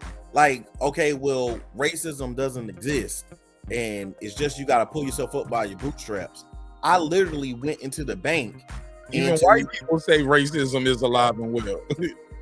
The FBI said white supremacists have infiltrated law enforcement and government agencies all over the country. We don't trust the FBI now. Just saying, this shit is out there. Like, but I'm making this shit up. But I'm crazy. I shouldn't feel like there's an enemy out there that's targeting us as a people. I shouldn't feel like that there is a such thing as white supremacy and that they don't control certain aspects of our lives as a whole. Come on, man, get off the gas. See, Jerry, what is? Let me ask you this question: you are aware that white people conquered and colonized this country and make up for over 2/3 of it. If your people conquered and colonized another country and were the majority race, do you think it would be any different? Or do you think the minority would rule? The minority rules in Africa, and there's a lot of white people in charge in Africa. And they're the majority. Money. Okay. But you just turn it around. You turn it around. You say, well, if they conquered somewhere, Mark got they it. would rule. But then Mark you said got no, it's it. because of money. Where were they getting the money from? Because they're in the minority right now in Africa, but they rule Africa, so that counts as your point. Ha, checkmate. Okay. Well, that's what you got to deal with because you're insisting that the white supremacy and all this. So, hey, it's what you got to deal with. I'm not going to try any further tonight to convince you that that's not the case. That proved my point. See, got him. You see this, Reg? Because you've been able to succeed, and we're 2 presidents removed from a 2-term black president. So apparently, oppression didn't hamper Obama to become the most powerful man in the world. Obama did a podcast and said that oppression hampered him. He's not even the most powerful man in America. Secondly, he also says that have you ever read his biography? Have you read his biography? He just did an interview recently and said that he was hampered because he was a man of color while he was the president. If you want to Google that. So you're wrong again, Jerry. Of course he said that. Trump was hampered too. You ain't going to find a president that's not going to say that they've been held back to some capacity. The bottom line is he was twice voted the president, twice. And the second time he ran against a white man who was a decorated war hero. And he beat McCain by a landslide. And then he also beat Clinton. The point is, if you're going to talk about oppression and you're going to make it the monster that you say, every time I get into one of these conversations, it's with successful black men. How come it didn't affect you? Apparently, you made good choices.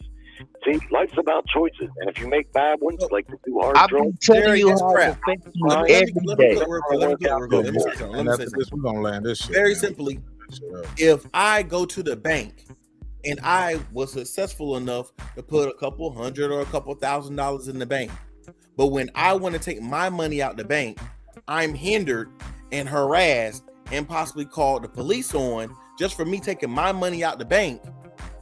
or even me depositing money into the bank because the color of my skin, that would obviously hinder me from growing. And that's happened to me personally, and it's happened to multiple black people. It's on record. That just happened to me I think it was last week at First Citizen Bank here in North Carolina. Are you saying that happened to you? Yes.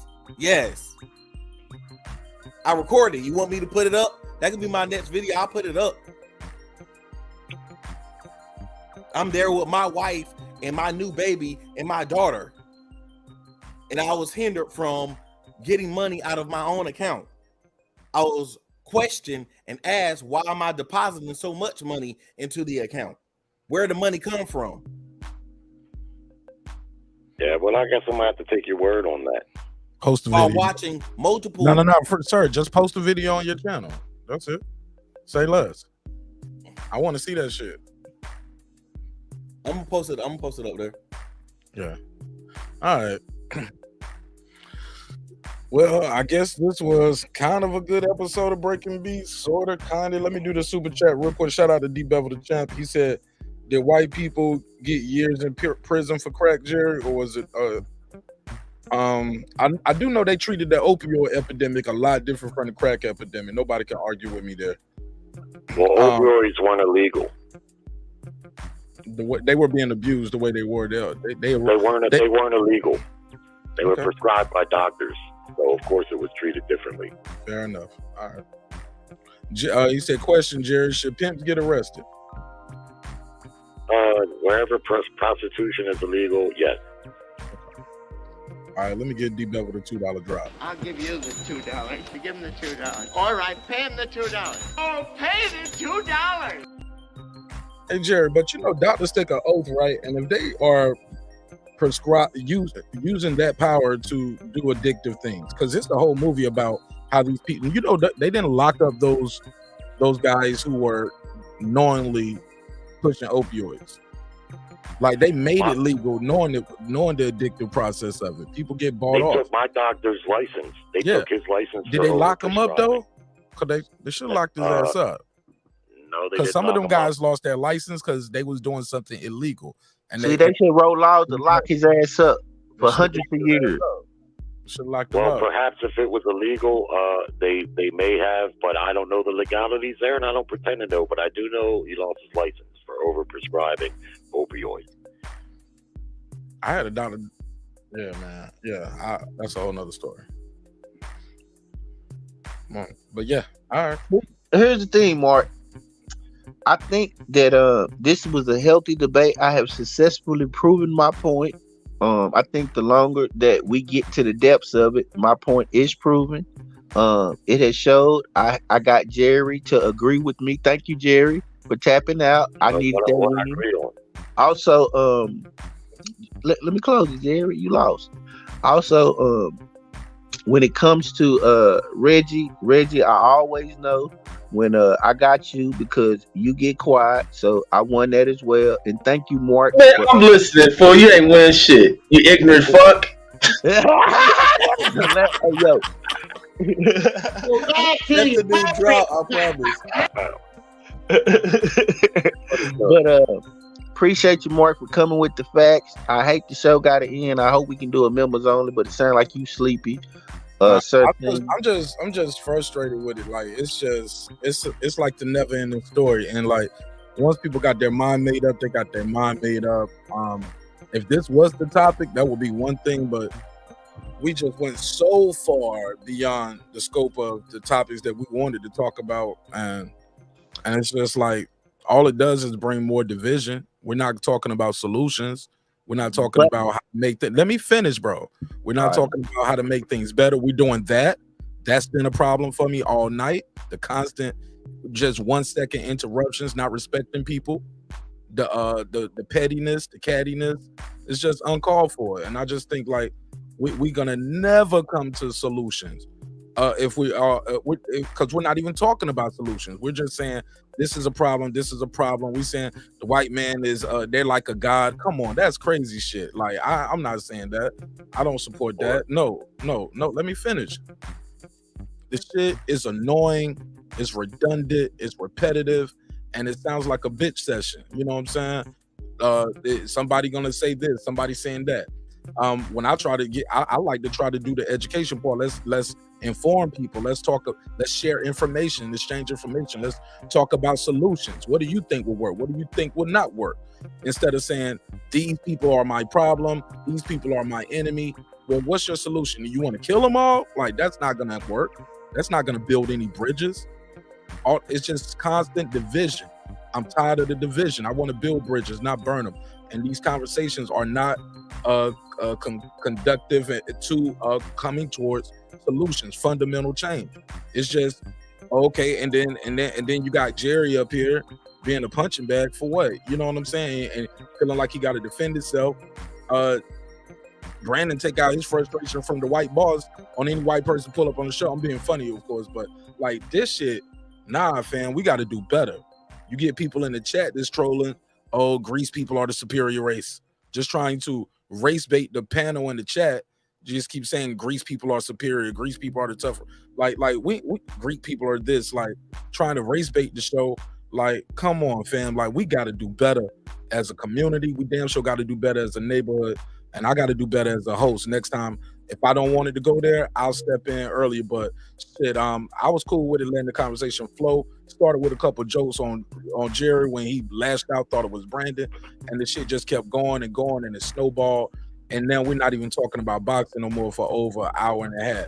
Now I get it, it's breaking beats. We talk about everything here, and we let the conversation flow. But at some time, we got to reel it back in and give people what they came to see. They came to talk about boxing. You know what I'm saying? If we want to talk about this, I do a show, we'll put that on the thumbnail. But let's not get people in the room to talk about boxing and we go on this shit for like 2 hours. Fuck out of here, fam. Like, we got to do better. Especially when we ain't talk about no solutions.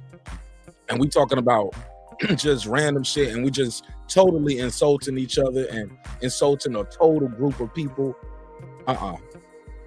We got neighbors only for that. We can do that on neighbors only.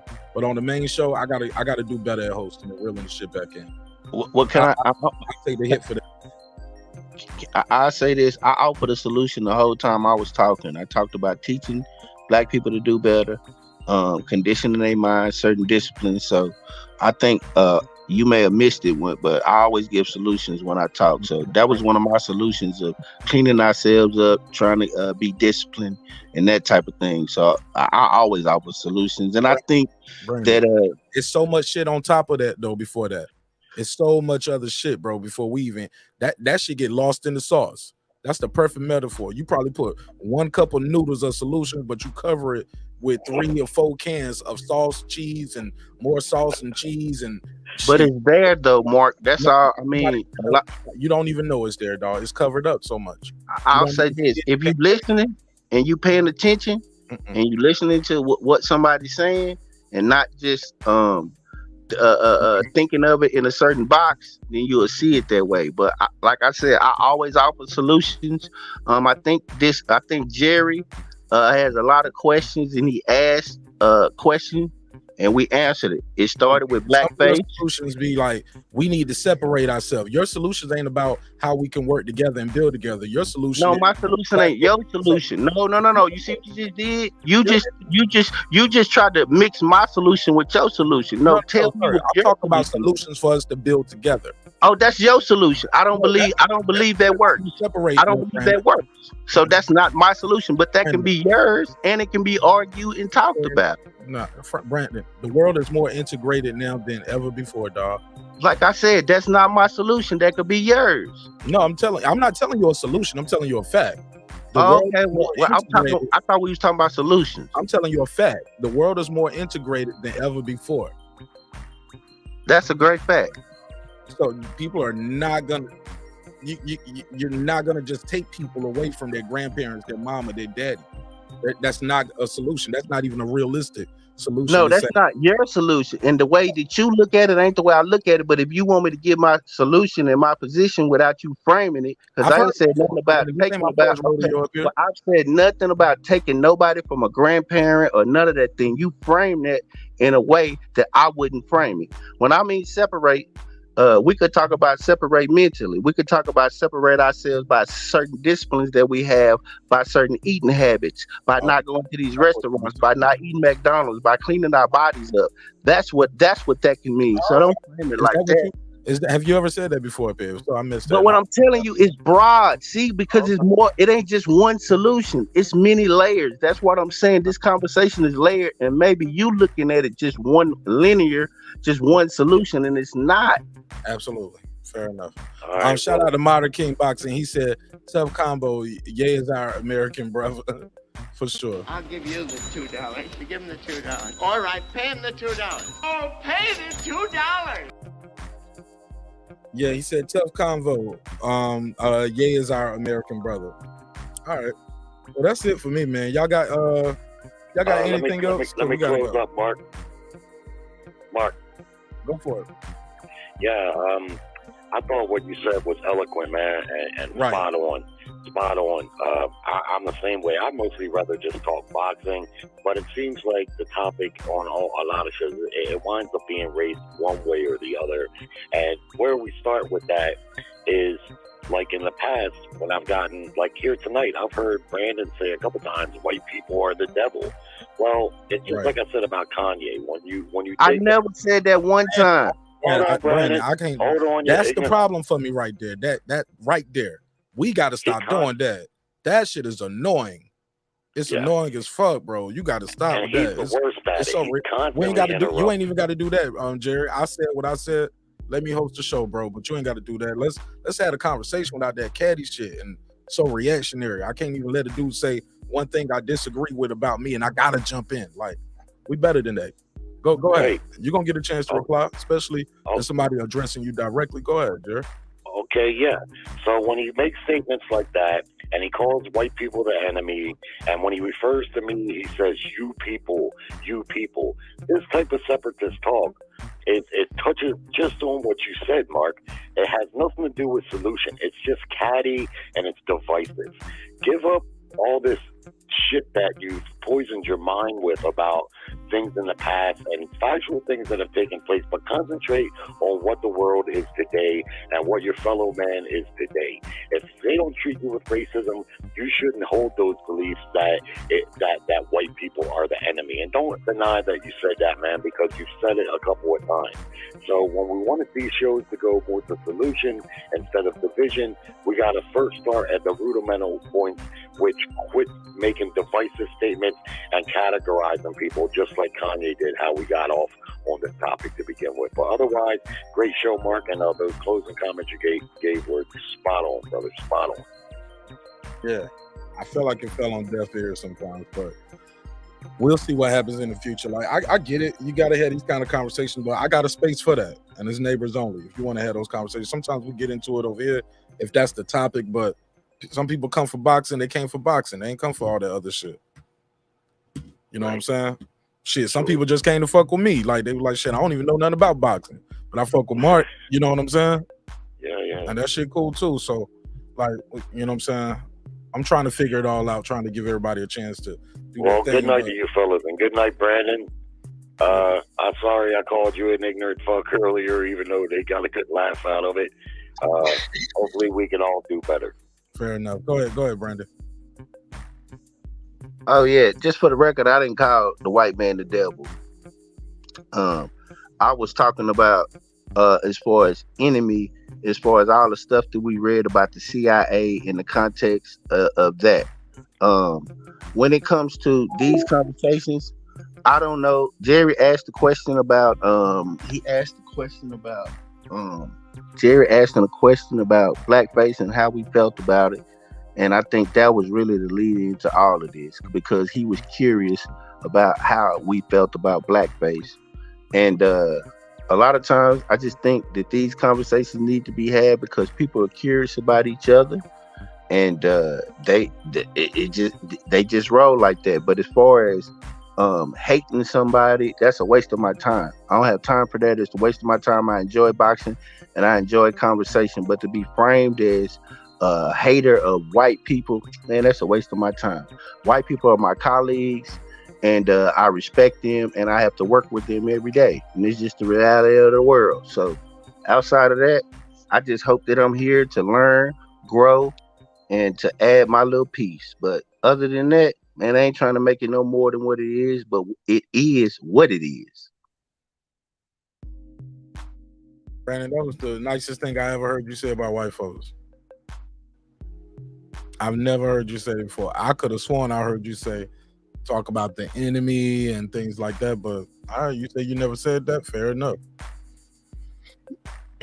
But I'm telling you, fam, like that shit right there, I don't see it building nowhere. I don't hear all those solutions. You know what I'm saying? And I never heard you describe that solution that way, talking about changing our mind and separating our mind and our eating habits. That shit new news to me, homie, but it is what it is. You know what I'm saying? I fuck with you, homie. You know what I'm saying? Mark, the Elijah Muhammad has a book called How to Eat to Live that was written in the 60s, where he talked about this. It's 2 of them. Matter of fact, it's a Boondocks episode. If you watch the itis, that's the book that Huey pulled out.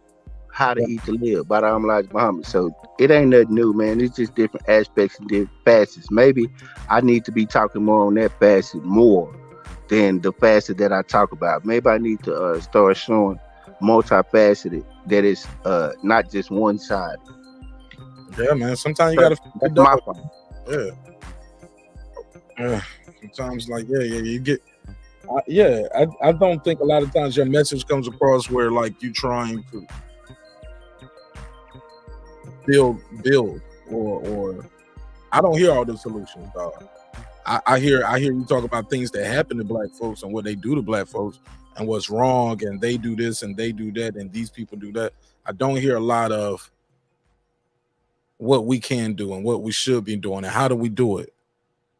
You know, I do. And that's not just you. I don't hear that. I drop it in. Here's the thing. I drop it in by saying we should eat better. You know what I mean? That we should stop going to these restaurants. That I just said it today. I said that we should have certain discipline. I'm not talking about today. I'm speaking over the experience over the show, bro. And I'm not alone with this. People know. They hear it.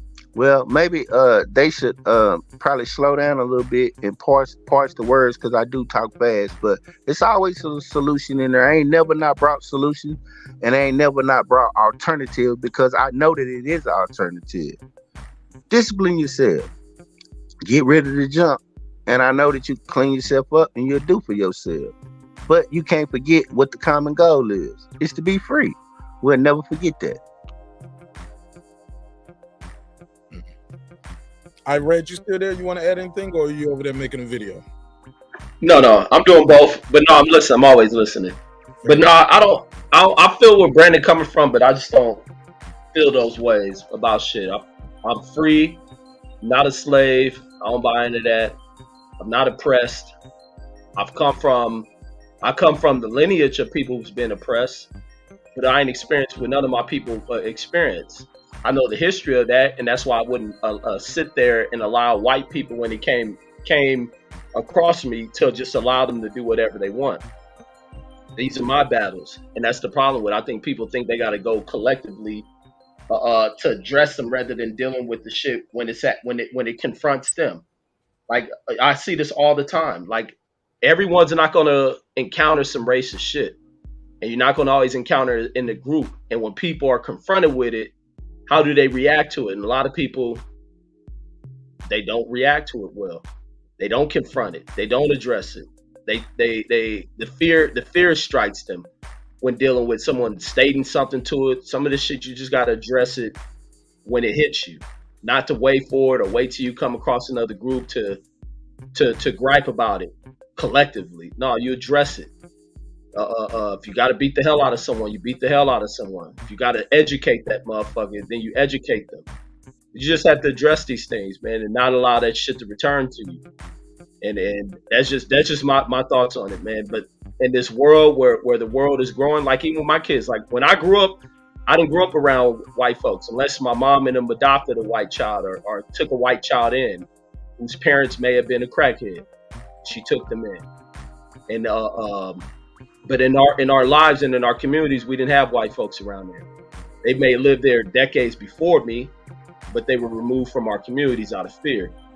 Now, when I look at in the world of my children and shit, their world is much different. When I drop them off at school, their friends are of all races. Ethiopian friends, Mexican friends, Asian friends, white friends. Hell, my daughter be FaceTime talking with her white friend. Her white friend does the same thing. Their world is different. They live in a growing world. I look all throughout Vegas. Vegas is becoming such an integrated ass city. You go decades removed, and it wasn't so much like that. But as the world progresses, people break away from the old way of living. I think the generational thing, even with me, a lot of people always used to think because my talks of just being pro-black, even people in my family used to think I was racist against white folks, and that's far from the truth. But you see, as you mature and you move through in time, like most people don't want to hate people. But I think it's important to address that shit. I think it's important to have the conversations on it because a lot of people just don't understand people. A lot of people don't understand each other. And I think sometimes when we hate each other for foolish reasoning and shit. But that's my thoughts on it. I like these conversations though. Thank you, because I don't know if I've stressed this. I've probably been talking about this since forever. It's a waste of time to hate. I don't hate. I only talk about the facts or my objective opinion as I see it in my reality. That's all. If it comes across as hate, I mean, sometimes when like some of the facts that I believe Kanye stating, some people looking at it as coming off as hate. I don't look at it as hate. If some things that he's saying is actual factual, then it's just a fact. It's not hate. And I think that we not mature enough to have these conversations. And I agree with what Reg said.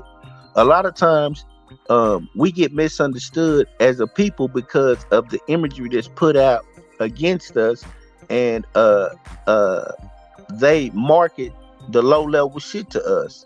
I mean, when you see most of our entertainers, they not having intellectual conversations. When you see most of our rappers, go watch their interviews, listen to how many words they use. Man, they not interviewing our professors. Like one of my favorite professors I watch damn near every day is named Dr. Gerald Horn. Wrote hundreds of books. My favorite professor. Teach right down in the University of Houston. Those are the things that should be spotlighted in our community, and that's the stuff that I'll be combating and talking about. Now, it might come across as militant and aggressive, and I think that's what needed in this time, because you have to have those militant, aggressive tactics. That's just for me. Now, if other people do it their way, they do it their way. If you feel like you want to build a bridge, then you go build that bridge. But that bridge is not for me. My way is my way, and that's just what it is. And I'm locked in. And until you can show me that building that bridge work, I don't believe you. You need more people.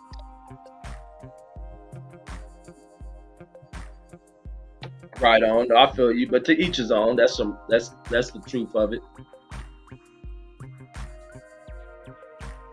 Yeah, but I don't mean to interrupt, Mark, but I wish that we could. I think these panels help us, even though it does seem like we interject. But I tell you, if you go back to some of the older shows, man, these shows are much more clearer. And I think we only a few years in. I say, if the way you moderate and the way you keep trying to clean the show up, I think pretty soon everybody had a certain discipline. Maybe a YouTube will make a button where you could like push in or something like that. But I think as long as you got people with ideas and we talking off the top of the head, you're gonna have these interruptions. But I tell you, staying up in the middle of the night, in the early morning, talking about these topics, I learned. I don't know about everybody else. I learned. And it forces me to go back to the drawing board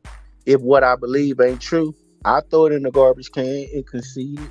But this should be exhilarating for me, Mark. I don't know how you take it. I enjoy it. I like it at certain points, but I can't stand the constant interrupting. I get it. Some things are gonna happen, but it is a way to fix that and still have it. It's just when you talking, I put everybody backstage like this, and you finish your set, and then I can do this. That's the way to get it done. But that shit is really just self-control. Some people just don't, or respect. Some people I don't give a fuck what you talking about. I'm gonna say what I want, when I want, how I want, to whoever I want. Now that's what's going on a lot of these shits. It's just no respect. I've seen shows, and I follow a lot of these joints, and they have very heated conversation. They don't do that on everywhere. It's in this space because these niggas are used to that quote unquote free smoke shit, where I can just say the most disrespectful shit to you I want to because we on the internet. That shit is crazy. You know what I'm saying? No, you can't have intellectual conversation and not say nothing. And if you can't, I can control it by just putting people backstage. You know what I'm saying? And then one at a time, everybody get to say what they want to say. And if you can't remember, you better have your notepad to jot it down. But I don't feel like I should have to do that. You hear somebody talk, you know what I'm saying? Jump in, pass that shit around. You know what I'm saying? But it's when it started going back and forth with just two people just going back and forth. Like, damn, for every time, like motherfuckers be carrying beefs over to other shows and other episodes. I'm like, man, y'all, if you're gonna do that, you got to be able to leave that shit alone in that episode. And then we talking about boxing tonight, talking about hip hop tonight. Like we talking about this. We have a lot of race relation shows up here. We can do that, but are we really talking about relationships, or we just complaining, saying this fucked up? Yeah, I don't see the growth in that. I don't see the growth. I don't see the building in that.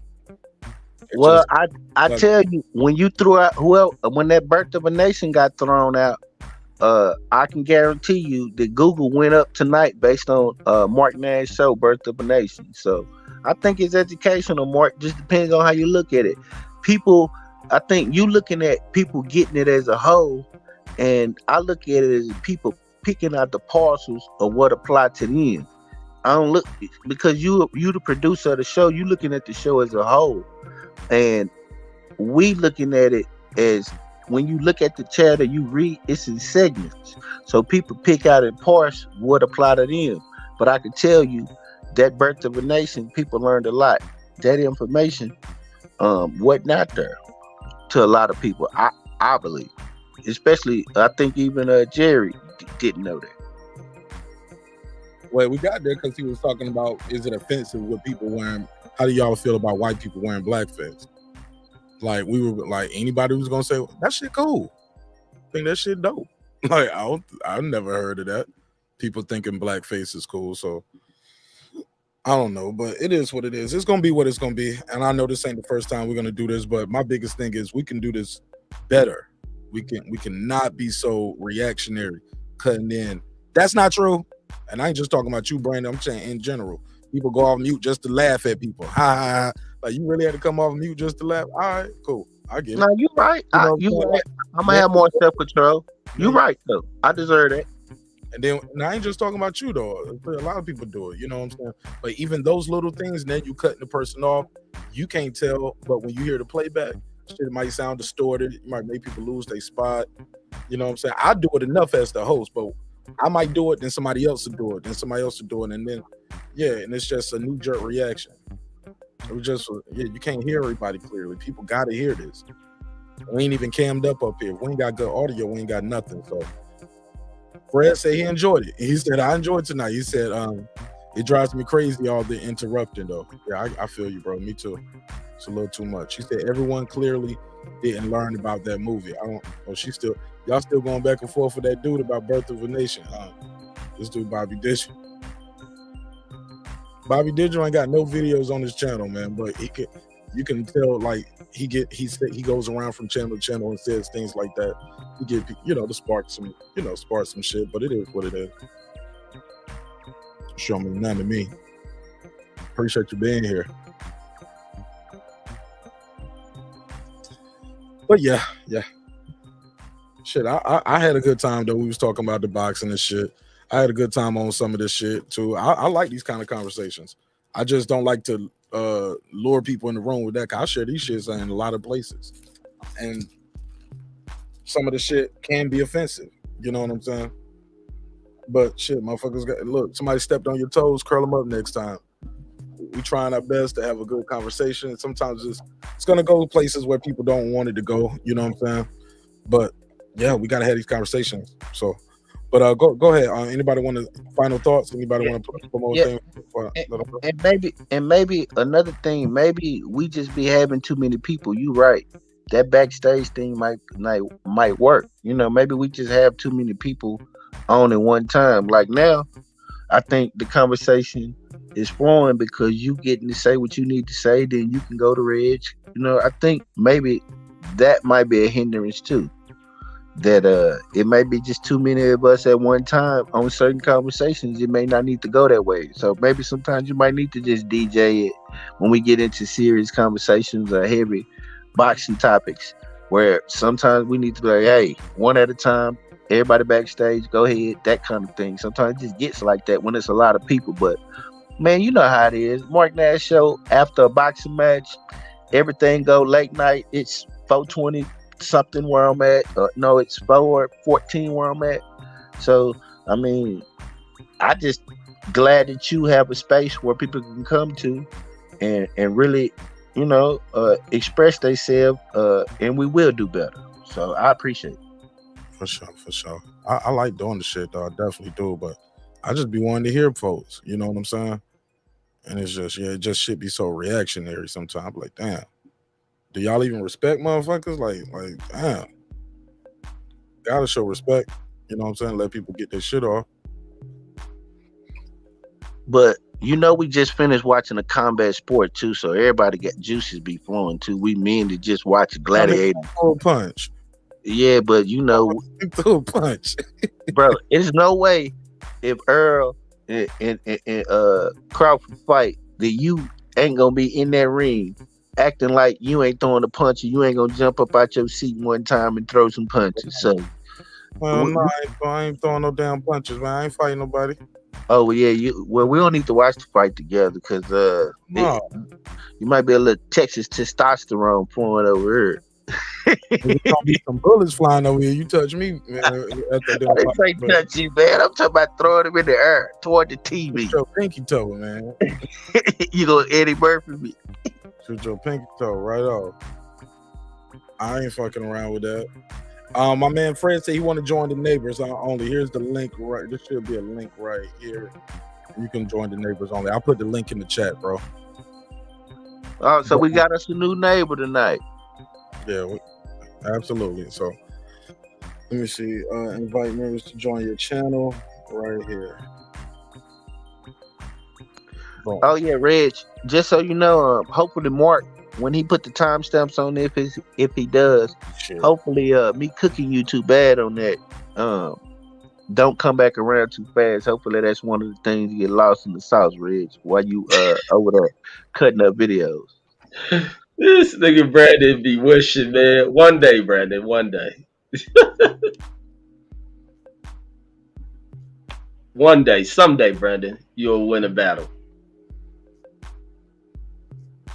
Nah, I even think but I agree, Mark, with you that the pettiness, the carrying over for other shows, we can do without that. So yeah, I do agree with that. Yeah, start each show with a new, you know what I'm saying? With a new. Unless it's something that hot that just got to be dealt with, but just taking unnecessary petty shots, I agree with that. I mean, sometimes we do get petty, you know. We all been there. Yeah, hell yeah. I'm guilty of it sometimes too. And we avoided the big conversation. So you already know what it is. We did good with that too. Thank you for that. We didn't go there. I appreciate that too. I saw that. Yeah, man. I won't try. No, we're not doing that. Yeah, I saw that. But otherwise, if you ain't got nothing else, man, I'm not gonna hold you. I enjoyed the conversation. Hey, Reg, another day, another time. You know what it is. Yes, salute to my boy Deuce. Salute to Deuce. All right, y'all. All right, man. All right, look, it's been another. Hey, Cliff, y'all niggas been talking to that nigga all night long. Shout out to Bobby for keeping the chat going. Then he kept y'all entertained with some shit. And he's still on it. Hey, just look it up. Check the inflation, man. Like, and y'all can you can come back and talk on the next episode, or we can talk about something else. I'll tell you what. Next episode, this motherfucker gonna be talking about that all night. Tell you what, it won't happen. Yeah, but yeah, I appreciate everybody, man. I probably know Bobby, probably somebody we know in here just fucking with y'all all night too. You get what I'm saying? And Fred, I put the link right there. It should be a link right here. You click the link. We do a members only live check. I usually try to do one after every live show.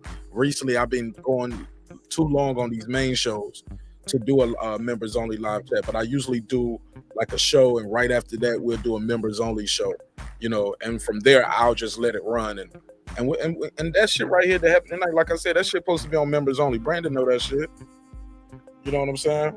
But oh shit, but I blame myself. That's all my fault. But it is what it is. It's gonna be what it be. I really enjoyed y'all tonight. So I need some water. Nick Rich said, we trying to help that brother out, man. That brother just trolling y'all, just playing with y'all. I told you it's probably somebody we know over here just fucking around with y'all tonight.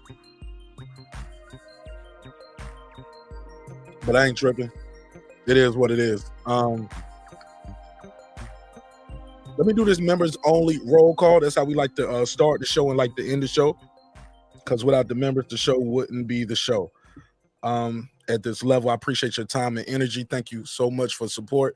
Let's take it from the top. Tony Boswell. What up? Deuce Times. What up? Boxing Lounge. What up? Toya the Tutor. What up? It's Mex. What up? Mike from Boston. What up? Ace Retro. What up? Ride of the Storm. What up? Here to There. What up? DJ. What up? Queen, aka Miss Sunkiss. What up? God Body News. What up? Pittsburgh T. What up? Taylor Bell. What up? Maddie Yoel. What up? C Jones 0224. What up? Cliff Bailey. What up? Con Shonery. What up? Lisa Bells. What up? That guy Cliff 330. What up? Cooking with the Champ. What up? On the mic with Terrence Bailey Sr. What up? New Media Today USA Boxing. What up? HLD. What up? Cooking with Sir Senior. What up? Brandon Washington. What up? Born Supreme. What up? Karma Serene. What up? My London gal, Lady Shandunk them season. What up? Dub Right Side. What up? Puto. What up? D Bevel the Champ. What up? Rob G Films. What up? And of course my good brother Derek Lincoln, the Big Fish himself. What up, gangsta?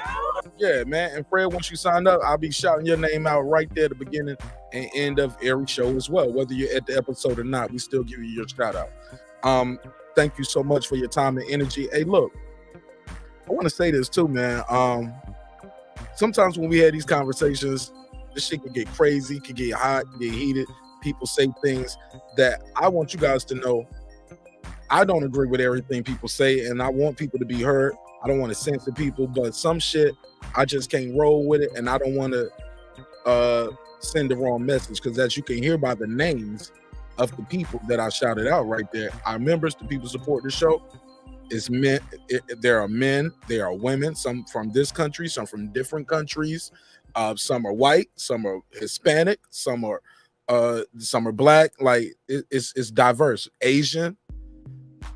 Like, this is a global sport. This is a global channel, and we just got to show love, support. We're here to spread love, man. We're trying to also branch out to help other people, man. We can't be so closed-minded sometimes to how other people may feel and may think, and it's like, well, what I think and feel matters more than anything, so I'm gonna say what I want all the time. And again, I'm not talking about Brandon, I'm talking about everybody, and even beyond this show tonight, just different episodes. We got to be more respectful to each other, man. I get it, y'all want to turn up, have a good time, but at some point, I guess I had to step in. It's like, all right, we've been here too long, we got to move forward. And usually I do that, but I let this shit flow a little bit too long. I tried to reel it in one time and it just kept going. But at the end of the day, I love y'all. Hope you love yourself. If not, guess what? God loves you. So does Martin Nash in the neighborhood here at Breaking Beats. Always remember, dreams require sleep. Goals require effort. Go out there and get your goals. And I got a link in the description. Actually, I don't. I'll put the link in the description where you guys can go and cop some merch and support the show. Thank you for your time. Thank you for your energy. Hey, look, never forget, man, respect is free. Disrespect can cost you everything. Respect is free. Disrespect gonna cost you everything. Well, I guess we'll try to reconvene and discuss these fights in a full episode very soon, because there's a lot to talk about that we didn't get to talk about. Shout out to everybody who supported the show with the super chats. Modern King, D Bevel the Champ. Man, I really appreciate you guys. Taylor Bell. Yeah. Thank you so much, man. And with that said, run this. Let's close this out like that. Yeah, I end it that way. Sometimes we argue, sometimes we beef, but never forget, homie. I built this shit. Me. Brick by brick. And I'll be damned if I let you tear it down just because you don't like the way another nigga talk. Drive, motherfucker. This is my passion. This is what I love to do. This that squad sound.